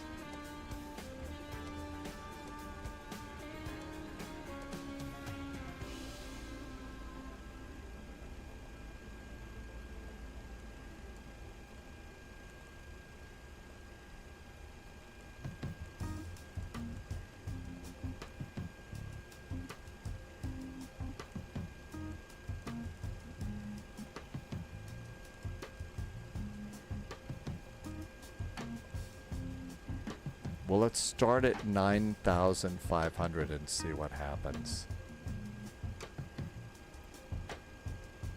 You probably don't have the aircraft.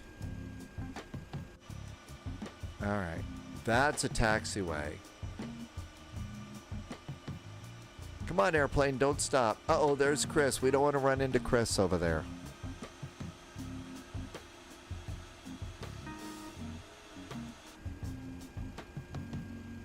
Oh, cool. Look at this. It's got a window down there.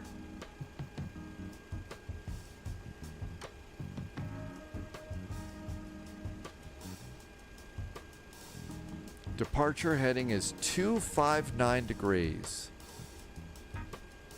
Mad Noob had a good landing.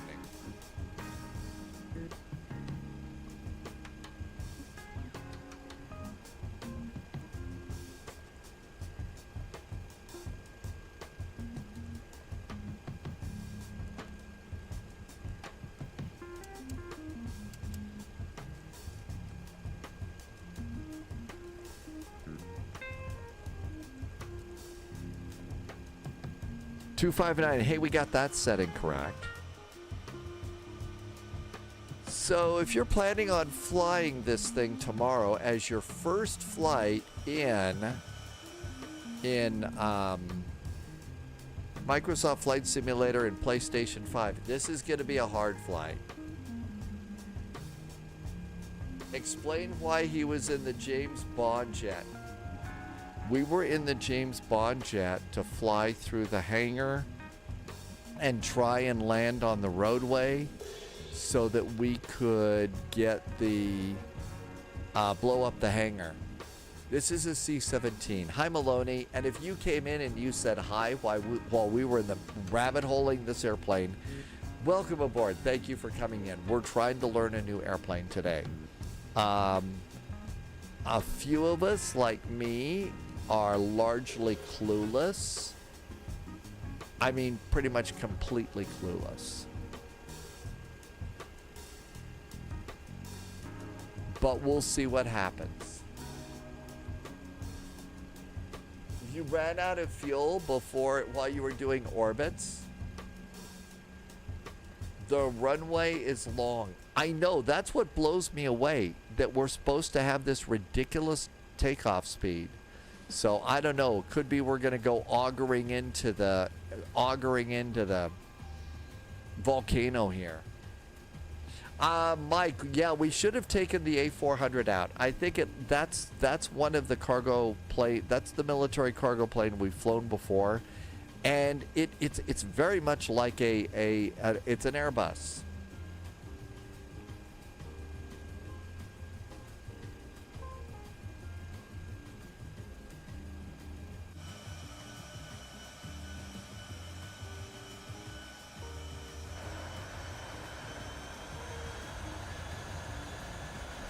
I just tested my thrust reversers. The thrust reversers work. So we can stop. All right, do they do like silly things like auto brakes and stuff like that to RTO or anything? Probably not. Probably not.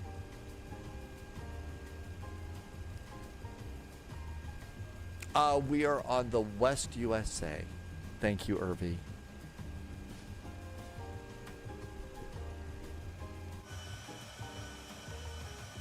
Okay, so we've got let's do toe brakes. We have toe brakes. We can stop.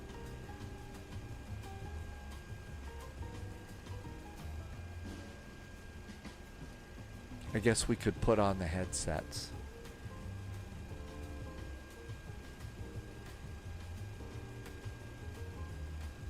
There's a button here. Remember earlier, Loviz says, I was taxiing around and I pressed a button and it took off on the runway. I wonder if that's the magic takeoff on the taxiway button. This one right here. We'll light up on the runway and we'll hit that button and see what happens. My luck, it'll just sit there.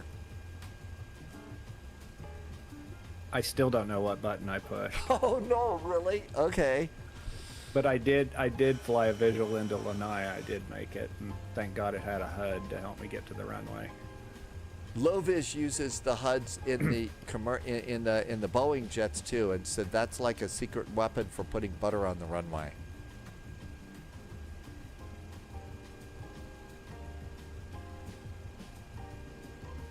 Yeah, and I found another cold and dark video too to do.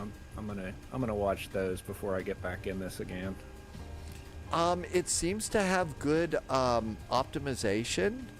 So I mean, it's not. Remember when we first got the sim and the Airbus cargo prop liner? It was really kind of a little jerky when it started. This seems to be working pretty good. Okay, after departure, we take off. We make a hard right turn.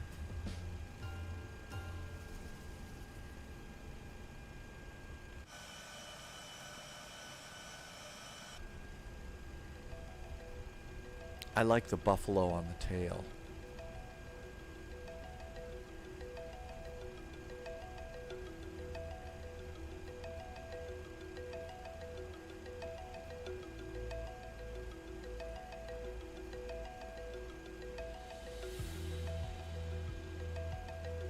Parking brakes.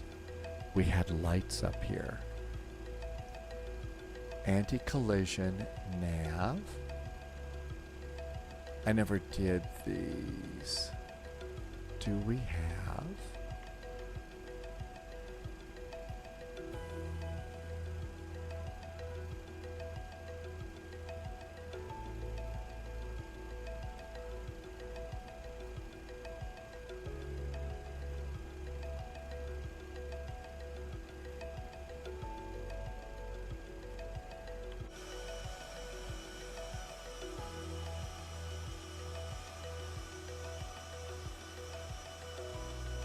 There's Poetic Demon. Oh, there's Chris. Okay, there's Chris getting ready to take off.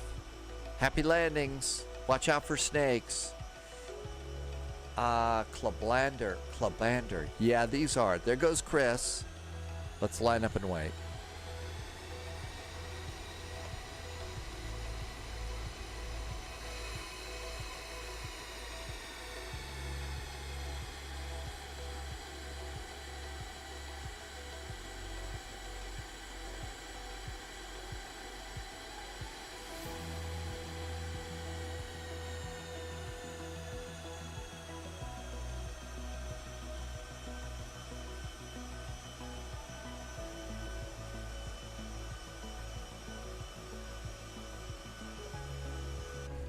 think it's time to adjust the rudder pedals a little bit too. I may have them a little bit too stiff here. Flight Sim Aviation, yes, this is the default C-17.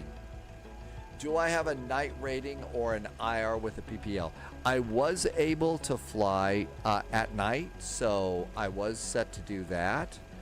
I do not have an IFR. That was what I was working on when I pretty much decided that this wasn't going to work out and I needed to concentrate on doing other things.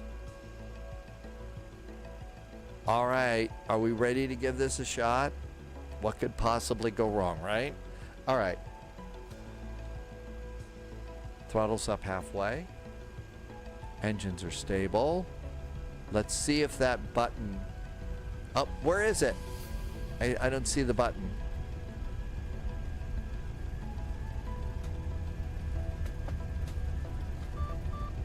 Stabilizer.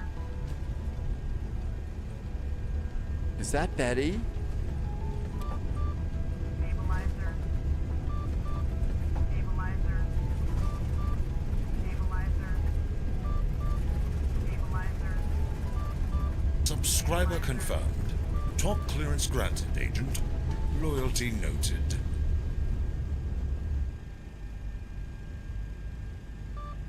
All right, I took off at 190. Full lap.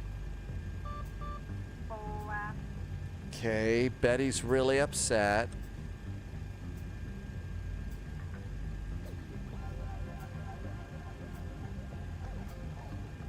Let's try and turn.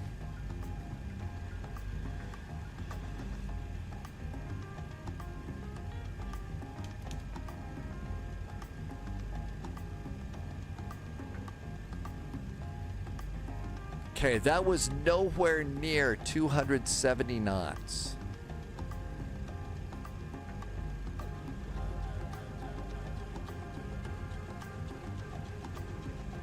It's a gentle turn here.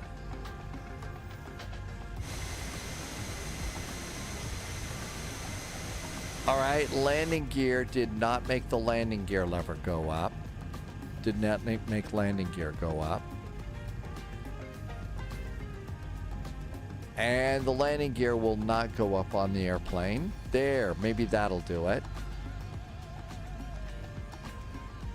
There are no flight directors, or I just didn't do it. V speeds were greatly exaggerated. It's probably because I didn't load the airplane correctly. It's probably because I didn't do that. There's 3,000 feet.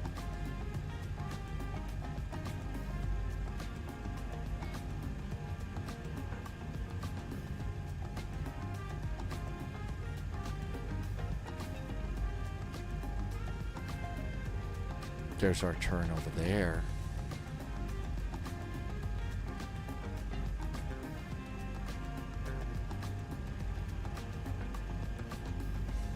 Okay, let's try and roll out.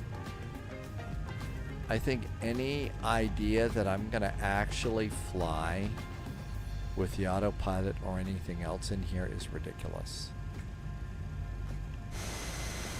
Okay, so I've got my gear lever is up, but my landing gear is still out.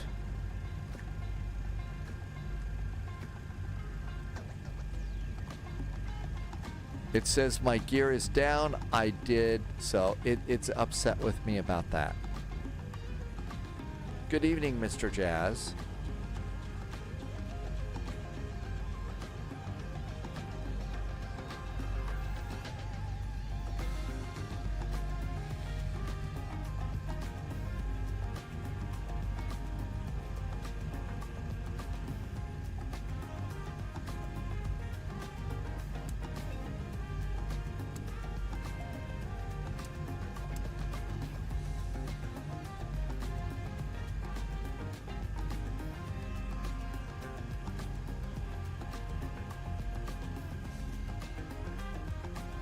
Let's make a turn.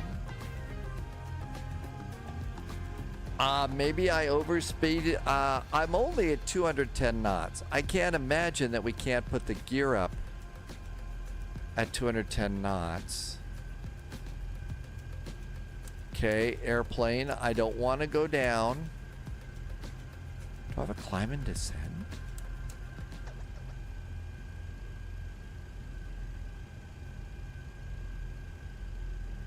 Did I forget to move the gear pin? Go to the NLG and walk around and hover your mouse around the main strut above the wheel. And there's a... So there was a gear pin and I didn't see it. That's got to be it. I'll bet that's what I forgot to do. That's what I forgot to do.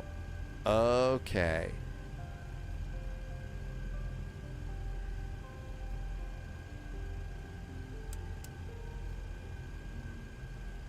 All right, so we're just going to fly with the gear down.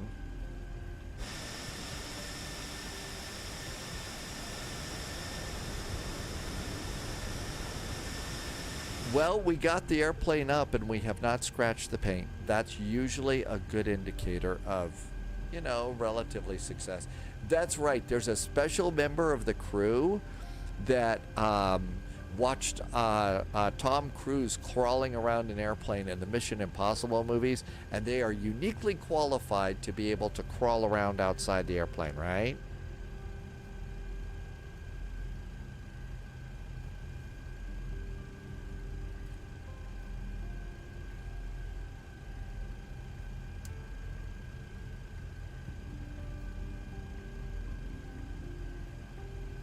Now, do we have a climb and descend here at all?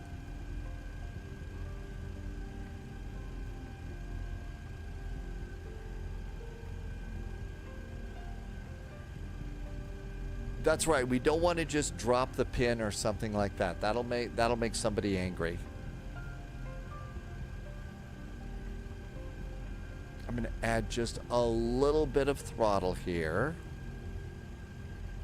Okay, I have indicators up here. What are you upset about? Spoilers are not armed. Okay, well, we'll live with that.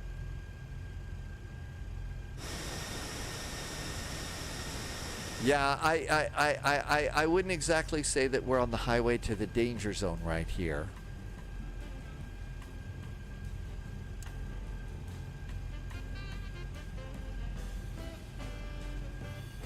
Got a cool clock over there.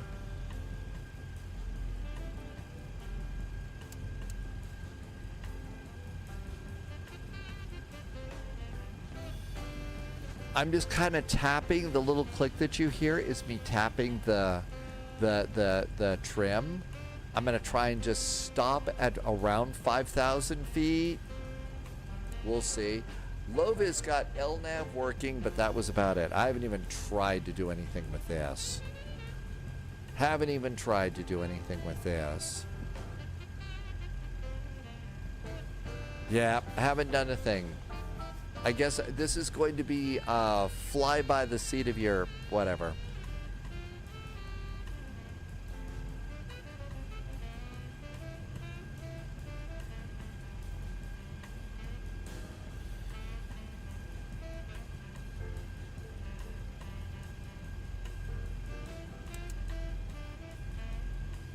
Polyon hates to do this.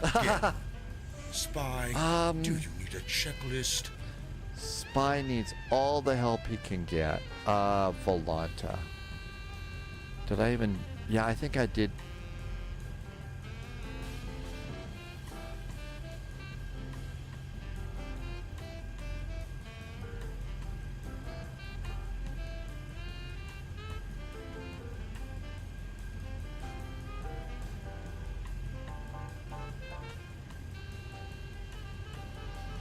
I have a bad feeling about this. I need to probably restart it completely. Nah, that's okay. Can you zoom in on the HUD? Yeah, let me make a turn first. We need to get ready to do this turn. Let's do that. There's the HUD. So we stopped our climb at a little bit about 5,000 feet. Are we going to have the brain power for the MH60, or do we need the Airbus? Well, we gotta have the helicopter, because if we're gonna fly around the island and come back in over over Pearl Harbor.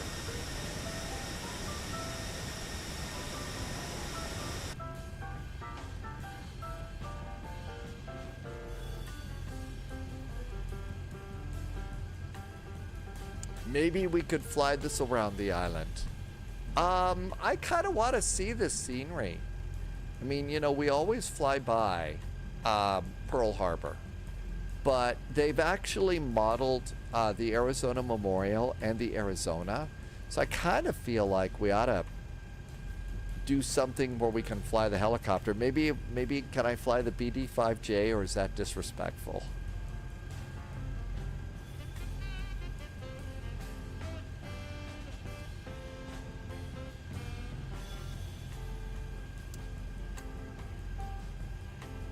Okay, we're climbing again. We're actually doing pretty good on our flight plan. I mean, you know, cheating big time, but there we go. So we're actually doing really good so far. Let's see if we can increase our airspeed a little bit. Ooh, what is flaps and gear speeds on this? Flap limit, landing gear down, landing gear extend 250. So 250 is about as much as we should do. I'm gonna go and increase my throttles a little bit.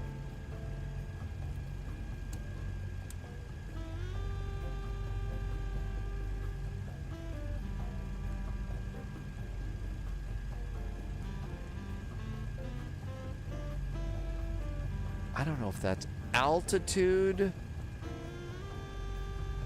or rate of climb. I think, no, I don't know what that is.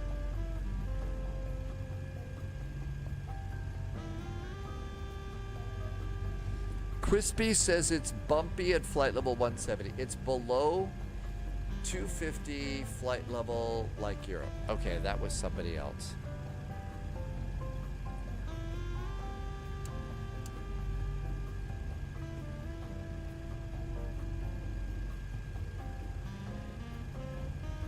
There should have been a way to do the gear pins on this thing from up here.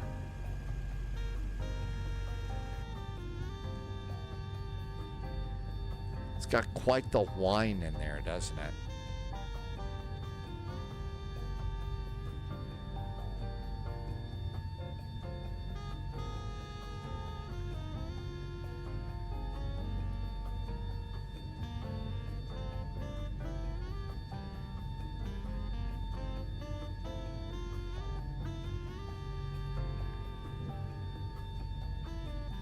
So there would have been the Loadmaster over there.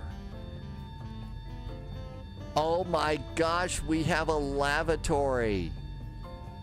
The lavatory is here. Look at that. The toilet's in.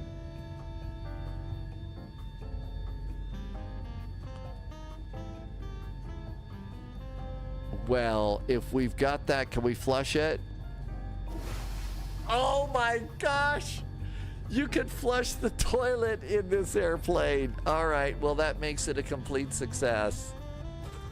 Oh my God, I opened the door. Whoops. I was just trying to close this. There we go. You can flush the toilet in this airplane. Oh, we're off course. Sorry. You know, when you gotta go, you gotta go.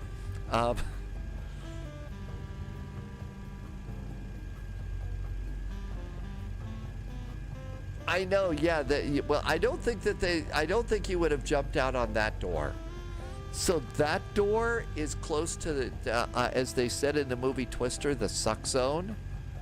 And I don't think that they want the paratroopers jumping out of the front door like that. That's way too close to the engines. So yeah, that's probably not a jump door right there. That's the one we opened. I think they would let you jump maybe on the side door or maybe the ramp. Low-vis will tell us for sure. But nowhere near the big fan engine and stuff. Why is the gear out? Because somebody didn't remove his gear pins, I think. Low-vis said side door.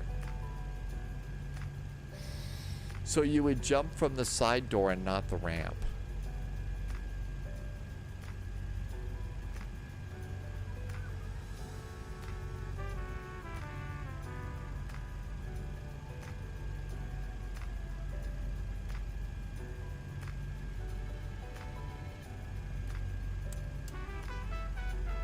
And Lovis says you got sucked out.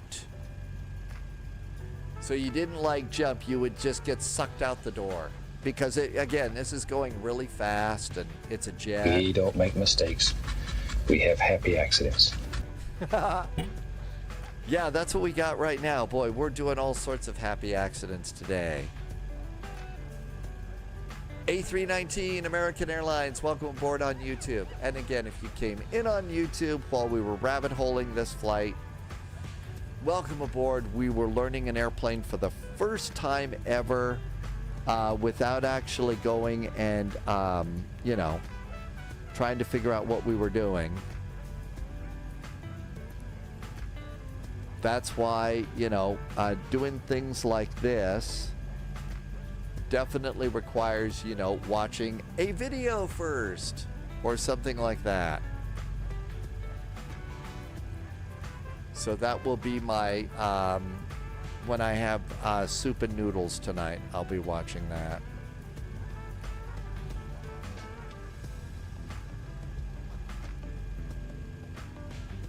Hey, I got flight directors. I have a flight director now, so probably just an LNAV flight director, i.e. point me in the direction and tell me which way to fly.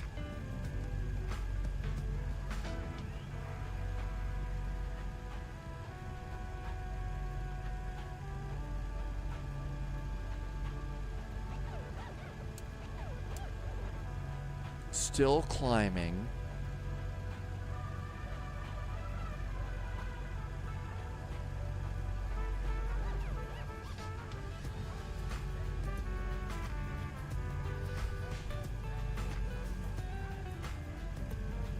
Next, we'll stay in multiplayer, I think, for this flight.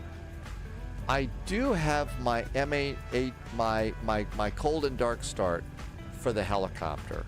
So that should be, but we should be able to get the helicopter started. And we actually did some decent flying in that. So maybe we can do the helicopter and it shouldn't be as dramatic as this.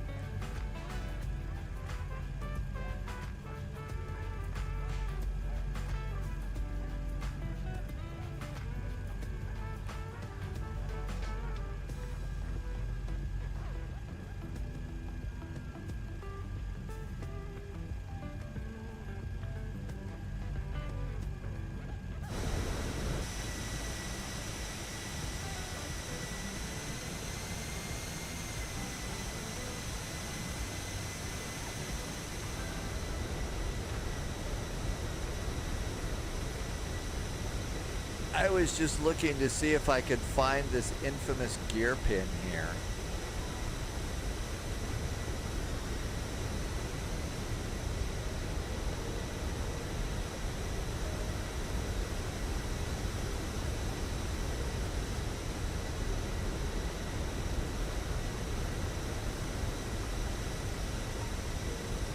I know we're not going to be able to pull it here in the drone cam, but I just wanted to see if I could find it for next time.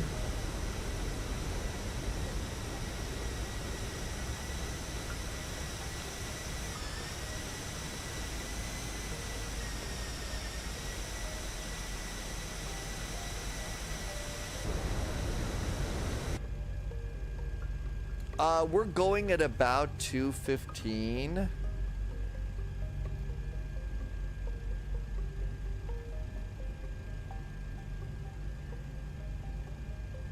And I didn't want to be climbing though. Wolfie made it, so Wolfie got this thing going. Way to go. At a minus 253, a very nice landing rate. This is gonna take a while, I think. This is gonna take a while. I think we're barely clearing the big island. Oh my God.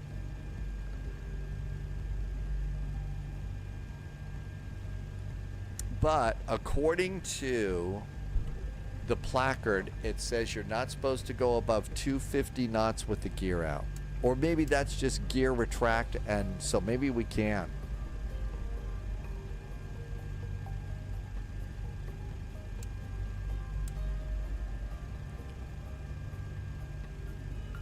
Going, the auto throttle reminds me a little of the MD-11. You have to select and then push the knob to set.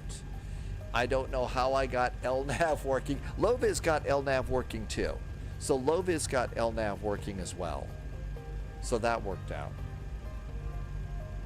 Gear down and gear extension, both 250 knots.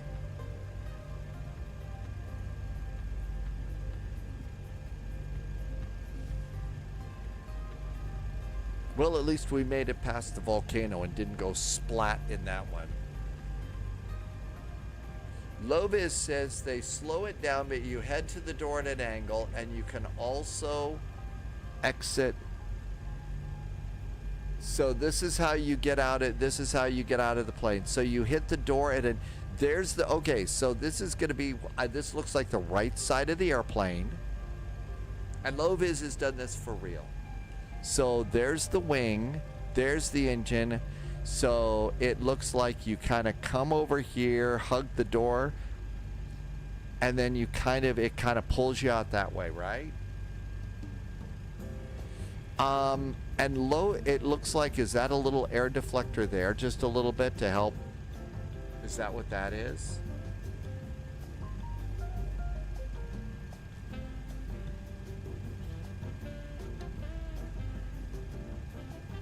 That would be scary.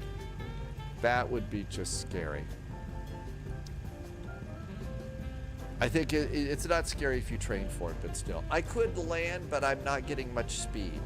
I'm not getting much speed, and I still never found the pin when I was looking around. Loviz says that there is a deflector on the side by the door, but there is a deflector by the side by the door. But so there's the door. Yeah, there's the deflector right there. So that's got to be the deflector that Loviz was talking about there. But I mean, there's the door. There's the jet engine. So you're really still close to the jet engine.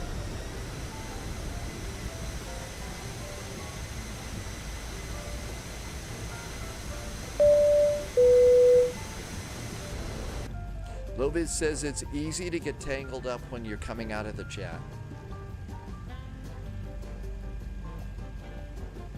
That was also a lineman for taking the yellow rope. Loviz says it's a little more pleasant to jump out of the C-130. Coney, did I leave you behind? Are you still back? Are you still... Uh-oh. We're not going in the right direction. Hang on. We need to get back on course. A lot nicer coming out of the C-130. Well, first of all, probably a little bit slower. Second, you don't have that big old 757 jet engine just right by there. Airbus A319, American Airlines. Thank you for becoming a subscriber on YouTube.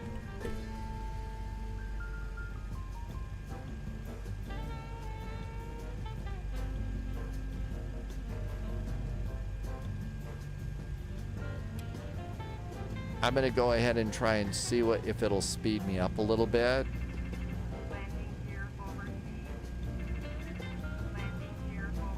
Doesn't like that at all.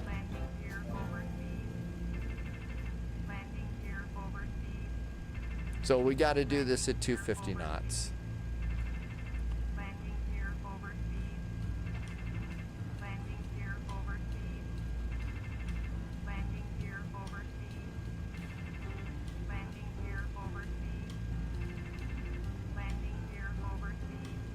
That doesn't sound like Betty. That doesn't sound like Betty.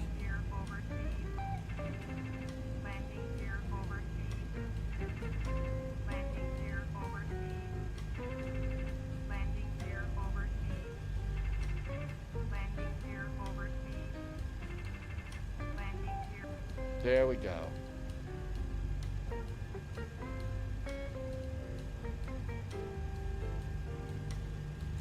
took them quite a few years before they certified the C-17 for airborne ops.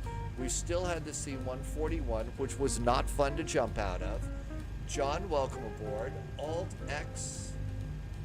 Will Alt-X? I don't think I want to try that because with my luck, that usually crashes my simulator. And Loviz says you could not jump out of the C5, the big Galaxy. Poliot is going to boot up DCS and do C-130 drops. Is that the MD-11? So that was Betty after all?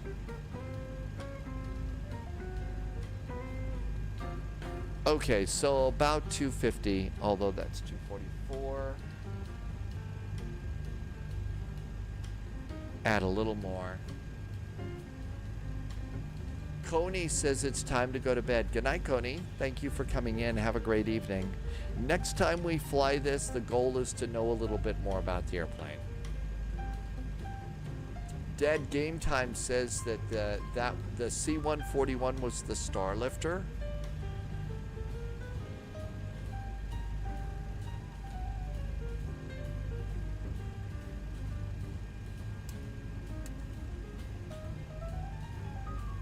Yes, we're going to take the MH-60 helicopter and we're going to fly around the island. We're going to take off from Honolulu and fly counterclockwise around the island to come over and fly over the Arizona Memorial and come back and land because today is Pearl Harbor Day. This is the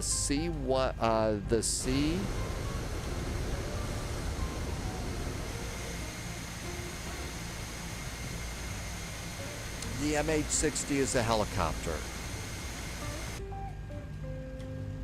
And this is not the C-130. That's the Hercules. That's the one that Poliot is going to fly in DCS World. I don't know that they actually have this. Maybe they do have it in DCS World. I don't know.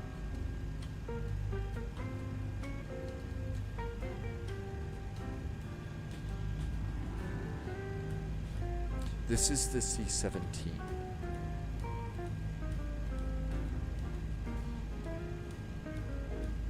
Maybe we don't want to get so close to this island over here. No, it's the C-17. Thank you. Needless to say, the little gray cells are a little on overload today on this one, but it's fun.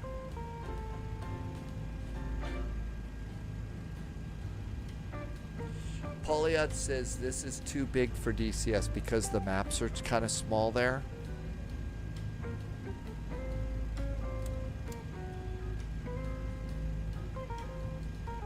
Well, the best news that we found out about this is, to be brutally honest, the toilet's flush. So we did check that out. The airplane does come equipped with a lavatory, and the toilet does flush. So there we go.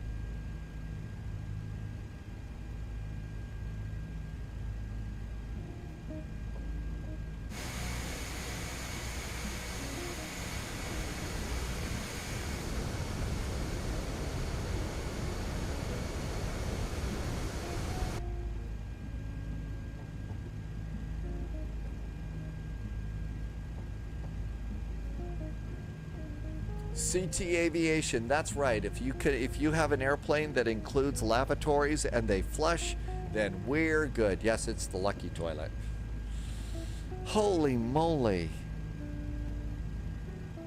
So what's more stressful, something like this or vectors to Copenhagen? I think Loviz, yeah, I think you're right. I think that once we get this airplane figured out, it's going to be really good. I think it's going to be a good one.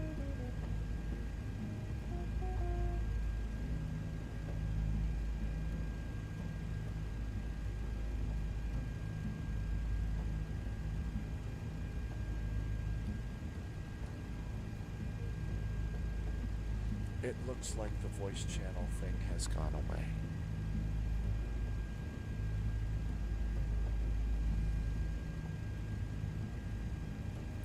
The altimeter, all right, Crispy says it's 090 at 11, 9 miles. Oh, good, it's raining. 3001 on the altimeter.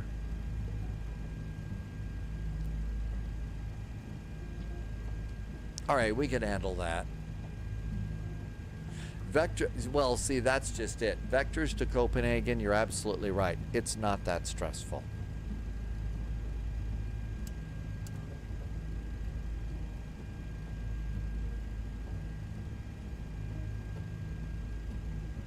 I'm still a little bit off to the right side of my planned course heading here.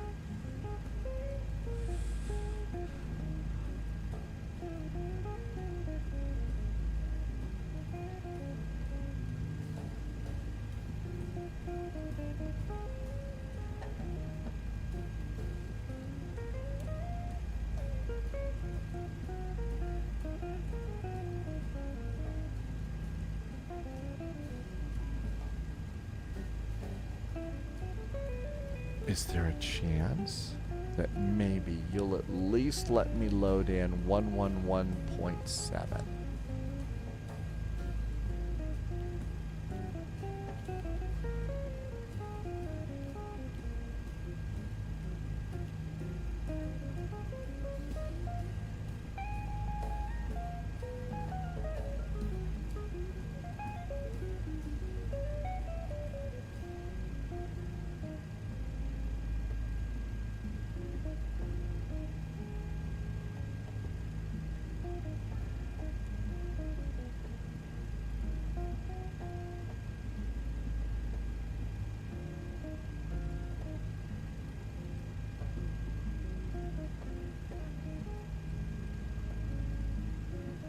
I'm trying to put in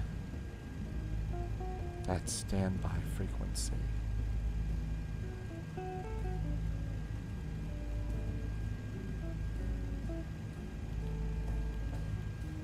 And inbound is 079.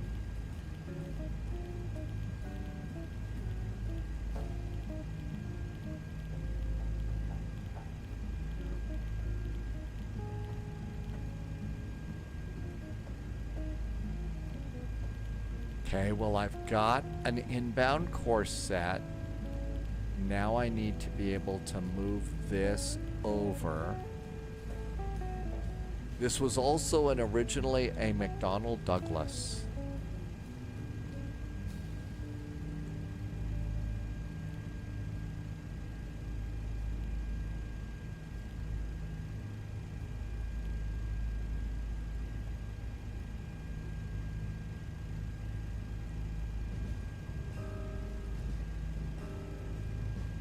None of those are doing anything.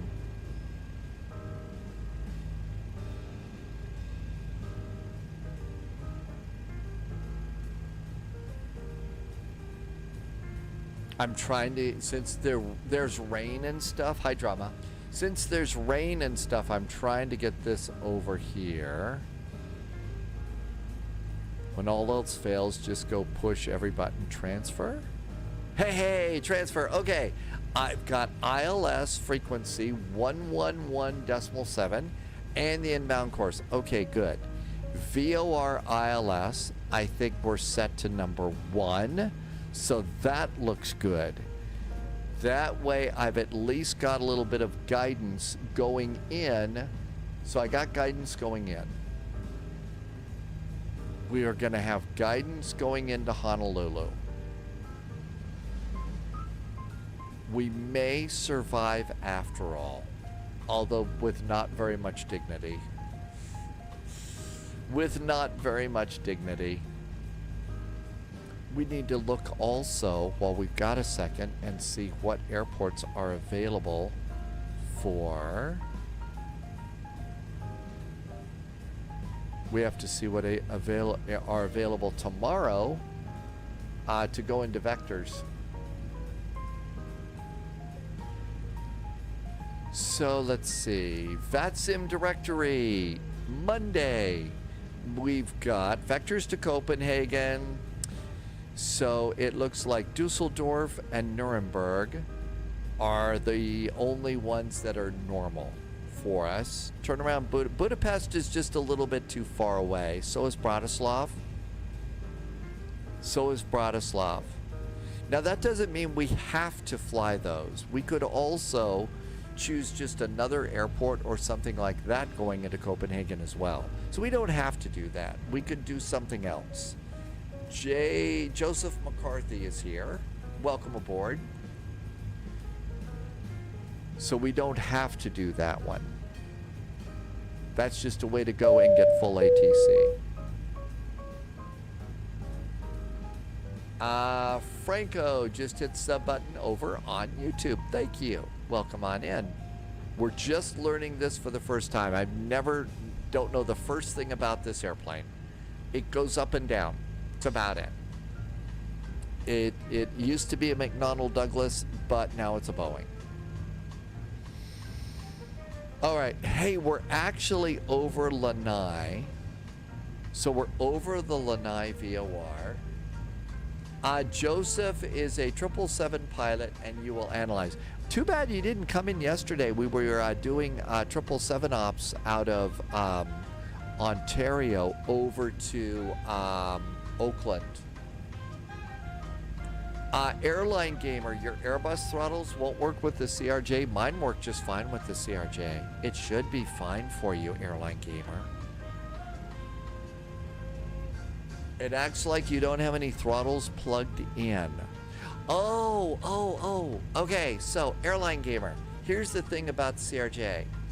When you look at the throttles, you're gonna see a little red lever here at the bottom, okay, underneath it. That's your engine start lever. Your throttles in the CRJ do not work until you start your engines. So to start the engines, you hit the starter button up there, and remember in the CRJ to hold it down for a little bit until the button turns white. As soon as that happens, look down at the engine instruments. When the N2 is at 20%, look back at the throttle. Look back at the throttle. There's a little red lever. Click it and then push the throttle forward a little bit. And it'll kind of click, and then when the little lever goes down, pull it back just a bit for idle. Then your throttles will work, okay?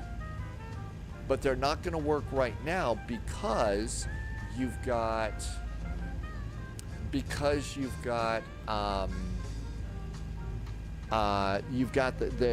fuel is cut off. That's how you turn on and off the fuel cutoff on that airplane.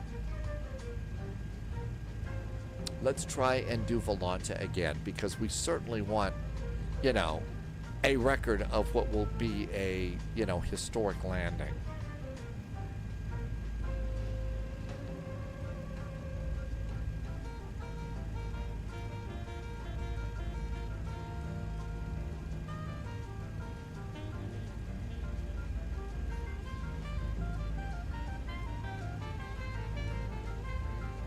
All right.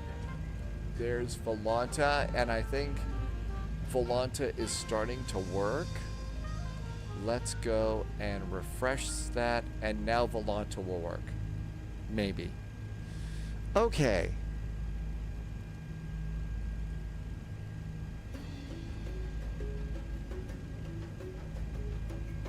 We should get over here on our course. Okay, we're at 5,500.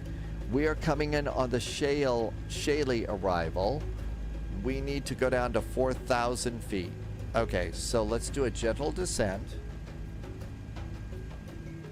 I'm going to reduce my speed a little bit here.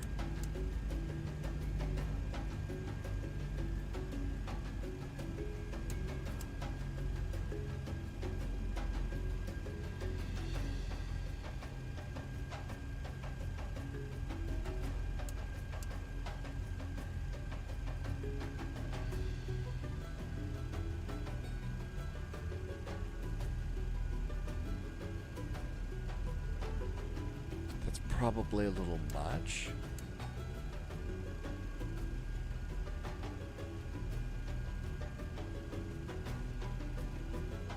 Okay, that looks pretty good. Wings level. All right, so far so good. But no, it's different. The CRJ is a little bit different. I've never gotten my throttles to move forward until you turn on the engines on. Then your throttle should work just fine. Flaps and speed brakes. The speed brakes will work on the CRJ. The flap lever doesn't, so just click the flaps. At least not my Airbus TCA version. Yeah, after you start the engines and you push the throttle forward, it should be just fine. And you should be able to idle and it'll work great.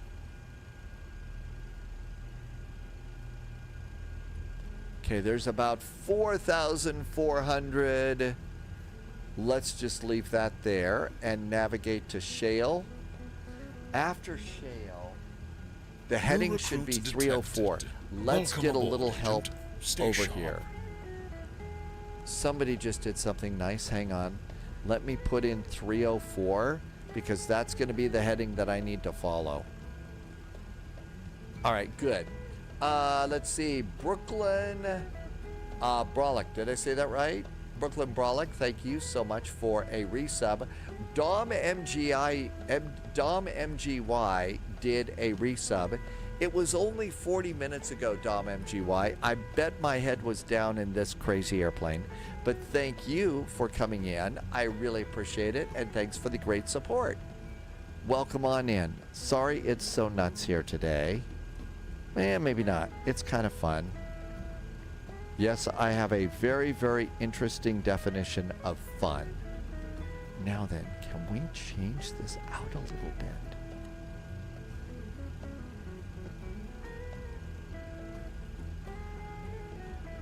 I bet it's some other place. All right, next heading is 207 degrees. Coming up on 4,000 feet.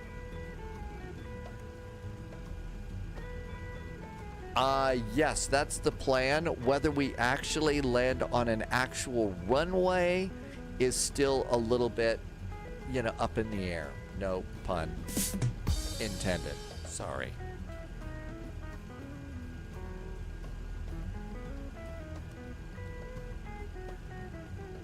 Is it really 207 from here? I don't think so.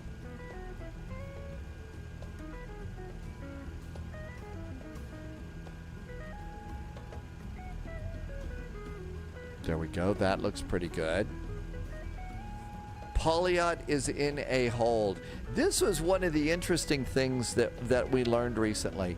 So Polyot is over in DCS World in the C-130, and when you're doing a drop, I guess, of cargo and troops and stuff like that, you kind of fly a pattern and you do a hold. So it's sort of like, oh, wow, you don't just do that at Vectors to Copenhagen. You also get to do a hold like that, too. Let's see. Last time we did Bergen. Bergen is not going to be part of Vectors to Copenhagen this week, so it's next week for Bergen. So the choices for full ATC are Nuremberg or Dusseldorf. You could also probably have a reasonably good chance of getting some ATC if you go over to, if you fly out of London. You could also maybe get some out of Amsterdam. I'm not sure. I will probably, how about Nuremberg this time? So Nuremberg Montag. And that will get us over to Copenhagen. So that is going to be EDDN. You don't have to do that, though. You can take any one that you want.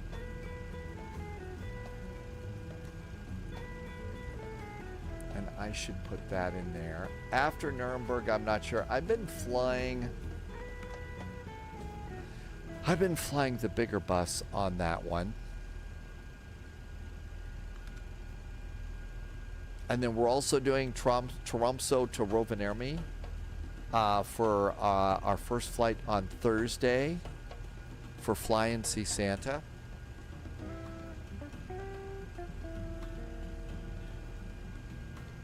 Please don't hit the helo hovering to the west of the runway. I will be careful. The last Bergen Monday and Oslo Monday was the last before winter break.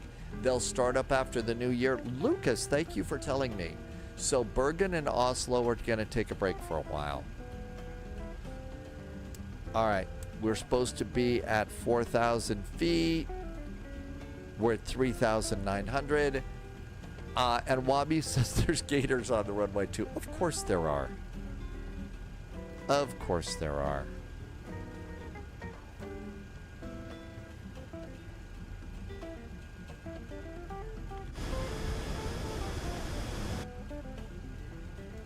Polyot is now programming stars and DCS. I think that what's more is you're programming a hold in DCS.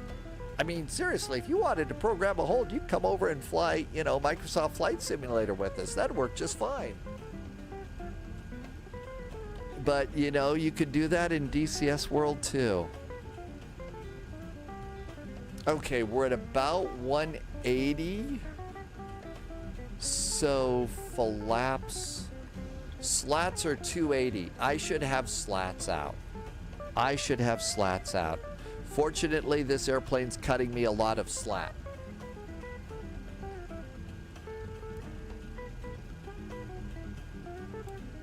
Let's have slats out. Was that an auto brake I saw over there? No, that couldn't have been an auto brake. Nope, not that at all. Okay.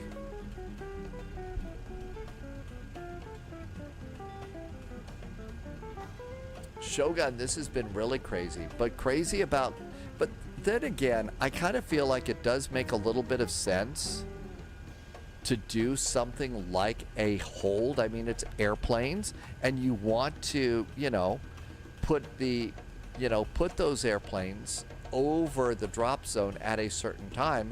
What better thing to do than do a hold, right? So that makes all the sense in the world.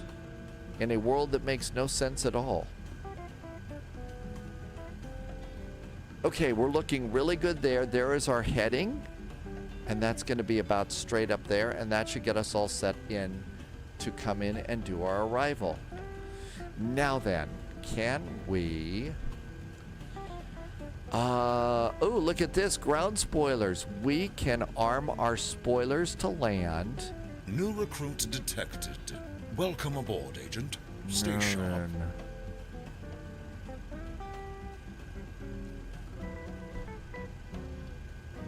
All right. I think I just armed the approach. And what we need to do here is descend down. We're at 4,000 at Selleck. We're going to go, let's go down to 2,200. Jugs just followed the channel. Jugs, thank you for following. Falstein, did I say that even close to right? Thank you for your follow. It's a little more crazy and weird today. We're doing an unusual flight. We've never been in this airplane before, and so we're just kind of having a good old time playing with a new airplane. Normally we take the flights, in our airplanes a lot more seriously and stuff. Joseph McCarthy says the C-17 is an impressive aircraft. It makes Joseph feel like you're flying a Cadillac. Really? And Snap and Ember, did I say your name right? Welcome aboard on Twitch. All right, we're climbing a little bit. We need to be closer to 4,000 feet. Now then, what do we have over here? There is the arrival. Okay, so this is looking good. Let's go ahead and do a bit of a turn. And let's do a downwind. That'll work. Okay, we've stopped our ascent. Mad Noob says that Poetic Demon is Illuminati. Well, we need Tom Hanks to crack the Da Vinci Code on that one. Crispy, yeah, I'll bet that this is not going to be the most stable of landings. Speaking of which, okay. Can we do performance? I would like to get an idea of what we should land at.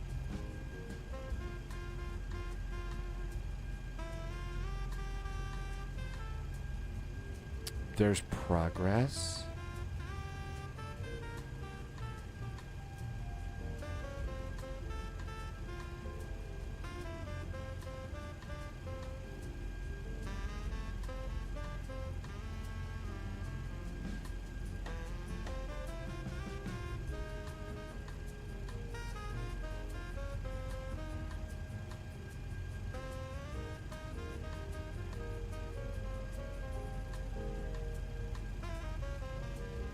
Do I have an index page by any chance? Index. How about page 2? Database, that's not good. Fix hold, secondary, data link status, VOR.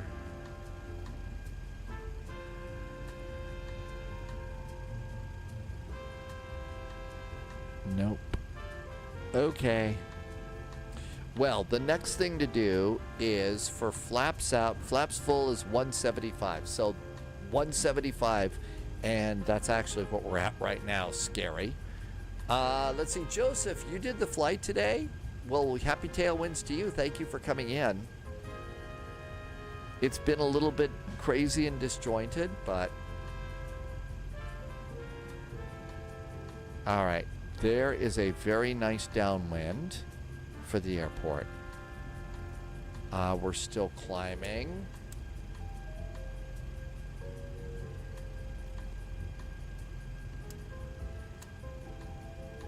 I'm just using trim on this.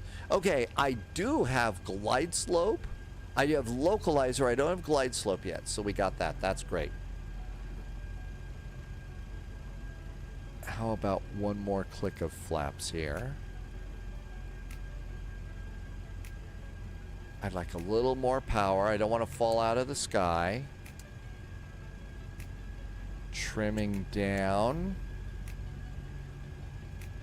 Okay, there we go. There we are. That looks good too. Now, then we took Auka out of this. So, Paco, whatever, is what we're going to go and do here.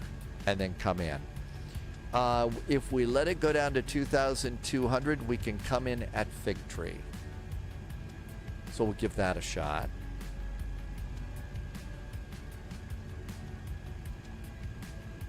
A little more power. I did check to see I do have thrust reversers. So thrust reversers are going to work for us.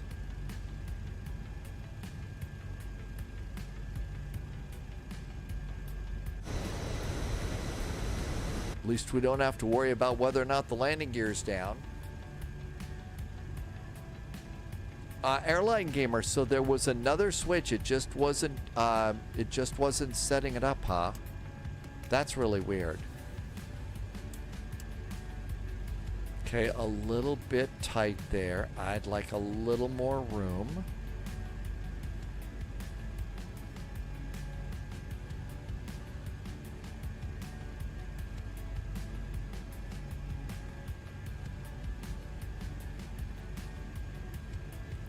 Love all the clouds here. That's great.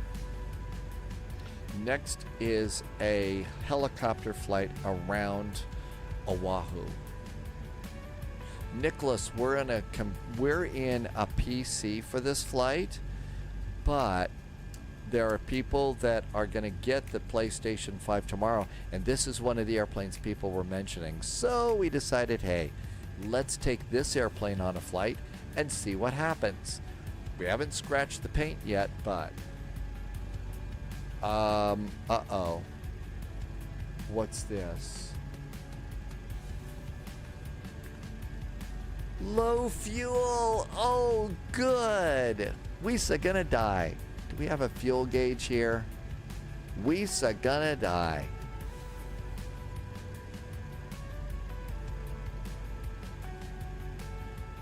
It's going to be bad. All right, let's continue down. Crispy, you got low fuel too. Okay, so we're not going to worry about it. If that was the first plane I tried to fly, I would never sim again. Oh, yeah, this was a little bit frustrating. So Crispy says we have 15,000 pounds of fuel left.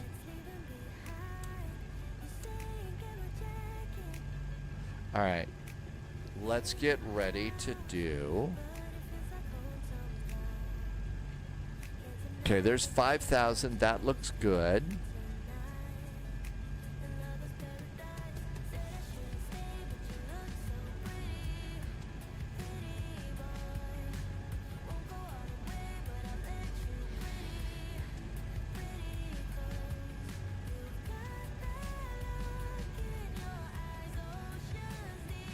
There's our fuel totalizer right there. Thank you.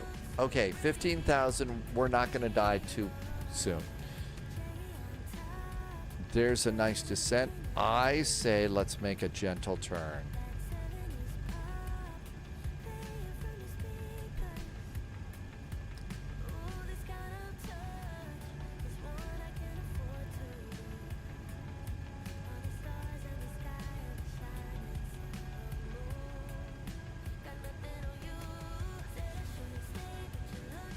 Uh-oh, we don't want to blow Wolfie's cover there. That's right, it needed to be throttle access, so you're good to go there.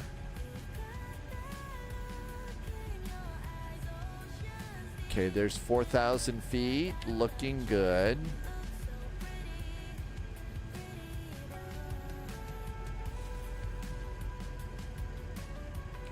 We are in Microsoft Flight Sim. The balloon would be a great flight over Pearl Harbor for sightseeing.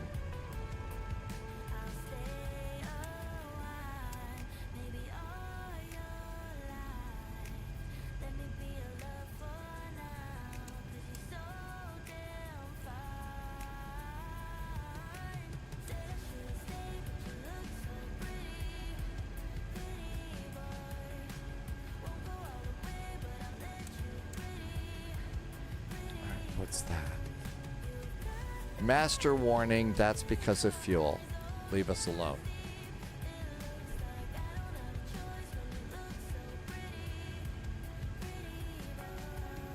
I've seen nothing. Okay, having a goofy guy sitting over there is weird.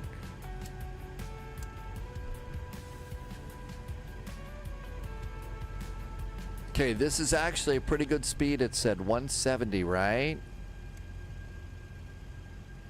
Flaps.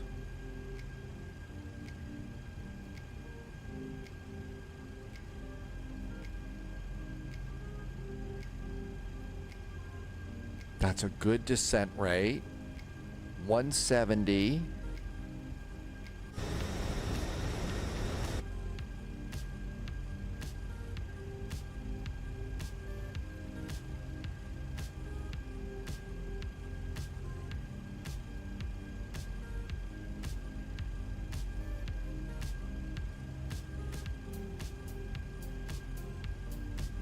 That's a little slow. Supposed to be more like 175. Okay, now we're a touch high. Let's increase our rate of descent a bit. Not that much.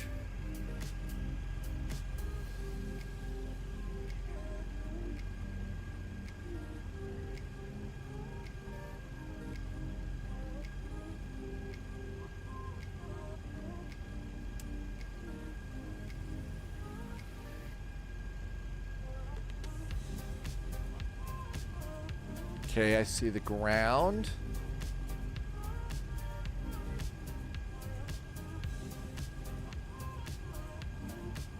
There's about 300 feet per minute. A little bit more, please. 700 is usually what I like to try and do. We're a touch high. Let's start a gentle turn to the runway.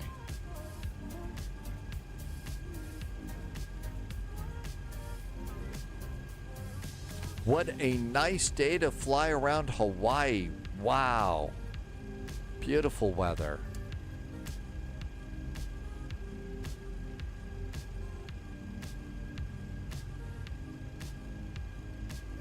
I have ground, but I don't see anything resembling an airport.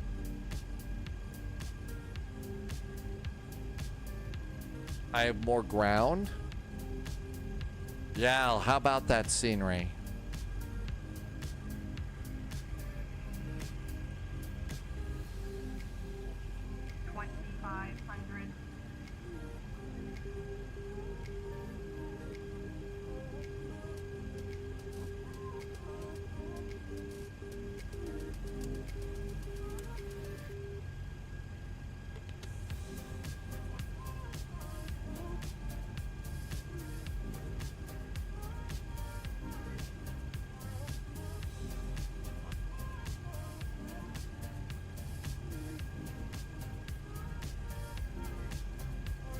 There's the other runway.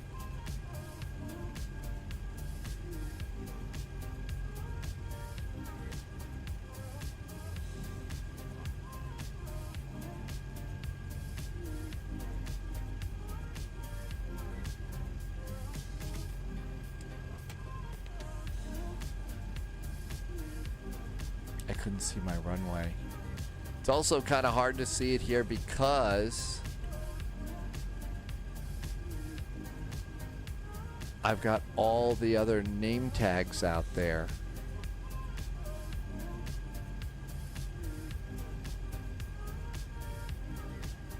There it is.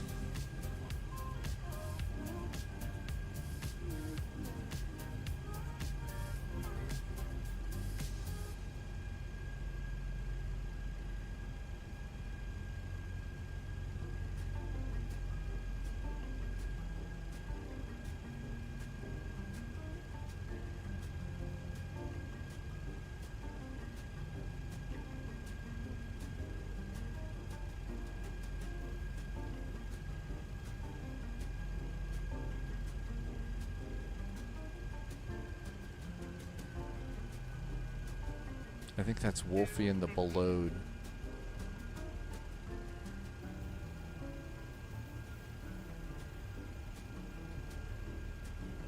Hope it's not full of hydrogen.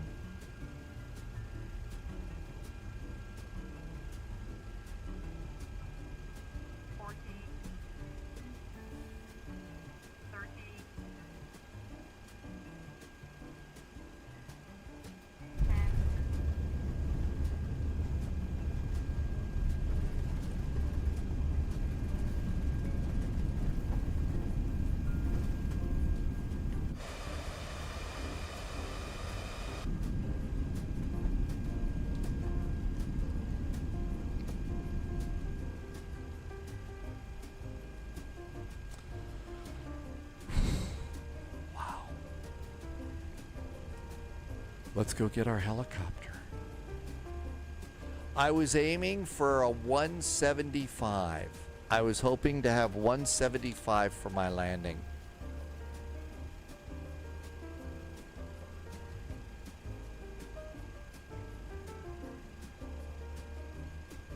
It was a bit laggy, wasn't it?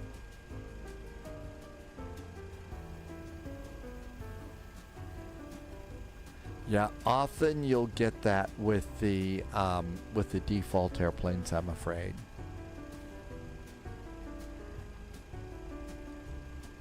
All right, so what we'll do is we'll get over to Hickam, and then let's recycle the sim and get the helicopter, and try and take the helicopter around, and we'll go counterclockwise around Oahu. So as you're going counterclockwise around Oahu, one of the things to do is as you're coming around here, look up over in here. This area here is Robin's Nest. That's where the house is that Magnum PI used to live in. So look for that there, and we'll just kind of continue around Oahu there. I think I saw that there was either a payware or a freeware for Robin's Nest over somewhere out there. It looked like it was okay. I didn't think it was great. It had TC in the helicopter, and I guess there was also Thomas with the Ferrari in the parking lot.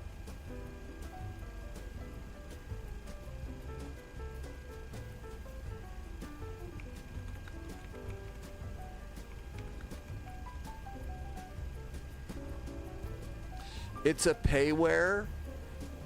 It was a payware. It's over at Sim Market. I'm going to guess it might not be worth it. I don't think we'll buy it today. Yeah, it's 10 euros and it looks a little bit chunky. Maybe we'll spend money on pizza.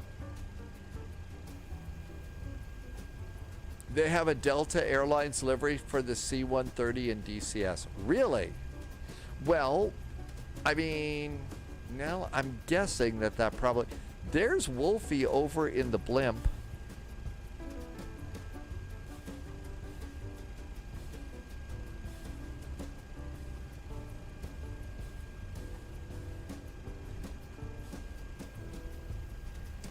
Let's see. Myself is in chat. Well, this, I hate to say it, this was not our finest hour. This is not our finest hour. On the other hand, it is kind of fun to go and hop in these things and learn a new airplane and just give it a shot. You know, if you want to see us at our best, we need to be doing, check us out tomorrow at 1800 Zulu, when we're all going to get in our planes and do Nuremberg to Copenhagen and Vectors to Copenhagen. I suspect we'll need a little bit of an Air Berlin flight and very possibly a Lind chocolate. That's right, having never touched this airplane before. We didn't bend it. There are not pixels all over the runway, so yeah, not so bad. But maybe you had that Delta livery over there because, well, not for a C-130. I was going to say commercial airlines will do troop transport, personnel transport and stuff.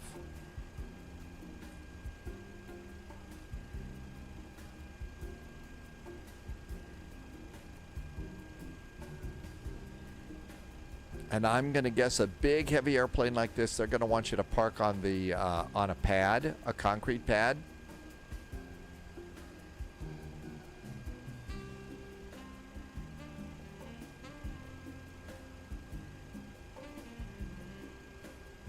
Are you doing a good idea to fly a motion sim Airbus? Hell yeah. I think that'd be a great opportunity for you. Well, the center line was not taking me over to this pad, and my guess is for unloading and stuff, you're going to want to be on a concrete pad, especially in Hawaii, because your airplane is super duper heavy, and you don't want to burst through the asphalt. That's why they have the concrete pads, right? Parking brakes. Well, we sort of made it. Nobody was really too badly, I guess, hurt. So let's go and just do a quick recycle, get our helicopter, and fly. Not bad. Interesting. It is fun to see new airplanes. I do like to be just a little bit more prepared to figure out what we're going to do, but there we go. AvGeek's gonna, where are you controlling, where are you doing controlling, AvGeek? Where are you right now?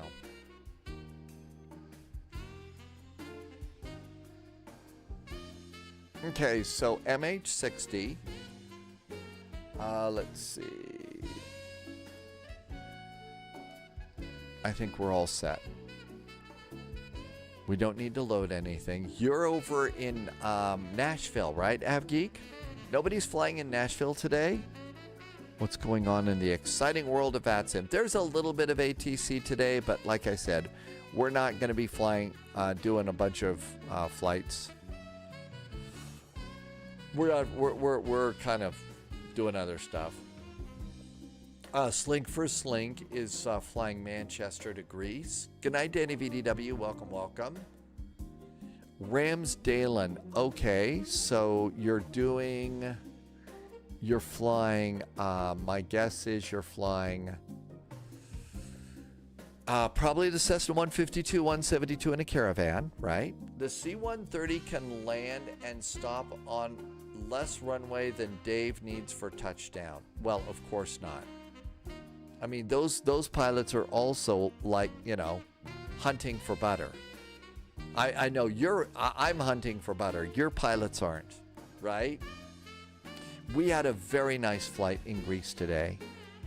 And next week we will be going Karpathos to Kefalonia. Be ready for, do not go hunting for butter at Kefalonia. Very short runway. Monster short runway. Not quite as short as I think Saba, but still very short runway.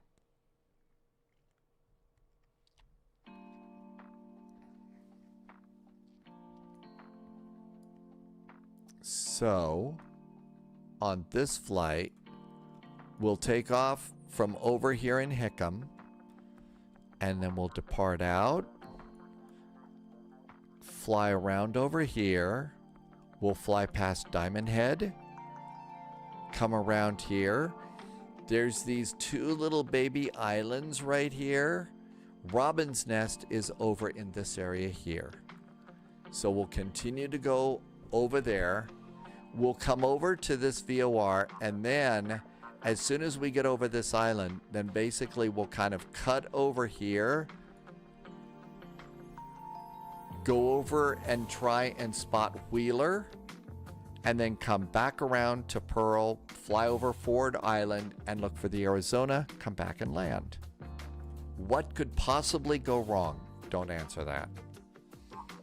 Do we have enough beverage? Yeah, I think we got enough beverage to do this today.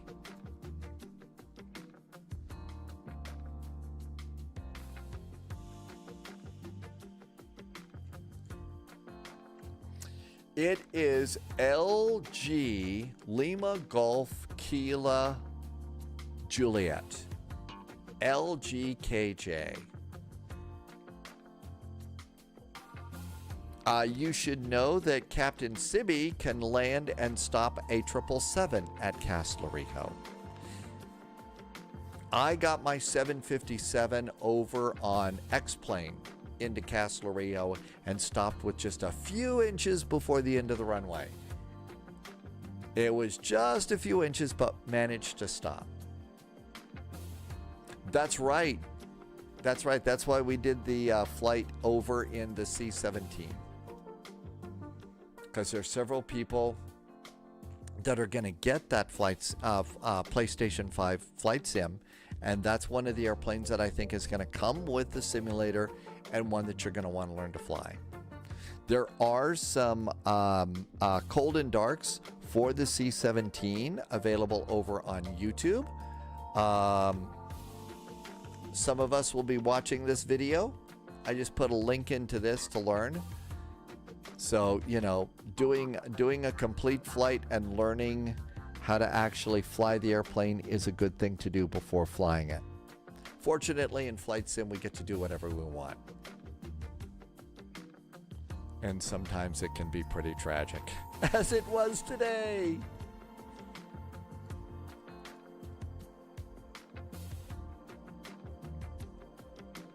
I am already ready for food. How late is it? Oh, it's not late at all. Jeez. Man. Sun's starting to go down, though. Gonna be a chilly night again, but that's normal here.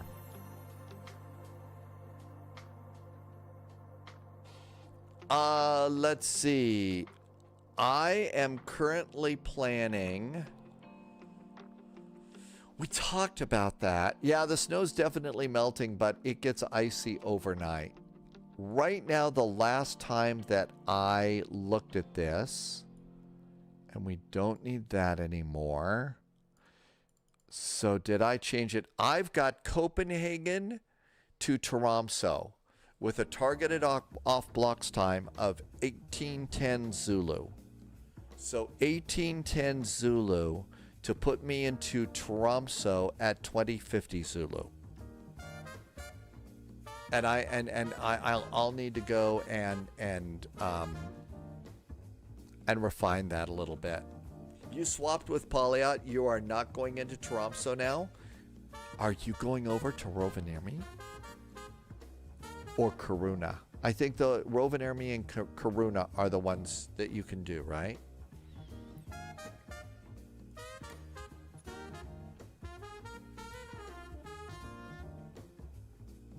Don't...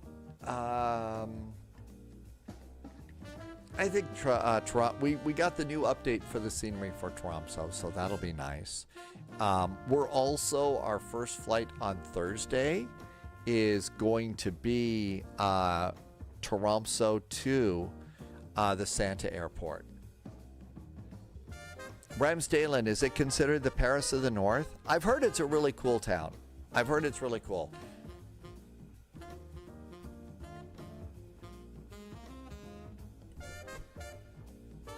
It looks like it's a neat place to go. It's obviously extremely cold, but I hear that that's a great place to go, and it's a great place to go for Northern Lights and stuff.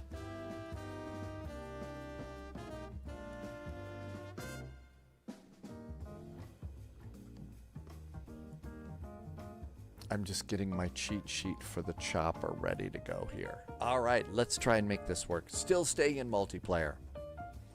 Paris of the North is full of dog crap. There's junk on the streets and people loitering. People are loitering in Tromsø? It's like freaking cold there. I wouldn't loiter there.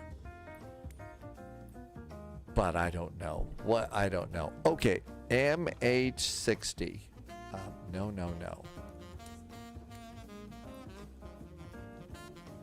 MH. There we go.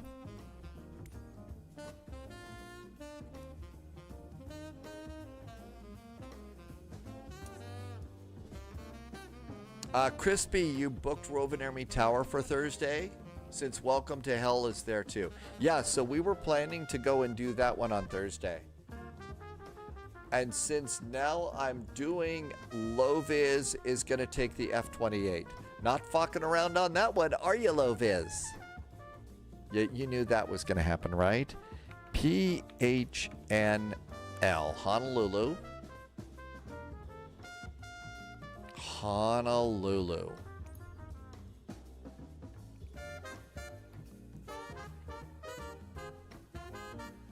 Okay, and we want to be over here. Let's just grab one of the cargos, or is that... Why don't we do one of these?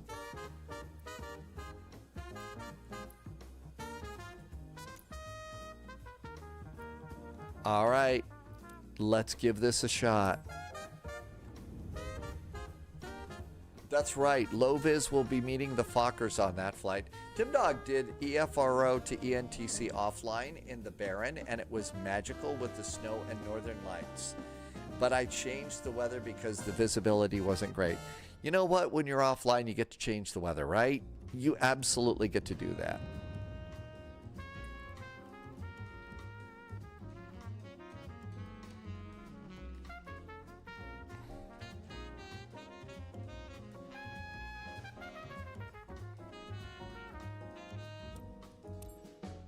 All right, we got to take some stuff off the airplane.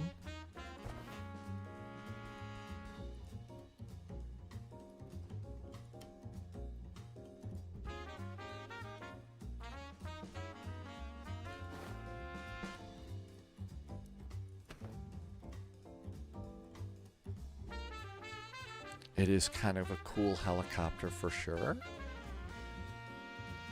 All right, let's get in.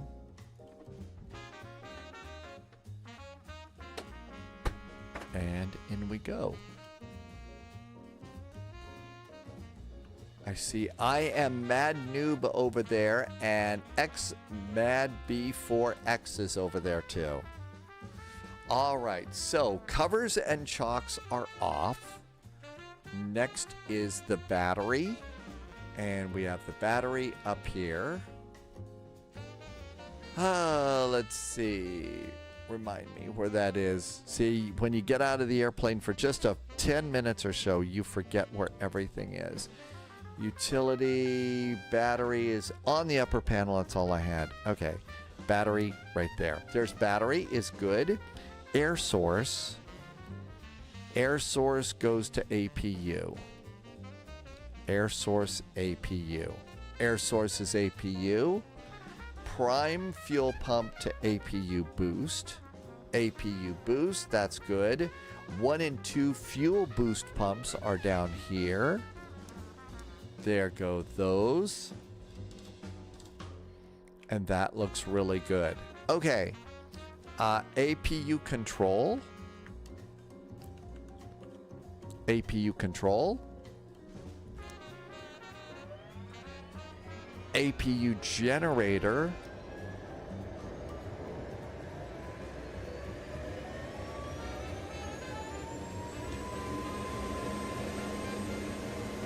It's a little bit of a loud helicopter. AMG, you should try a helicopter on VATSIM one day. You try to get me killed? I mean, that would be pretty bad. I mean, maybe if I get anything good at this thing, but I just, it's really kind of bad. Okay, multifunction displays. All right, let's do.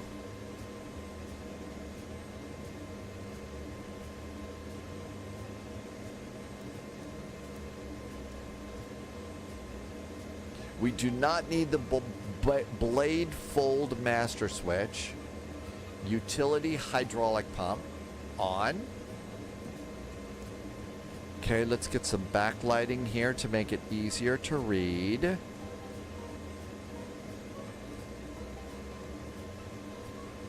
Okay, that looks good. Let's see. Utility hydro pump. It's time for the sassy buttons. That's up here. SAS 1, SAS 2, and trim. On. Stabilizer auto control. This is down here and on. Okay, we got that. I think it's ready. Time to go. Let's check our fuel first and see how we're doing. So, helicopter.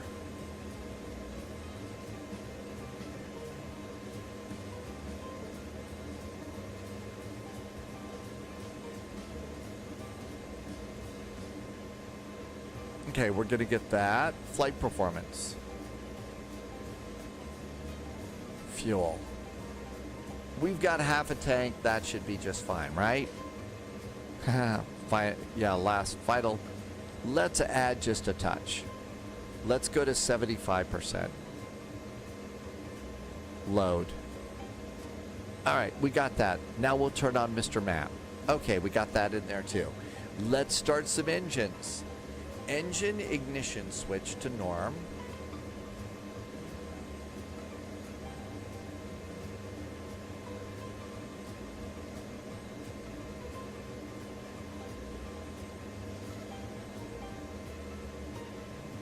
It was in an unusual place. Engine ignition switch.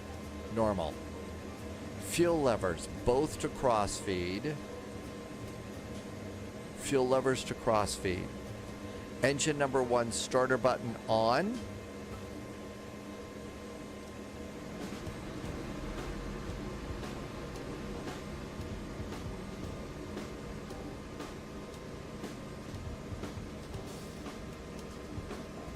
And at 20%, click that to idle. Hey, and look at this. We've got egg beaters blowing around here. Mad Noob says we have an inappropriate hat on. Yeah, I gotta go with the original spy hat for this one. Gotta do this. Thanks, Mad Noob. We gotta have the appropriate headgear on. All right, looking good there.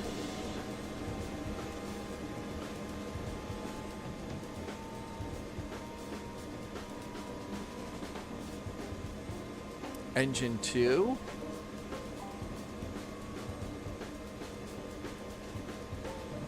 And there comes engine 2 starting. I'm waiting until it pops up to around 20, and then we do fuel. And so there's the second engine. We have 2 on each side.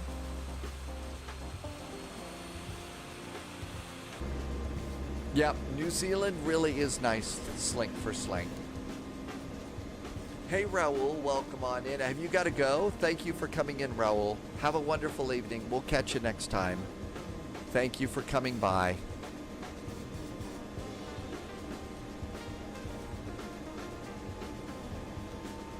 All right, both engine start levers now go to fly.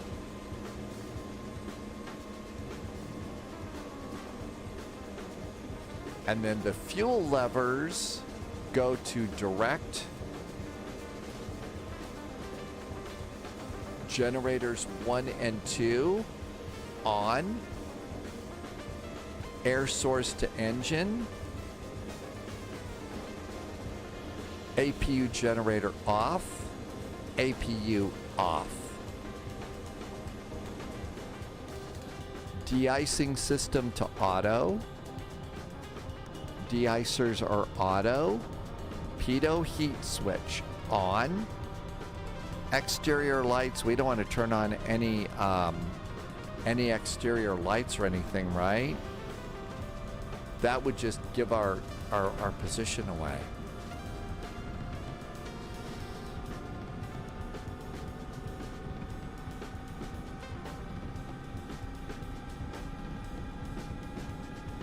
And then the last few things, parking brake, tail wheel unlock, and that's all I have on my list. We're going to use Navigraph to help us figure out where we are. So again, take off, fly past Diamond Head, come over here past Robin's Nest, come up to this VOR, go over Wheeler Air Force Base, come back down and fly over Pearl Harbor. What could possibly go wrong? I see Med. Let's see. Wolfie has got the blimp going. All right. Here we go.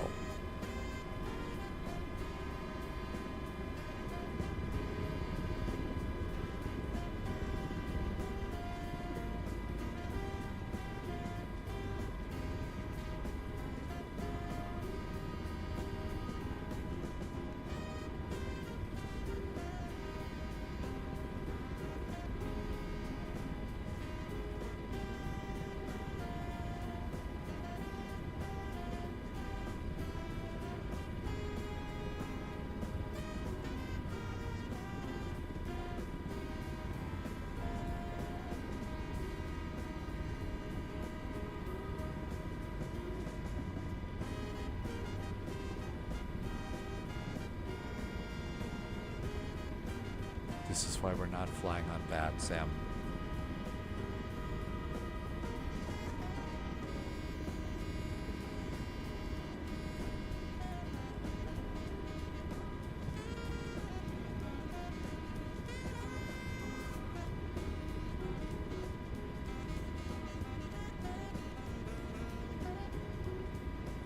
Just get a little speed here. We don't want to go too high. Hey, look, Mom, I haven't scratched the paint yet. I don't think anybody needs a barf bag yet either. Try a helicopter and cross the pond. I don't know that you can do this. I think you'd have to arrange for a little bit of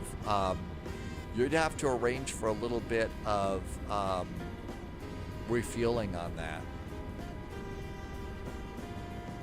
I've visited Hawaii a few times. Once. It was nice. I think that I think it's more important for you to have friends there, people there. It's good, you know, if it's just you going out, I think it would be really, really hard. it's horribly expensive. I remember when I was there, a McDonald's, a quarter pounder with cheese, fries, and a drink was over $10, and that was in the 90s. So that was a long time ago. And so I just kind of feel, that would be really hard.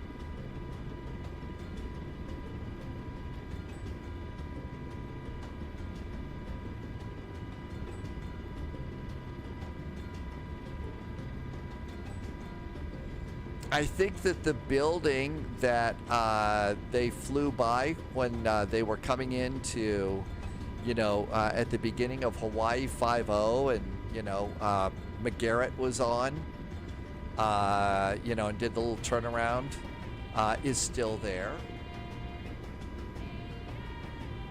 Yeah, it's just so ridiculously expensive to be able to live here. I think that's the hard part. I would imagine, I don't know, about $20, maybe $15, $7. I don't know. I have no idea what that would cost.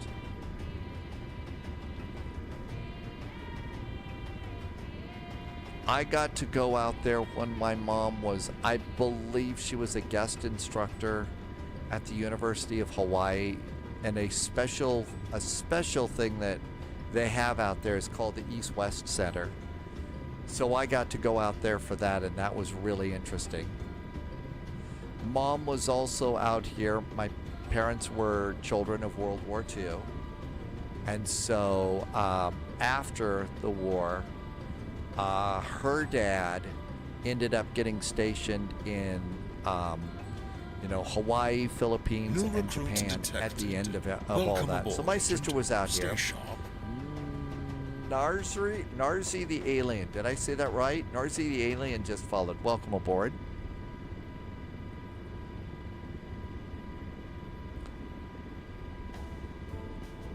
I think the statue of King Kamehameha obviously is still out here. That was that big statue that was featured at the beginning of Hawaii 5-0. Narzi is in chat. Hi, Narzi the alien. Welcome, welcome.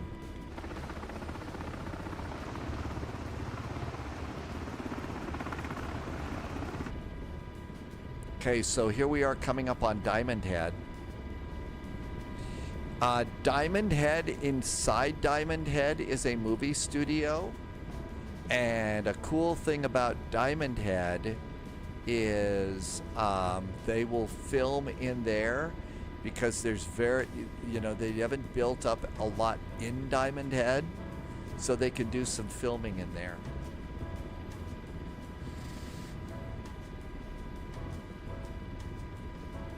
Let's see. That's the Grand Hawaiian. I forget the Pink Hotel. That's been there for freaking ever. And then as we kind of come up in here, so that's where there's that movie studio in there.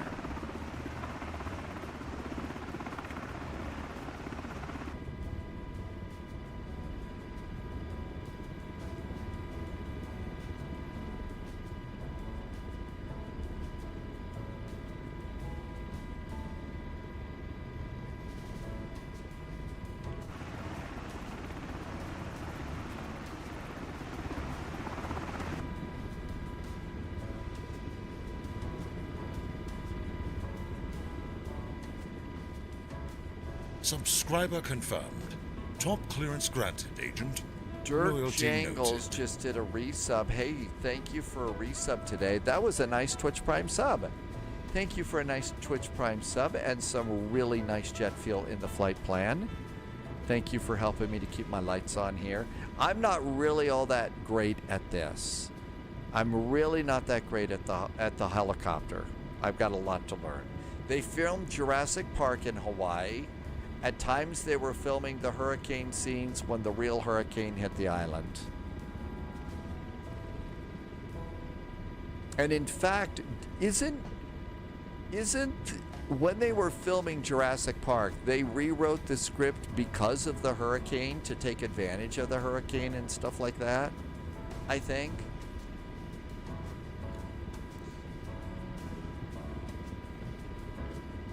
Yeah, it really, I mean, this is just an expensive place and all. I mean, it would be fun for me to go back and visit. I would like to do that, but I certainly wouldn't want to move there. If I wanted to go and live on an island, I'd kind of want it to be in the Caribbean or the Mediterranean. Pilot Mike has pictures of the King Kamehameha statue. Oh, it's huge. I remember I got to see that. I got to see that when I was out there. Dirk, thank you for coming in here. I have a restaurant and always a nice way to relax after a busy night. Yeah, I did a little food service at an Irish pub in my time, and that's a real job, Dirk. So thank you for coming in. Put up your feet, grab your favorite food and beverage, and relax. Hurricane season. This hurricane scenes were already in as they filmed on a soundstage, but they were on the island when the hurricane hit. The movie crew helped with disaster recovery. The reason it ended up being a hurricane is because Spielberg wanted more rain despite being categorically told to not get the animatronic wet. Of course not. Of course not. But yeah, this is nice. It would be fun, like I said, to visit, but I would much rather go to the Caribbean or really the Mediterranean. Am I going too fast, Bad Noob? How fast? Oh, I'm at 160 knots. I'll slow down. Sorry.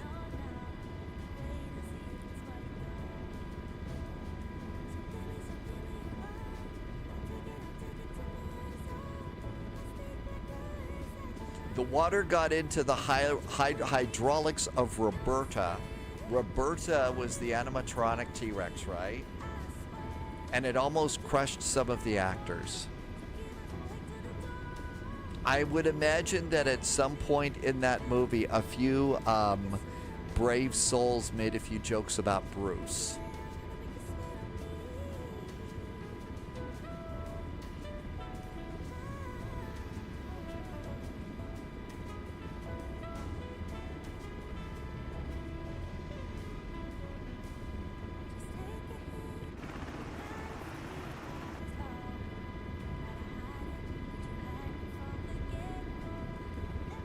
Okay, there's about 90 knots. Is that better? Okay, we're coming on around here. There's Cocoa Head. We'll come in. You're going to notice a couple little baby islands off to the right. And then as you see those baby islands, look to the left, and you should see Robin's Nest.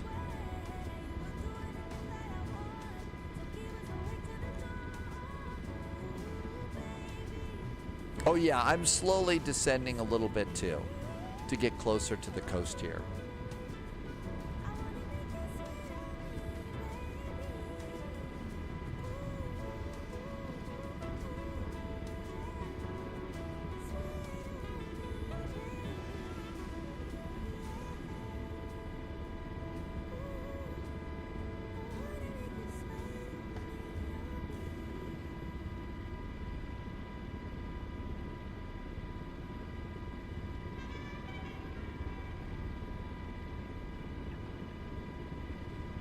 If I remember from the last time, so they had a little breakwater that they had in the area around some of the houses for swimming. And that's where, at the beginning of the show, Magnum, that picture of Magnum giving swimming lessons and stuff. And I think you see that little breakwater that they made in there too.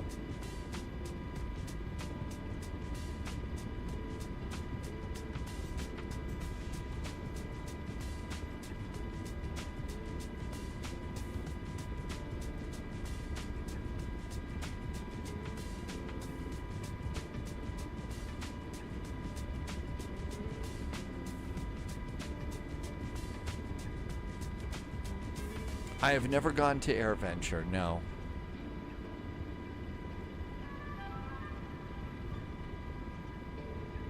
Right around 100 knots now is what we're maintaining.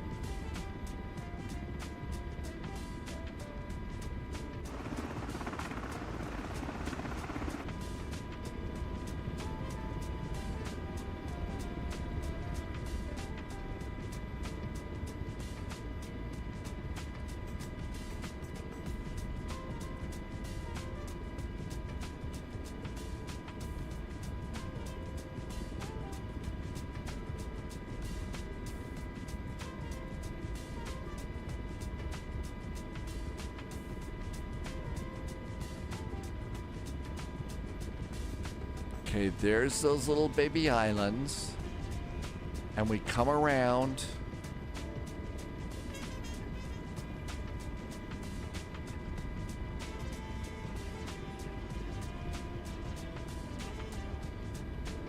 And this area over here. So there's a couple of houses that are going to be on the opposite side of the road. And I think it's more over in this area. Maybe not this one, maybe it's the next one. Oh, it's this one. It's this one right here. So what they've got is they've got the road on this side of the street, and Robin's Nest is over in here.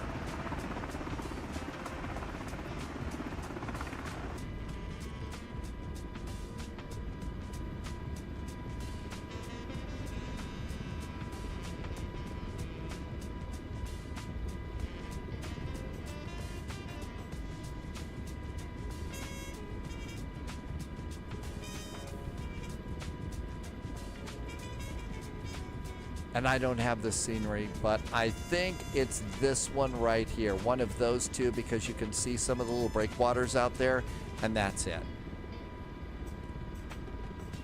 Patuxent 70A, you live a few minutes away from there. So you've been by the real Robin's Nest, right? You've been by the real Robin's Nest.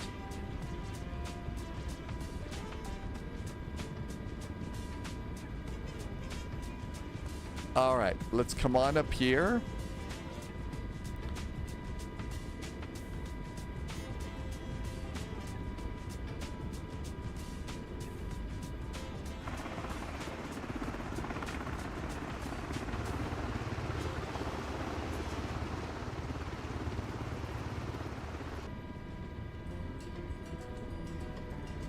Gonna need to do some climbing here.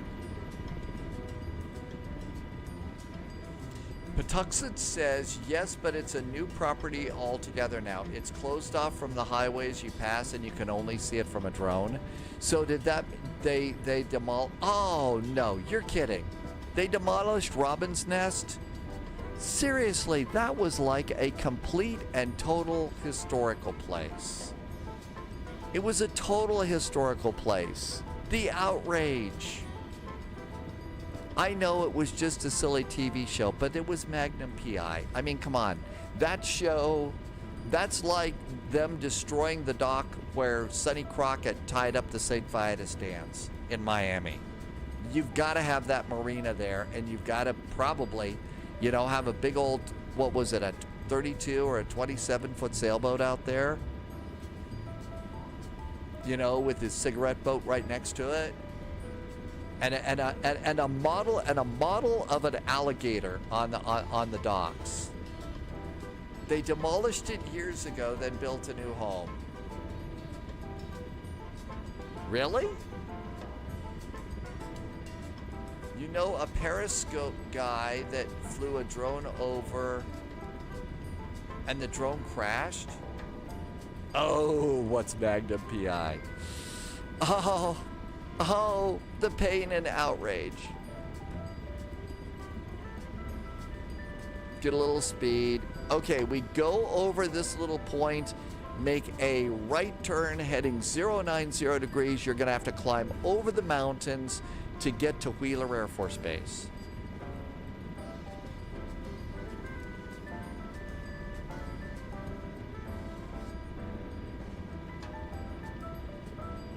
Sling for Slink, have we done Paro? We've done Paro a gazillion times. We go back there about every couple months or so. Every couple months or so, we're going to go and do Paro or something like that. It was a TV show. It was a show that they brought out in the 70s and 80s, I believe, probably the 80s. And that was after Hawaii Five-0 ended. So they had a production company, they had everything all set up there, and so they decided, no, we need to have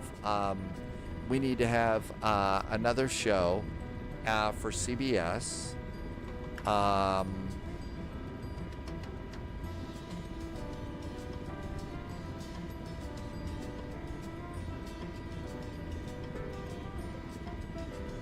Okay, here's our turn over that point. That's a VOR, and now we're going to go to Wheeler.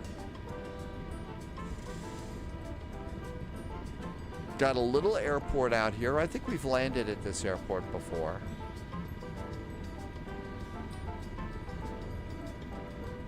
Pilot Mike, yeah, Hawaii 5-0 was indeed a classic. I mean, that was one of the shows our family watched when I was growing up and stuff. Okay, looks like we got some hills to climb.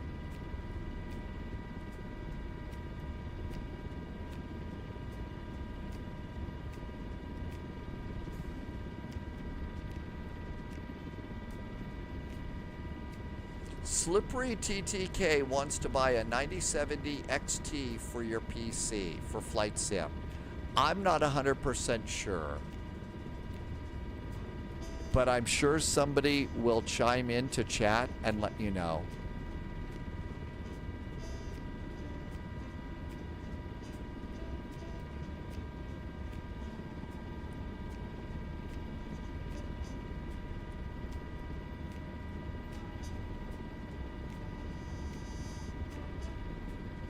It's not 090. It looks like it's going to be 270. I don't know the difference between east and west right now. Sorry. That should get us to Wheeler. 270 from here.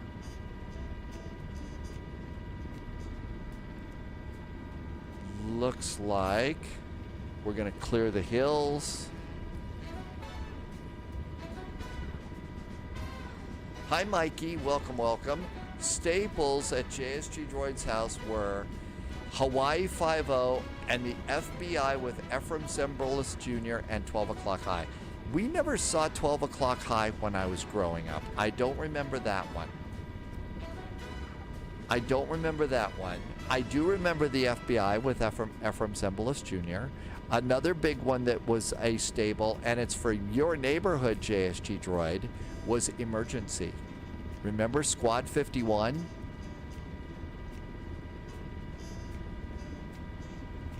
Mikey, I think that Wheeler rings a bell because that's where a couple of pilots had some airplanes stashed over at, you know, they had airplanes at Wheeler and some pilots from at Pearl, you know, during the attack, got in a car and drove quickly over to Pearl so that they could get in airplanes that were loaded with ammo and fuel.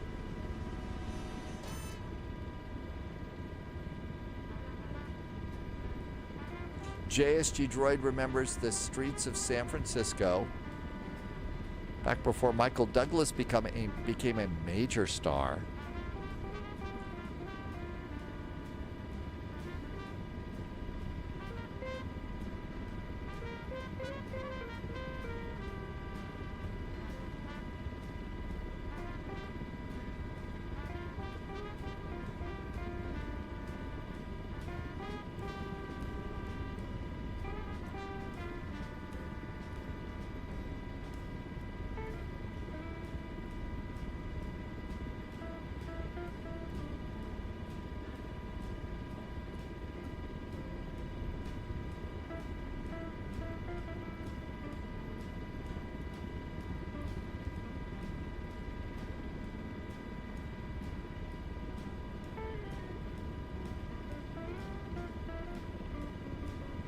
Get to looking around, and I always end up climbing or descending.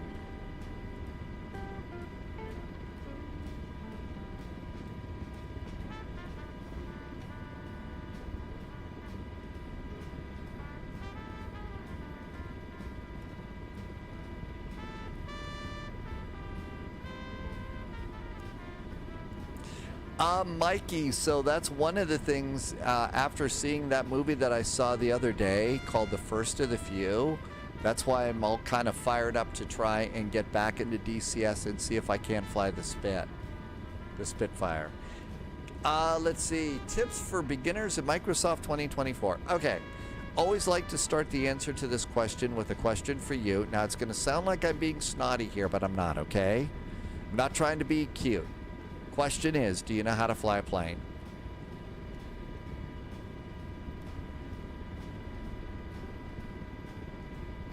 Polyat, you'll do that too. So I've got to go and get a few more view commands set up. And as soon as I get those view commands set up, then I'll go and start learning it again. Okay, so first step in Microsoft Flight Simulator is realizing that it's not a game anymore. Okay, it's a really good sim. It's a good simulator, which means there's an awful lot of flying. There's an awful lot going on in the sim that you've got to learn about. Things about airplanes and stuff, right? So the first thing you need to do is you need to learn how to fly a plane. And the good news for you is the flying lessons in Microsoft Flight Simulator are really, really good. They follow the exact same plan that you will use, that real world pilots follow to learn how to fly a plane. So when you start, the first thing to do is take the flying lessons in Microsoft Flight Simulator. Now you're going to start off like real world pilots in a Cessna 152. You know, you're going to do turns about a point, you're going to do stalls, you're going to learn how to take off, you're going to learn how to land, you're going to learn how to track a VOR and all that other stuff. These are things that you have to learn to do. And there is Wheeler Air Force Base. And now let's come on over here and we're going to go back down, turn south 180 degrees, and we're going to come in, fly over the Arizona and land. So, and what Zero just said, learning all the basics, that's like really, really important, because everything you're going to learn in the basics, in the Cessna, you're going to use in really, really big airplanes, like the big Airbuses, like the big, like a lot of the big airplanes. So you're going to definitely need to do those things. But once you do that, Flight Sim's one of those games where you build. There is also the Navigraph Academy. That is something that is brand new. Navigraph is who does our navigation data. Navigraph does our charts. They've put together a really nice new academy for private pilot. And I think that that's another thing to do if you'd like to dive into that. You're going to wake up at 6 a.m. and wait 2 hours for it to launch. I think it's going to be an exciting time. Look, we've got incredible airplanes. We've got airplanes, you know, we got this really nice helicopter. We've got incredible scenery. I mean, this is all satellite scenery. This is what it looks like outside the windows of this helicopter in this part of Hawaii right now. The current weather, the current time. This is really cool. And the other really awesome thing about all of this is the add-on airplanes that we all have, which we have some really amazing add-on airplanes. And VATSIM and stuff means you really get to do all sorts of cool things that, quite frankly, a few years ago, you'd have to be an airline pilot to be able to do. And so that's part of what makes this really fun. You know, it's not a typical computer game. You're not going to spend 10 minutes learning how to fly the sim, fly for 90 days and go away. The learning process takes a lot longer, but with this sim, you're going to be flying it for not just 90 days, not just 6 months, but years. Some of us have been flying these things for years, because obviously we love airplanes and aviation and travel and stuff like that.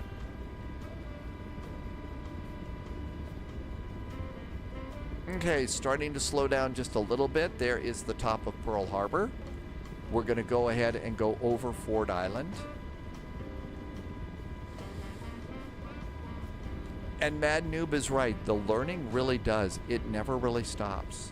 And there's different other things that you can learn how to do too. You know, I've mentioned this other simulator that Polyat's flying in right now called DCS World. Now, I'm really not that great at the combat kinds of things. I just am not interested in blowing things up right now. But I figured 12 O'Clock High was based on the Gregory Peck film, but it was based on real-life events in the 306th. The Reich Wreckers, really? I'm going to have to look for that. I'm going to guess that very probably that is, I'm going to guess that very probably that's free on YouTube. Lynch Gaming, welcome on in. We love DCS World. DCS is amazing. It's a great sim. One of the best times that I had was learning how to do a carrier brake.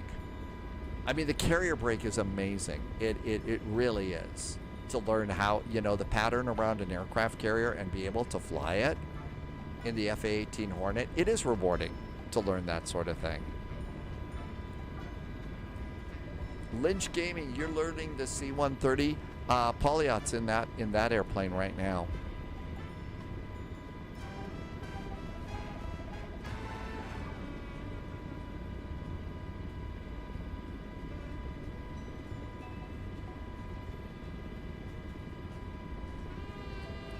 Polyot is looking into a spy flight DCS server if there is enough interest. I think that would be really amazing. I don't know what that entails. I have no idea what it entails. JSG Droid says 12 O'Clock High was ABC 1964 to 1967. I'll look for that. I don't have much time for watching, shows and stuff these days, but that'll definitely be something on my list, JSG Droid. Okay, we are coming up on Pearl Harbor. We are also looking now for Ford Island.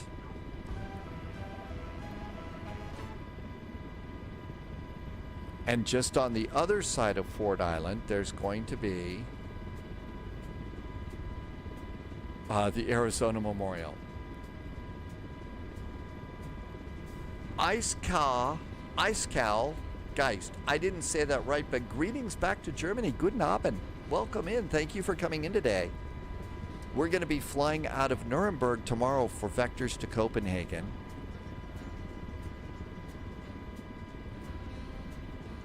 I haven't heard anything about the A220 lately.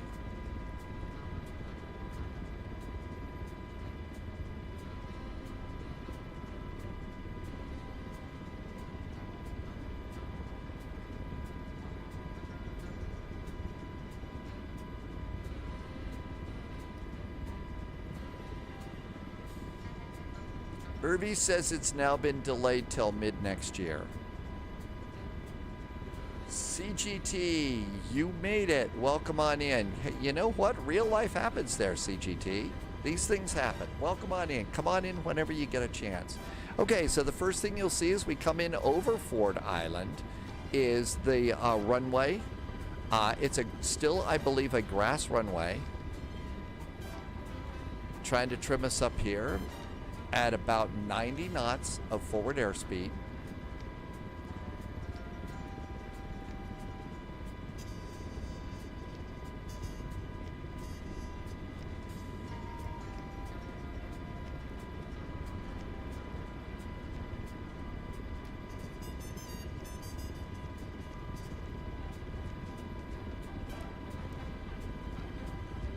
About 300 feet right now.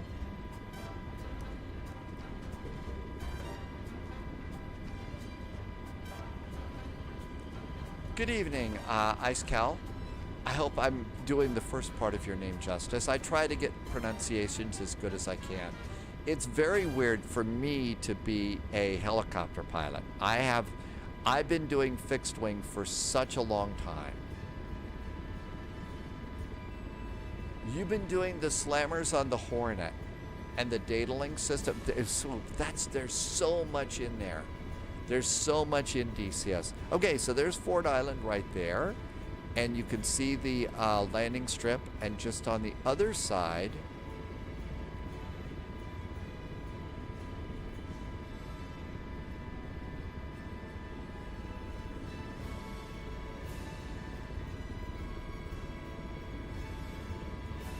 Ford Field, that's right. That I should say it correctly. And it's still grass strip.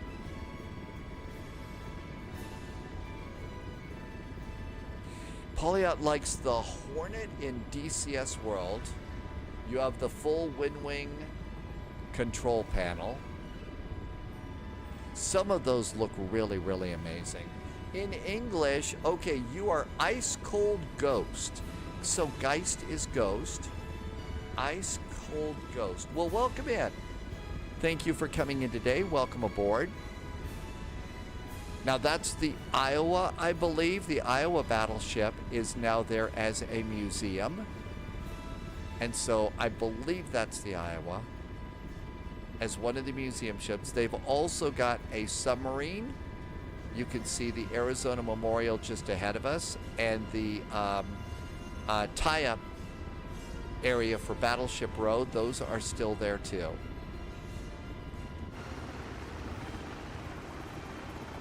And that part of the Arizona is still visible.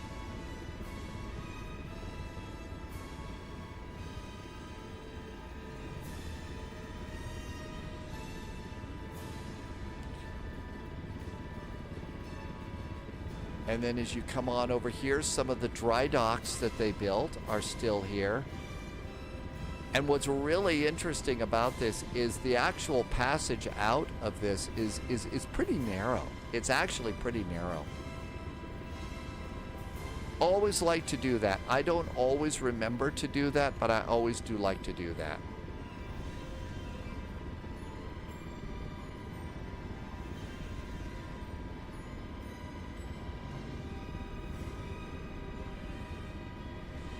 This is, I believe, the scenery of Ford Island, Ford Field, and the Arizona. A lot of this is the native scenery. The airport that we're coming into, Honolulu, is at Payware.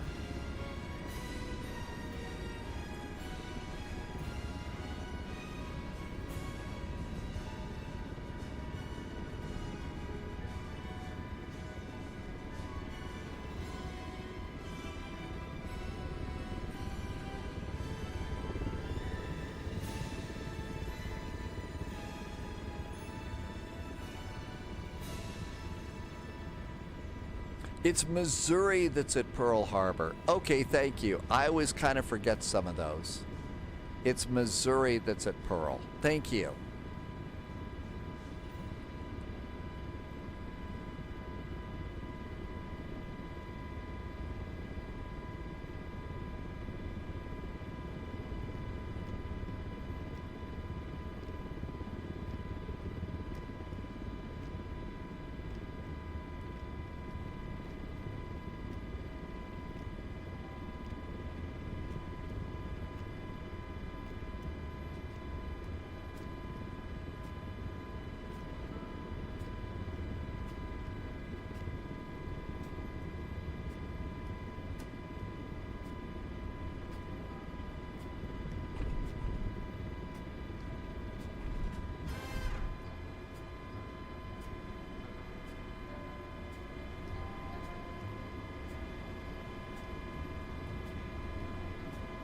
Well, that's why we're also in multiplayer for this.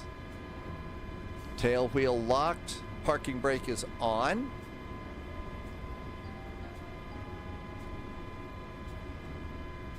Yeah, land at our discretion here. Okay, so idle.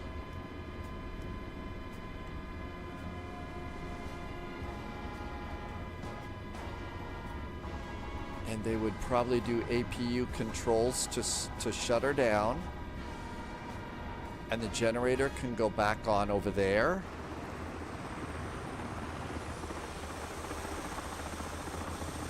That's actually it's actually one of the cleanest flights I've done. Okay, there's the APU. Generator's off.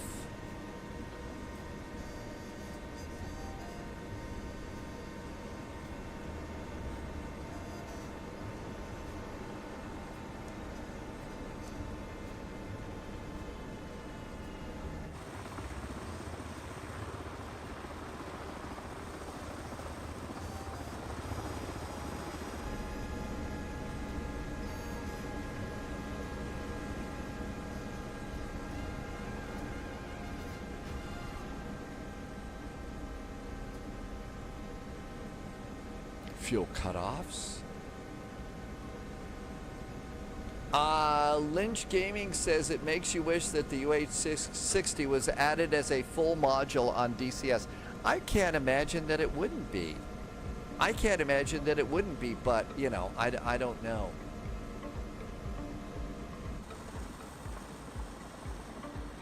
And it does take a while for this. This does not just stop on a dime. There's Mad Noob over in a helicopter over there. I don't know why you got two names there, Mad Noob, but so Mad Noob's coming in for a lap. Chris is over there. Thank you for flying around the island with me today.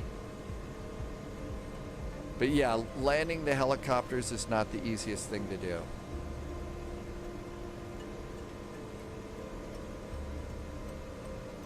They can add a C-130. We want a UH-60. It looks like a little bit of lag, actually. Yeah, there's a little bit of lag in my live stream. You know, eventually it'll go away.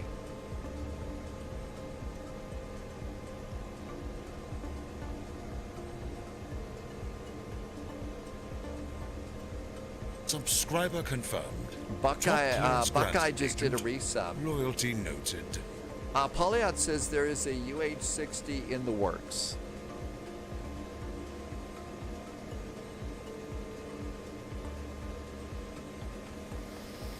I may not have the best angle to get to the prop break here.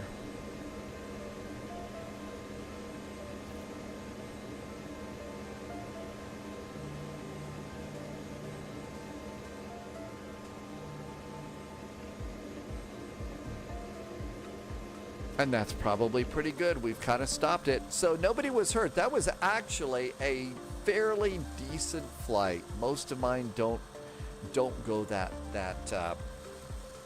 what's the word I'm looking for? Smoothly.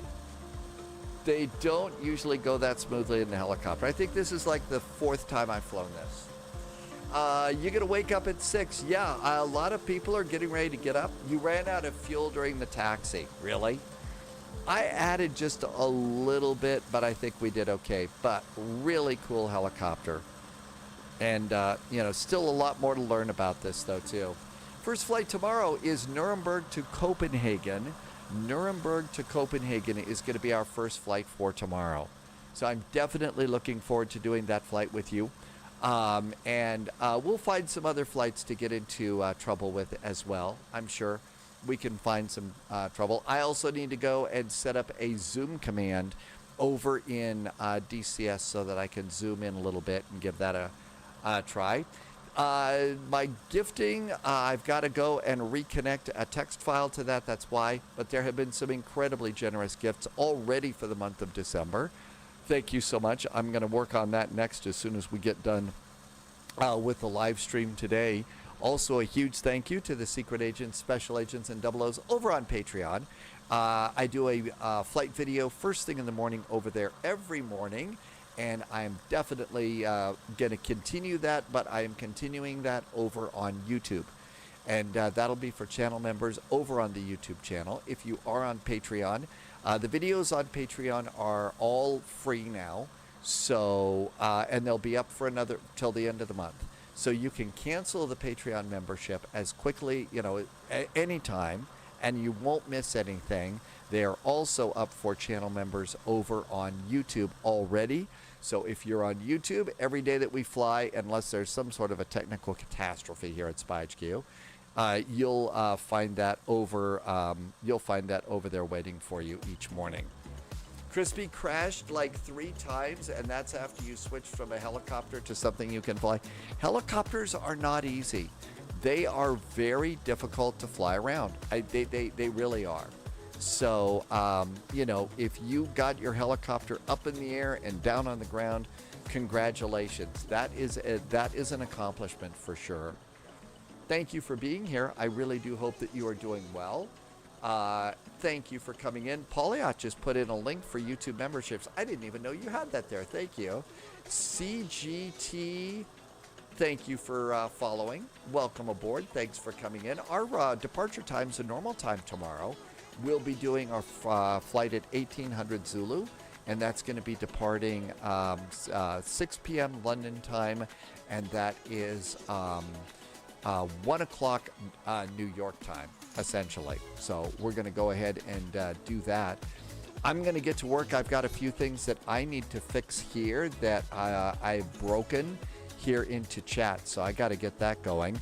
Stu is doing ATC. Why don't we go see Stu over on ATC? It's not quite as involved as flying and stuff, but you've heard us flying on VATSIM all this time. So this is what ATC looks like. This is what it all looks like there. So you can get an idea of what the controllers look like, what their screen looks like, and even hop in and fly around if that's something you'd like to do too. I sure appreciate you flying with me. Thank you for doing the tour around Hawaii on Pearl Harbor Day. It is something that I like to do every year. I forget sometimes, but I try not to do that. So thank you for coming on in. Thank you for the incredible support, the resubs, the gift subs, the cheers, and all that. But mostly, as I always like to say, thank you for being such great Flight Sim friends. I can't wait to see you tomorrow. But it's time for me to cut it here and stop rambling. Have a great evening. As always, please stay healthy, stay safe. We'll see you in the Friendly Sim skies tomorrow. Cheers. Good night.